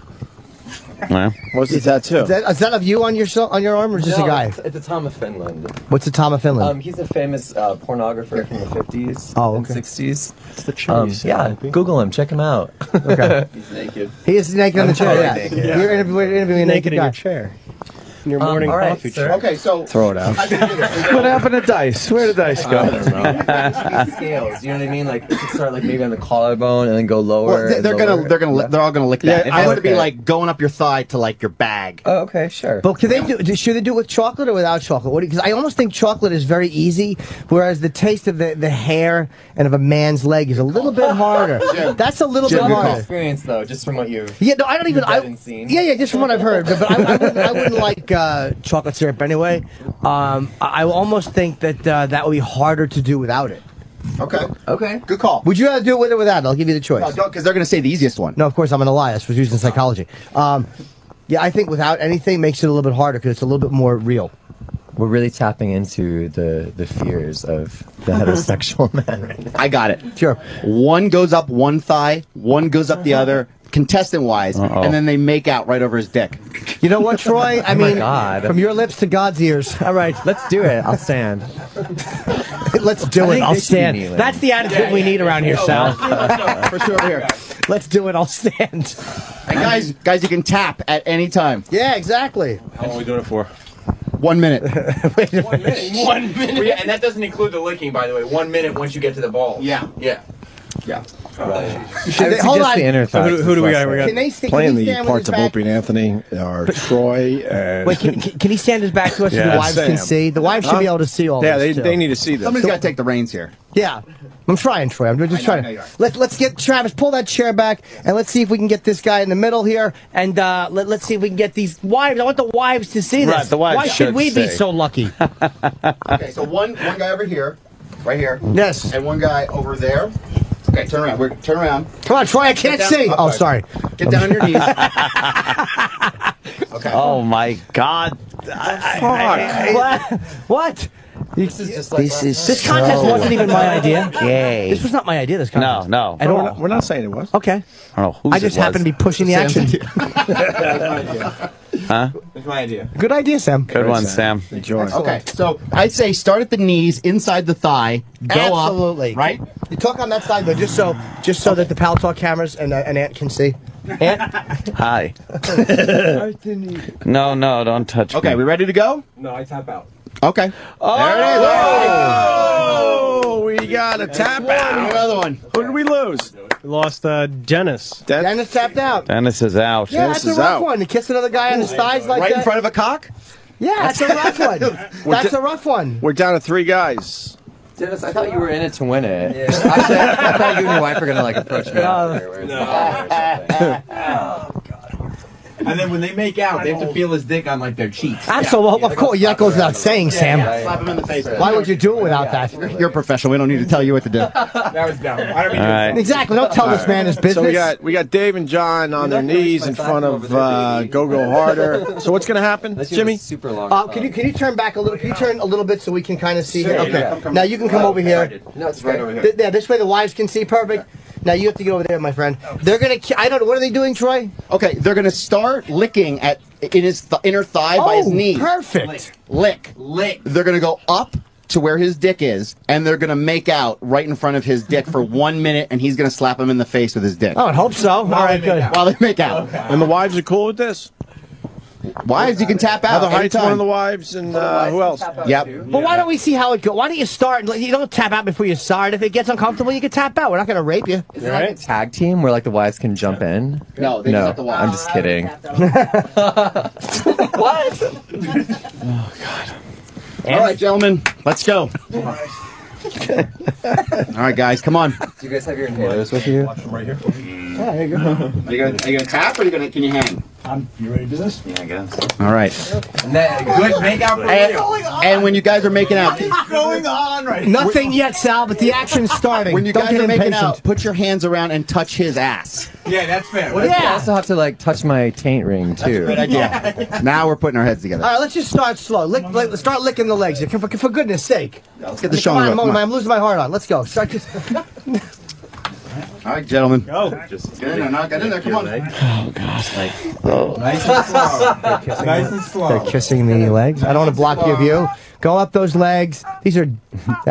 That's good. Oh. And he's just shaking, and his penis is moving a little Make bit. out for a minute. 1 minute. And play with his taint while you're making out. Yeah, make out. Play with his. Get back there. Play with his taint. They're kiss- Fucking Christ. They're doing it. He's holding their head. What a professional. Holy shit. He's rubbing his penis kind of between their face. You can't do any blowjob stuff, but they're not doing that. What is Are happening? the wives all right with this? Talk to the wives. Heather, you all right with this? Keep kissing. Heather's lightheaded. Where's the other 20 wife? seconds in. You got a lot of time. Yeah. And I mean a real kiss, guys. Really, make it sexy. Is he swatting them with his dick in it? Yeah, of course he is. Just not in the mouth. Oh my God! And rubbing his dick on On their their head. face, I know. Oh, you're not paying attention. You're missing out on all the fun. I'm trying to figure out if I have to pick. Come on, guys. Make it sexy. Come on. I have to pick my kids up. There you go, rubbing it on the cheeks and these. Holy shit! Oh, in his ear. 30 seconds in. Yeah, You got a that's lot of almost funny. Yeah, it's almost funny, Jim. Come on, guys. There you go. Keep going. Can we talk to the wives? What's going on over Yeah, there? how are the wives doing? And why aren't they tapping out for their man? Heather? I'm like pressed against the wall like I'm in a centrifuge. All right. Okay, Yeah, good. All right. yeah. Dude, They got sit over through there, it. just sit not always on camera. Sit this way and face over there. Thank you. So we got one guy out. But let's talk to the guys. How was that? Yeah, how was it? How was the action down there? Go to a happy place. Huh? Was it? Oh, it's fantastic. Let me tell you. Now, what are we going to do about the other guy, though? He didn't get to kiss anybody. That's a good point, Sal, Jim. I guess we got to bring Sal back into the mix. The only thing I can see is a rock, paper, scissors game, and one of these two has to go twice. Okay, that's 3 is an odd number. It's all you could do. That is all you can do. I mean, we're improving as we go. All right, so you two rock, paper, scissors, and the winner does not have to do this again. Oh, see, I would have done that differently. Okay, so no, all right, the winner doesn't have to do it again. Rock, paper, scissors. Okay, right? Okay. Best out of 3. Let's go. Okay.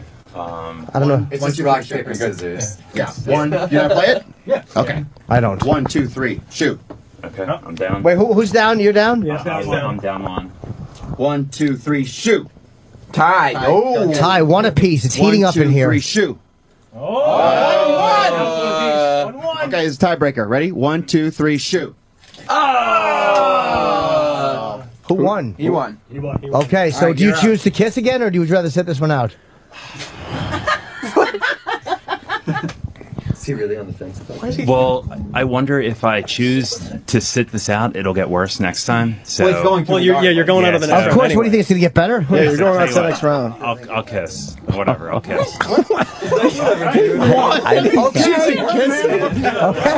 This guy. There you go. If he won, does that mean he could have bailed on the kissing? It doesn't matter. He chose to kiss. I keep thinking this is a nightmare. Like it's not really happening. I'm having a nightmare. That guy just tapped. Lon's husband, Because- what's your name again? The trucker. Adam He tapped. tapped because the other dude wanted to make out with him. Because he volunteered for it. Strategy. Good strategy. Good strategy. He tapped. Yep. You're He's fucking Stebbins from the long walk. All right, we're down to 2 guys. All right. Wait, Lon, are you disappointed? We're going to have to step it up here, guys. It's not up to me. It's not me in it, so. More awkward moments. Can you turn your head and cough? Epic fails. That was a shitty joke that bombed. And foul-mouthed rants. Why don't you shut the fuck up? Coming up. Opie and Anthony's worst of 2013 so far. Continues next. Opie and Anthony's worst of 2013 so far. Continues right now. All right, what the fuck? What's left? What's left?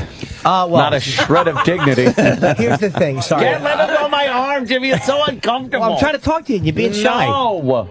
Troy, you thinking dance off?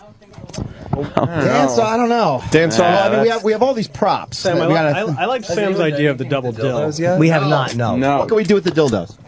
Do you know any good Throw them dildo away. games? What's that? Do you know any good dildo games? Well, all of them involve going up my ass, so I don't really know.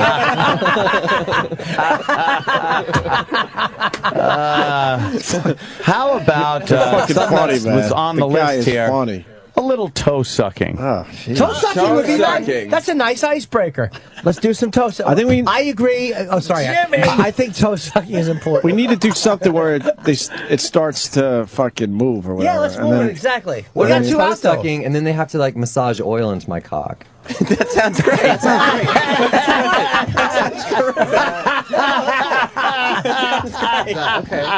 Cool. How about? Fuck. Are they allowed to jerk them off? Is that okay? No, Do they it's a come? massage. No, It's not jerking off. No. It's a No, massage. that's It's a massage. Oil massage. Okay. Can I make a suggestion? Sure. Contestant on contestant toe sucking. What are we going to get to do with him? That's why he's here. No, he's Yeah, he's the performer. Go harder show though. Go! Like you came in, you already stuck each other's Why toes. would a and, like- contestant suggest contestant on I know why. contestant? I know why. Why? Because he's trying to use the same strategy and hoping that the other guy taps out. Not gonna Backfiring. happen. No, he's good cheeks. Jimmy likes your cheeks, Go-Go. Okay, so I did squats yesterday, so let's do a little bit of. What do you think? Should it be contestant on contestant or contestant on you? No, contestant on him. Well, they got to Okay. suck toes and then do an oil massage. Okay, I got an idea. Contestant on him. Well, yeah, take his shoes off. We'll get ready. Why don't we take one of the dildo, put it between his legs, right? Or put it here, right. and have them blow the dildo and play with his actual balls. Oh, Troy. See, always a good solution. Compromise is important. Wait, what's happening? What about the oil? Why don't we do that next? The oil massage first. Oil Sam's massage right. first. You start with the oil massage. It's like being Wait, on the what happened? Titanic. All right, so right now, I know. It's crazy. We could have Sal with the dildo between his legs. No, I'm good. No, because Sal's not going to want his balls Sal's manipulated. Sal's nauseous in the corner. Sal's been shaken to the core here. Right now, the contestants are going to suck Gogo's toes. As they should. As they massage him with oil. And then they're going to massage his dick with oil. And then... Okay, when they're sucking each other's toes, can they play with each other's balls? Well, no, they're going to suck his toes. Okay, but they're sucking his toes, but then they'll play with each other's balls. Of course they can. Okay. Troy's really stepped up to this. Troy really done well. Troy, you know, somebody's got to take the reins here, Opie. I hear you, Troy. Okay. So you want to sit down, Gogo? Some people don't believe Troy when he says he's down for whatever, man. Okay, so the way it's going to work is you're going to suck his toes while playing with the other contestants' balls. How do we get E-Rock involved with this? Why don't they both suck each foot at the same time? At the same time, and then they'll play with each other's ball. There'll be ball manipulation the entire time. Wait, she's not happy over there. You all right with this? This is taking forever. Like, there's more discussion than action. I agree. Lon is right. More Like, discussion. if you're going to give us a show, give us a show. Come on Too now. much fucking chatter. She's right. Yep. Yeah, Let's get I on agree. those toes. Get on those tootsies. All right, gentlemen. Get down there. Be good boys. Oh. Sure. Quiet. You're ruining my mood. Okay. So, you guys know what you're doing? So you're gonna suck his toes, and then you're gonna play with each other's balls while you're doing it. Have we established a time? 1 minute. Hour and 20 minutes. Oh. Troy knows time. I feel like if Troy the knows stakes time. just aren't high enough, though, because it's not... I agree. I agree. I feel like they just touch my dick. or I think so something. too. Kinda I true. think so too. All right. Let's go right to the bring over with the dildo. Let's have them oil massage his dick Oil first. massage. Okay. He's feeling tense. Can they both suck his toes and oil massage his dick? I mean, there's no reason. These are not do it at the mutually same time. exclusive things. Suck his true. toes. Go all the way up, and then they'll Massage, manipulate. there you go. Give each of them A massage. But then maybe they should do it one at a time. Little oil in their hands. So that one guy doesn't get any more dick than the other. They start arguing. Well, yeah, but they'll just swap off. See, Lon's right. Lon's Again, mad again. more talking. Lon's More mad. discussion than actual I action. agree. That's because we're slightly unorganized, sweetheart. Like we're figuring it out as we go. Yeah. Troy, are you annoyed? What's that? Are you annoyed? Well, because she doesn't think you're a professional. I said these guys are going to do this. Right. This is fucking nothing. It's fun. We're already halfway Yeah. done. No, I know, but this is easy stuff. Let's go. Yeah. Obviously, and for them. Half the guys have already tapped out. Yeah, but look at these guys are fucking in for the haul. Somebody's got to get fucked in their ass or blow this dude in order to fucking win. Well, I was going to say, what if we lubed up the dildos and just, like, kind of press them against their holes for a while or something? Can't do that. Or No, maybe a we little can't- just a touch. I don't know. We can't do anything insertion-wise. We're not allowed. Let's just start with the kissing. I don't see any legs being kissed. So, What are you so doing? yeah, let's suck toes, guys. Come Fussing on. around. Get in there, suck some toes, Lollygagging. and then we're gonna go on up. Go ahead, get in there. Troy, describe the action. Okay, and get in there real good. The toes. Got to get in between the toes. What's Don't that? I do worry not about it. have fungus. Come on, guys, get in there. There's a little glitter. Can you guys reach over and then be playing with each other at the same time? Come on. There's glitter on Gogo's toes. All right, come on, guys. Get a little closer to each other. Come on. Get a little closer. All right, good. Good. And maybe put your arm around it. Maybe one plays with the balls for a while. Do it. Dave, play with his balls. Good, yeah. Make it sensual. never Make it He's fun. just bringing an arm around him. Is Like it hot? they're- Would do this It's in any way, it's shape, or mind-boggling. form. It's unbelievable. We found 4 guys to do this. How does that? I'm amazed. I know. We should have raised the stakes. See, I didn't give a fuck about this whole thing because I'm like, there's no one in our audience that will do this. Right. I was convinced it was Although going to be one of I've our never. ideas that would be a bust. You're right. So I'm like, yeah, whatever. Why Now can't we work get your way found up those 4 legs, guys. Start working the way Why up. get to can't the we cock. get fucking girls to come in? Now play with each other's tits. Right. All right, now suck her clit. You Money fucking. we could. It's just fucking. Because there's money at stake. Nice kiss. Oh What's my going God, on, they're Troy? going- Now they're kissing up the leg. Yeah. They're making it hot first. Is it hot? Oh yeah, it's steamy. Gogo's one better than the other. Oh Jesus. I think it's the Abercrombie and Fitch. Although I can really tell that this other guy is just doing his best. Like he's really coming from the heart right now. You know what I mean? It's because I care. Right? Heather Heights, Maybe husband go ahead and Dave. kiss it a little bit. Jesus Christ. They are working their way. They are now at the just about the hips. Yeah, there we go. On each side. There we go. The one guy's And- got his hands wrapped around the leg. He's a trooper. This is like what happens in prison. It is. This is They amazing. want the cock. Now we gotta get the lotion Oh out. jeez. What Here's happened, the Troy? massage What lotion. happened? Here we go. We're gonna pour it all over you. Okay, here we go. Yeah, he'll do Put it it in his himself. hand. He's He's lubing it massaging up. his own. Okay, all over your hands. All right, let's do this. Yeah, on their hands.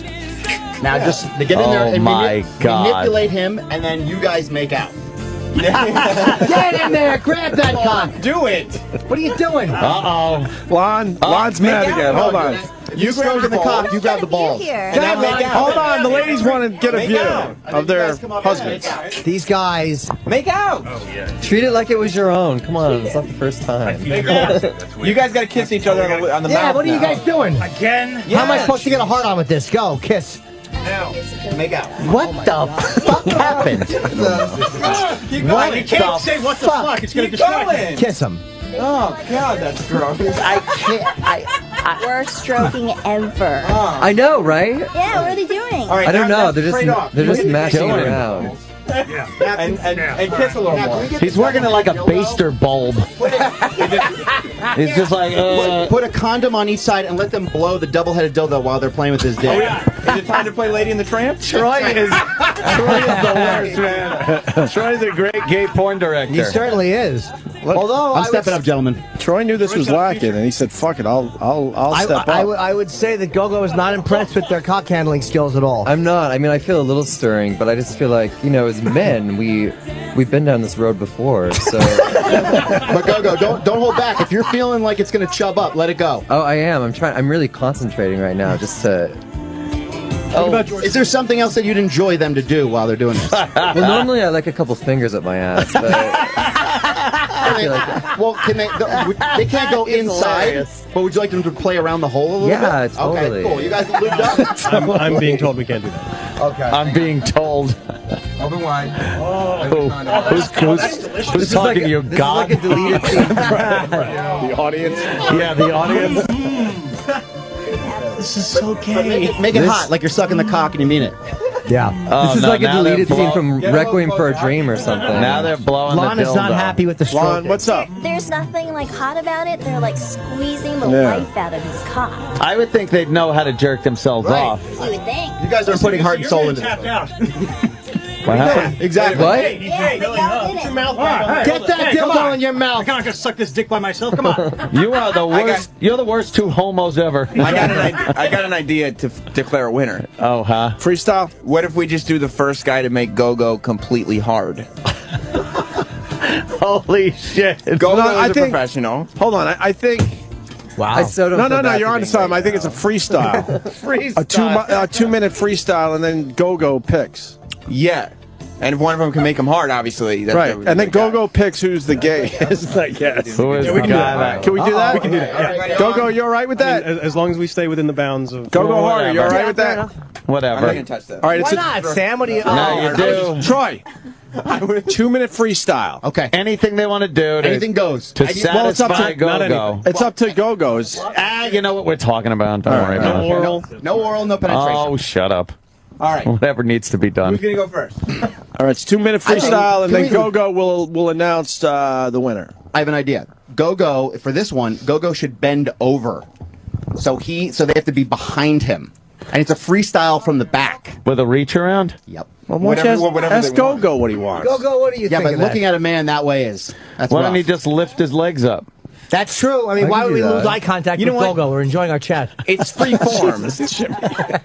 How am I getting pulled into this? It's free form. It's about Go-Go's pleasure. Go-Go should be able to pick whatever position Fair enough, he Sam. wants. Good call. And we think that. I'm sorry. Let go of me. We think that. We think that. Go-Go Is it a should- 2-minute or a minute? What do you think? 90 seconds. Let's go 90 seconds freestyle. And Dave goes first. And you got to really put your all into it, or else you're going to lose. Right. And Then this all for the this will- $1,500 courtesy of IHateStevensinger.com.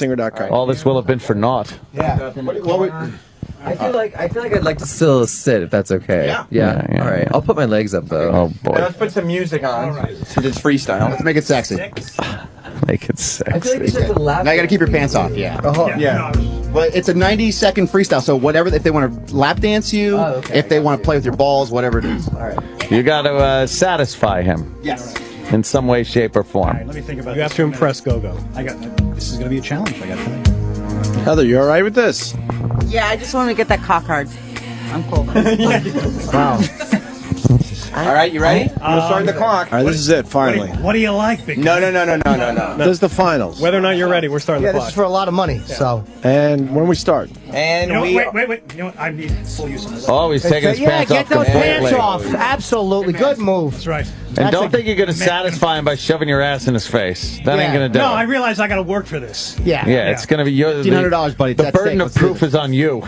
Yeah. Troy, who do you think's going to win this? It's a close call. They're both in it to win it. Yes. They really are. It's gonna be close. Let's see what they got. All right. All right, you ready to start? Let's do this. Time starts now. Give me this thing. He's just tugging. Give me this thing, goddammit. Gotta make it hot, dude. He's straddling his go-go's legs and he's tugging his dick the way a doctor would. As you can tell, I've never done this This is before. the freestyle? Go, tell him. This is the best I got. Go, go. Style. I like how he's trying to back Go. up his manhood by going, you can tell I've never done this before. I'm really a I am kisser, so questioning my and I like career. a lot of No, for real. Yeah, I am too. This could be the last show. Oh, he's making out with him. Making out. He's That's too rough, sir. You're kissing Go-Go too rough. You're really Like it fucking. rough? You were choking on my air splatter for a second. Your clock's Yeah, running, give me that. What are you going to do with that? No, don't steer Go-Go it. doesn't want that on him. No, don't steer it. What are you wrecking everybody's fun? Go. Oh, man, you are wasting time. Oh, Jesus, I'm making out. The kissing is the hardest to watch. It's the hardest to watch because It's fucking, I don't even know what. I mean, like, I don't. 30 seconds to go. 60 seconds in. Clock's running, buddy. What are you doing? Pull out all the stops here. I know. God Almighty. What do you want me to fucking do here? I know. What do you think, being Ask first Heather. up or Ask your last wife. up? Ask your wife. Put your hand under his balls. Heather, what can you do? Hey, what are you doing? All right. You got a dick, you know it feels good. 10 seconds. Yeah, oh, Just she's looking 10 at his wife trying to coach him. She's coaching. She's Oh, a my good God. Tickle the helmet.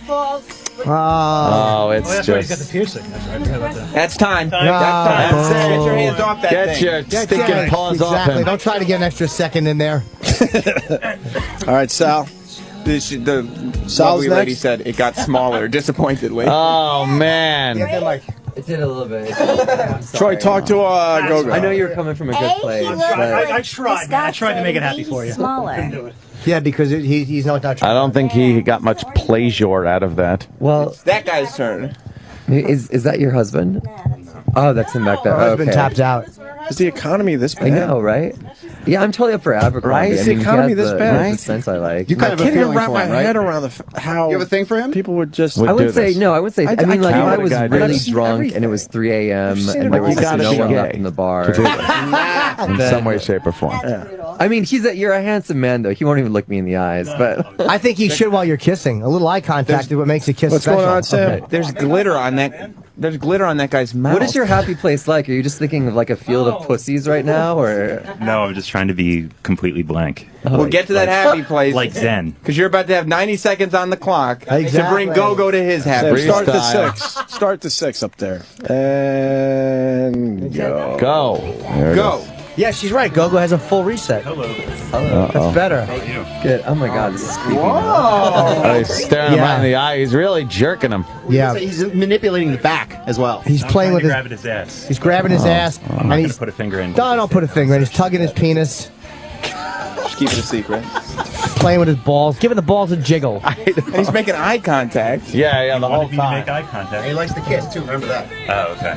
Yeah, what are you fucking not caring about him? Oh my. Oh, Jesus. This is the worst kiss I don't know ever. what happened. I don't know what happened.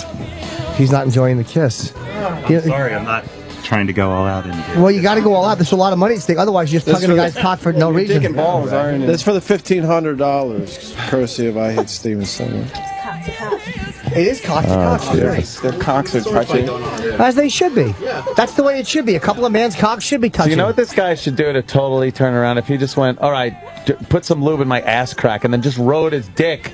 There you go. But without, shoving it up your ass, but just kind of Absolutely. manipulating it with your ass crack. You speak for the people. You got 20 seconds. I'm just trying to say what 20 would have seconds won. to win this. I might have won it. Because this is lackluster. I mean, He's not even don't trying. give up. He's not even trying. He's got 10 seconds left. Don't be shy. I've gotten better Okay, hand where's jobs the from my oil? sister. Where's the oil? Where's the oil? Hold on. Stop the clock. No, we're pausing it. We're pausing it. It's not. Time up. There's 10 seconds. Yeah, he still got it. He still got 15 seconds. Yeah, he's doing a new idea. Put 15 seconds back on the clock. Oh, he's lubing up his ass. And now he's sitting on his... Wow. I don't know where your ass has been. That's the thing. Oh. Well, he's straight. Yeah. All right. Sure All he right, is. that's it. That's time. There it is. There's the contest. Wow. Well, is there anything else in the That ended with a whimper. I know. Jim, honestly, we could keep going to the afternoon. Go-Go, what do you think? Who's the winner? Or let's say this about Go-Go Or is first. there anything else going on? We might have something else going on. We got to plug. He's at Go-Go Harder on Twitter and gogoharder.com. You can check out Go-Go performing Boy Burlesque at the Robin Bird Show this Saturday. Robin Bird's still around? Yeah, Robin Bird does this really big kind of burlesque show now, so it's not like as strippery hardcore. I'm also not a porn star, just so we're all clear, but I do like sex. So, Were you the contortionist dude that was at her show 2 weeks ago? No, that was Tony Soprano. But anyway, she does this great show. There's lots of really beautiful girls. I know, right? Oh, sorry, it's just a form of habit. That's okay. So I'm there every other Saturday, and you can check it out. Tickets are at thecuttingroom.com. Yeah, and gogoharder.com or gogoharder on Twitter. How old is Robin Bird? I'm in I shock. don't know. I do not know. She goes way back. But you're definitely a trooper, definitely a professional. He came right in and just took the reins. He's hilarious. Yeah, too. very funny. Very funny. What do you think to wrap this contest up? It's Go-Go's decision, right? I would say so. Unless you want to see something else, I guess. Yeah, is there anything else that would help? We got about 10 minutes. With your decision. Really? Yeah. How about we this? got a lot of live reads. Is it possible? Now these guys have done some kissing for both guys to kneel and for Go-Go to stand on over them and slap them on their closed mouth with his cock. Of course, it's possible. Anything's possible. That's fair. Yeah, that's fair. Okay, let's try that. Let's see if anybody can handle that. I don't think Anthony can handle that. I know. I think Anthony's fighting a lot of feelings. It's okay. He won't even let me touch him, and he normally is good with that. I never like you touching me, and I don't mind any of this. It's just where the show has gone way over. After 18 and half years, you shut us down. We don't even know Jim what to wins. say. This wasn't my contest, though. Jim, here. This wasn't my contest. Here, Jim, have the show. It's yours. This was Sam's idea. I'm just trying to fucking help out. You owned it, my friend. You owned it. Yeah, smack him in the mouth with your dick. Lon, what do you think? Lon's been very vocal. Let's get with the wives for a second. It has to do with Go-Go ultimately. What do you... The wives. What can the wives do for you? No. Whoa. The wives couldn't do the way anything she for him. thinks. Lon wants in. The husbands haven't done anything, but I'm sure the wives won't really be able to do much either. What a trooper Go-Go is, though. I'm sorry, Lon. What a fucking professional. I just want to boil down to the fact that he's cuter than I am. Nothing on that, huh? You bombed with your clothes off. You bombed with your dick out. You bombed packing a quarter-inch. All right, so why don't you guys kneel down in front of Go-Go? Let's get the show on the road. Go-Go, here. what do you Let's think? wrap it up with some good laughs. You did great, but anything else you think, or you good? Well, I mean, I kind of feel like... You feel like we need one more thing, right? Yeah, I guess I just don't... I'm trying to tap into, the fears of a heterosexual man, and I just don't, is it the dick or the hole that's more intimidating? I don't know. Maybe resting your penis on their lower back. The problem is, Troy, what these guys are willing to go as far as we They can go. kind of are. Unless it's bend over and you're going to get fucked in your ass now. Right. These guys are... Two guys dropped out, though. I already told you I get paid more for that, so... Two guys dropped out. I say some smacking the dick on the mouth, and then we'll see after that. We may have one more after that, but I say we see if they can handle that. Okay. I say we see if they can. Maybe a full, just kind of massage with the penis. There you go. Right? What the heck? You massaging your penis into our faces. Not the mouth, not in the mouth. Just okay. Just that wouldn't be fun. Just so we're all clear. As long as mouth is closed. I'm with Yeah, Troy, mouth man. is closed. They're going to take this. And don't no go problem. fake yawning, you. All right. Jim, ruin my fun. All right, let's go. Let's do this. Yeah. Okay. What are we doing here? Who wants to go first? Okay, so you get down on your knees. Stupid underpants around his ankles. Troy, what's the time on this one? You're good with the time. Do I? You want to do 90 or 60 on this one? 60. 60. 90 or 60. We got 8 minutes. We have 60 seconds? Yeah. I think they should have to keep their eyes open. I too, though, agree. right? How come we can't see? I mean, Ant, can you see?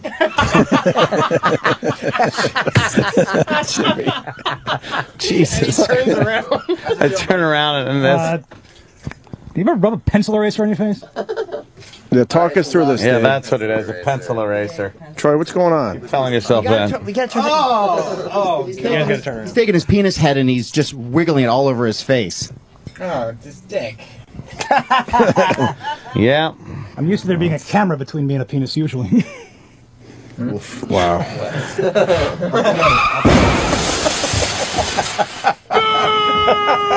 Wow. Oh my God. I think making out with the Do you suck massaging dicks? was worse. Do you suck dicks? Really? Than this, yeah. Do you suck dicks? I kind of think that's it. I think we climax. We got one, all right. We got one more to do. We have to do Okay. both Yeah, fair, fair is and then fair. we're done. Yeah. Fair is fair, and then we're done. Turnabout is fair play, right? Yeah, I'll say it is. Happy place. He's in his happy place. Yeah. I would look you in the eye. Go ahead. Really? Okay. Okay. I'm a little nervous that one of them might just go crazy and like bite it off or something. Like they just can't handle it anymore. Okay, put your head down a little. Put your head down. Oh my God. No, well, you can't. The most important thing. He's just tapping his dick and balls all over the guy's face, and the guy is not Like it's a weird Morse code or something. batting an eye. That was like SOS. It's like you're trying to bully him into fighting by poking him. Yeah. All right. Yeah, there we go. That's it. Wow. Yeah. Wow. That was These guys have a stronger constitution than we thought. Yeah, I guess so. So what do we do? Who does Go-Go declare the winner? Well, we'd have to Go-Go could declare a winner, I would gather, right? Yeah. But does the other guy get nothing? No. We have first, second, and third place. Oh, okay. So who's in third already? Third is Adam. So Adam won $200. Adam gets $200. Courtesy What of is I Hate second Steven price? Singer. Second place is $500. Oh, all right. 300. 300. Sorry to get your hopes up. $300. Okay. First place $1,500. Okay. All right. So One shot first and And second. that needs to be right again. Oh, let me read this right now. This Morning of Enchantment has been sponsored by Steven Singer Jewelers. You get your sweetheart the perfect gift for Valentine's Day, as these guys just did. They gave their wives memories. A real long stem rose dipped in 24-karat pure gold. Visit IHateStevenSinger.com today. Steven sponsored this, and obviously the greatest friend we have on the show. So thanks. what's wrong with him? I believe me, I'm unbelievable. Okay, so what do you think? Jesus. Yeah, I mean, I know it's a tough Your choice. input is important. Out of the two, who do you think was a little more apt to satisfy you than the other? Okay, Who wanted it more? Here's what I think. Honest to God. I feel. And what are you guys' names again? Dave and John. Okay, so John, I feel like you're a handsome man, and I really like the cologne that you wear. Dave, I feel like you really are a people pleaser, and you're just out there to like a even if you're reality not, show. that adept and the kissing could use a little improvement. You really do try. I'm gonna have to say, I think Dave, I'd say you're the winner, and John, you're so. Oh my! John's not happy. John? Dick to my asshole. Huh? What'd he say? Well, he did have his dick to his asshole. He whimpered, I touched his dick to my asshole. He whimpered. For $300. He whimpered. But there wasn't a lot of love in it, though. You got to admit that. That is $300. I did get him half hard when I was tugging him. You declared the winner. I'm sorry. Oh, man. Yeah, all right, that's it for the worst of 2013 so far. The rest of 2013 starts Monday morning at 6 a.m. Eastern when O&A return live on the Opie Anthony channel.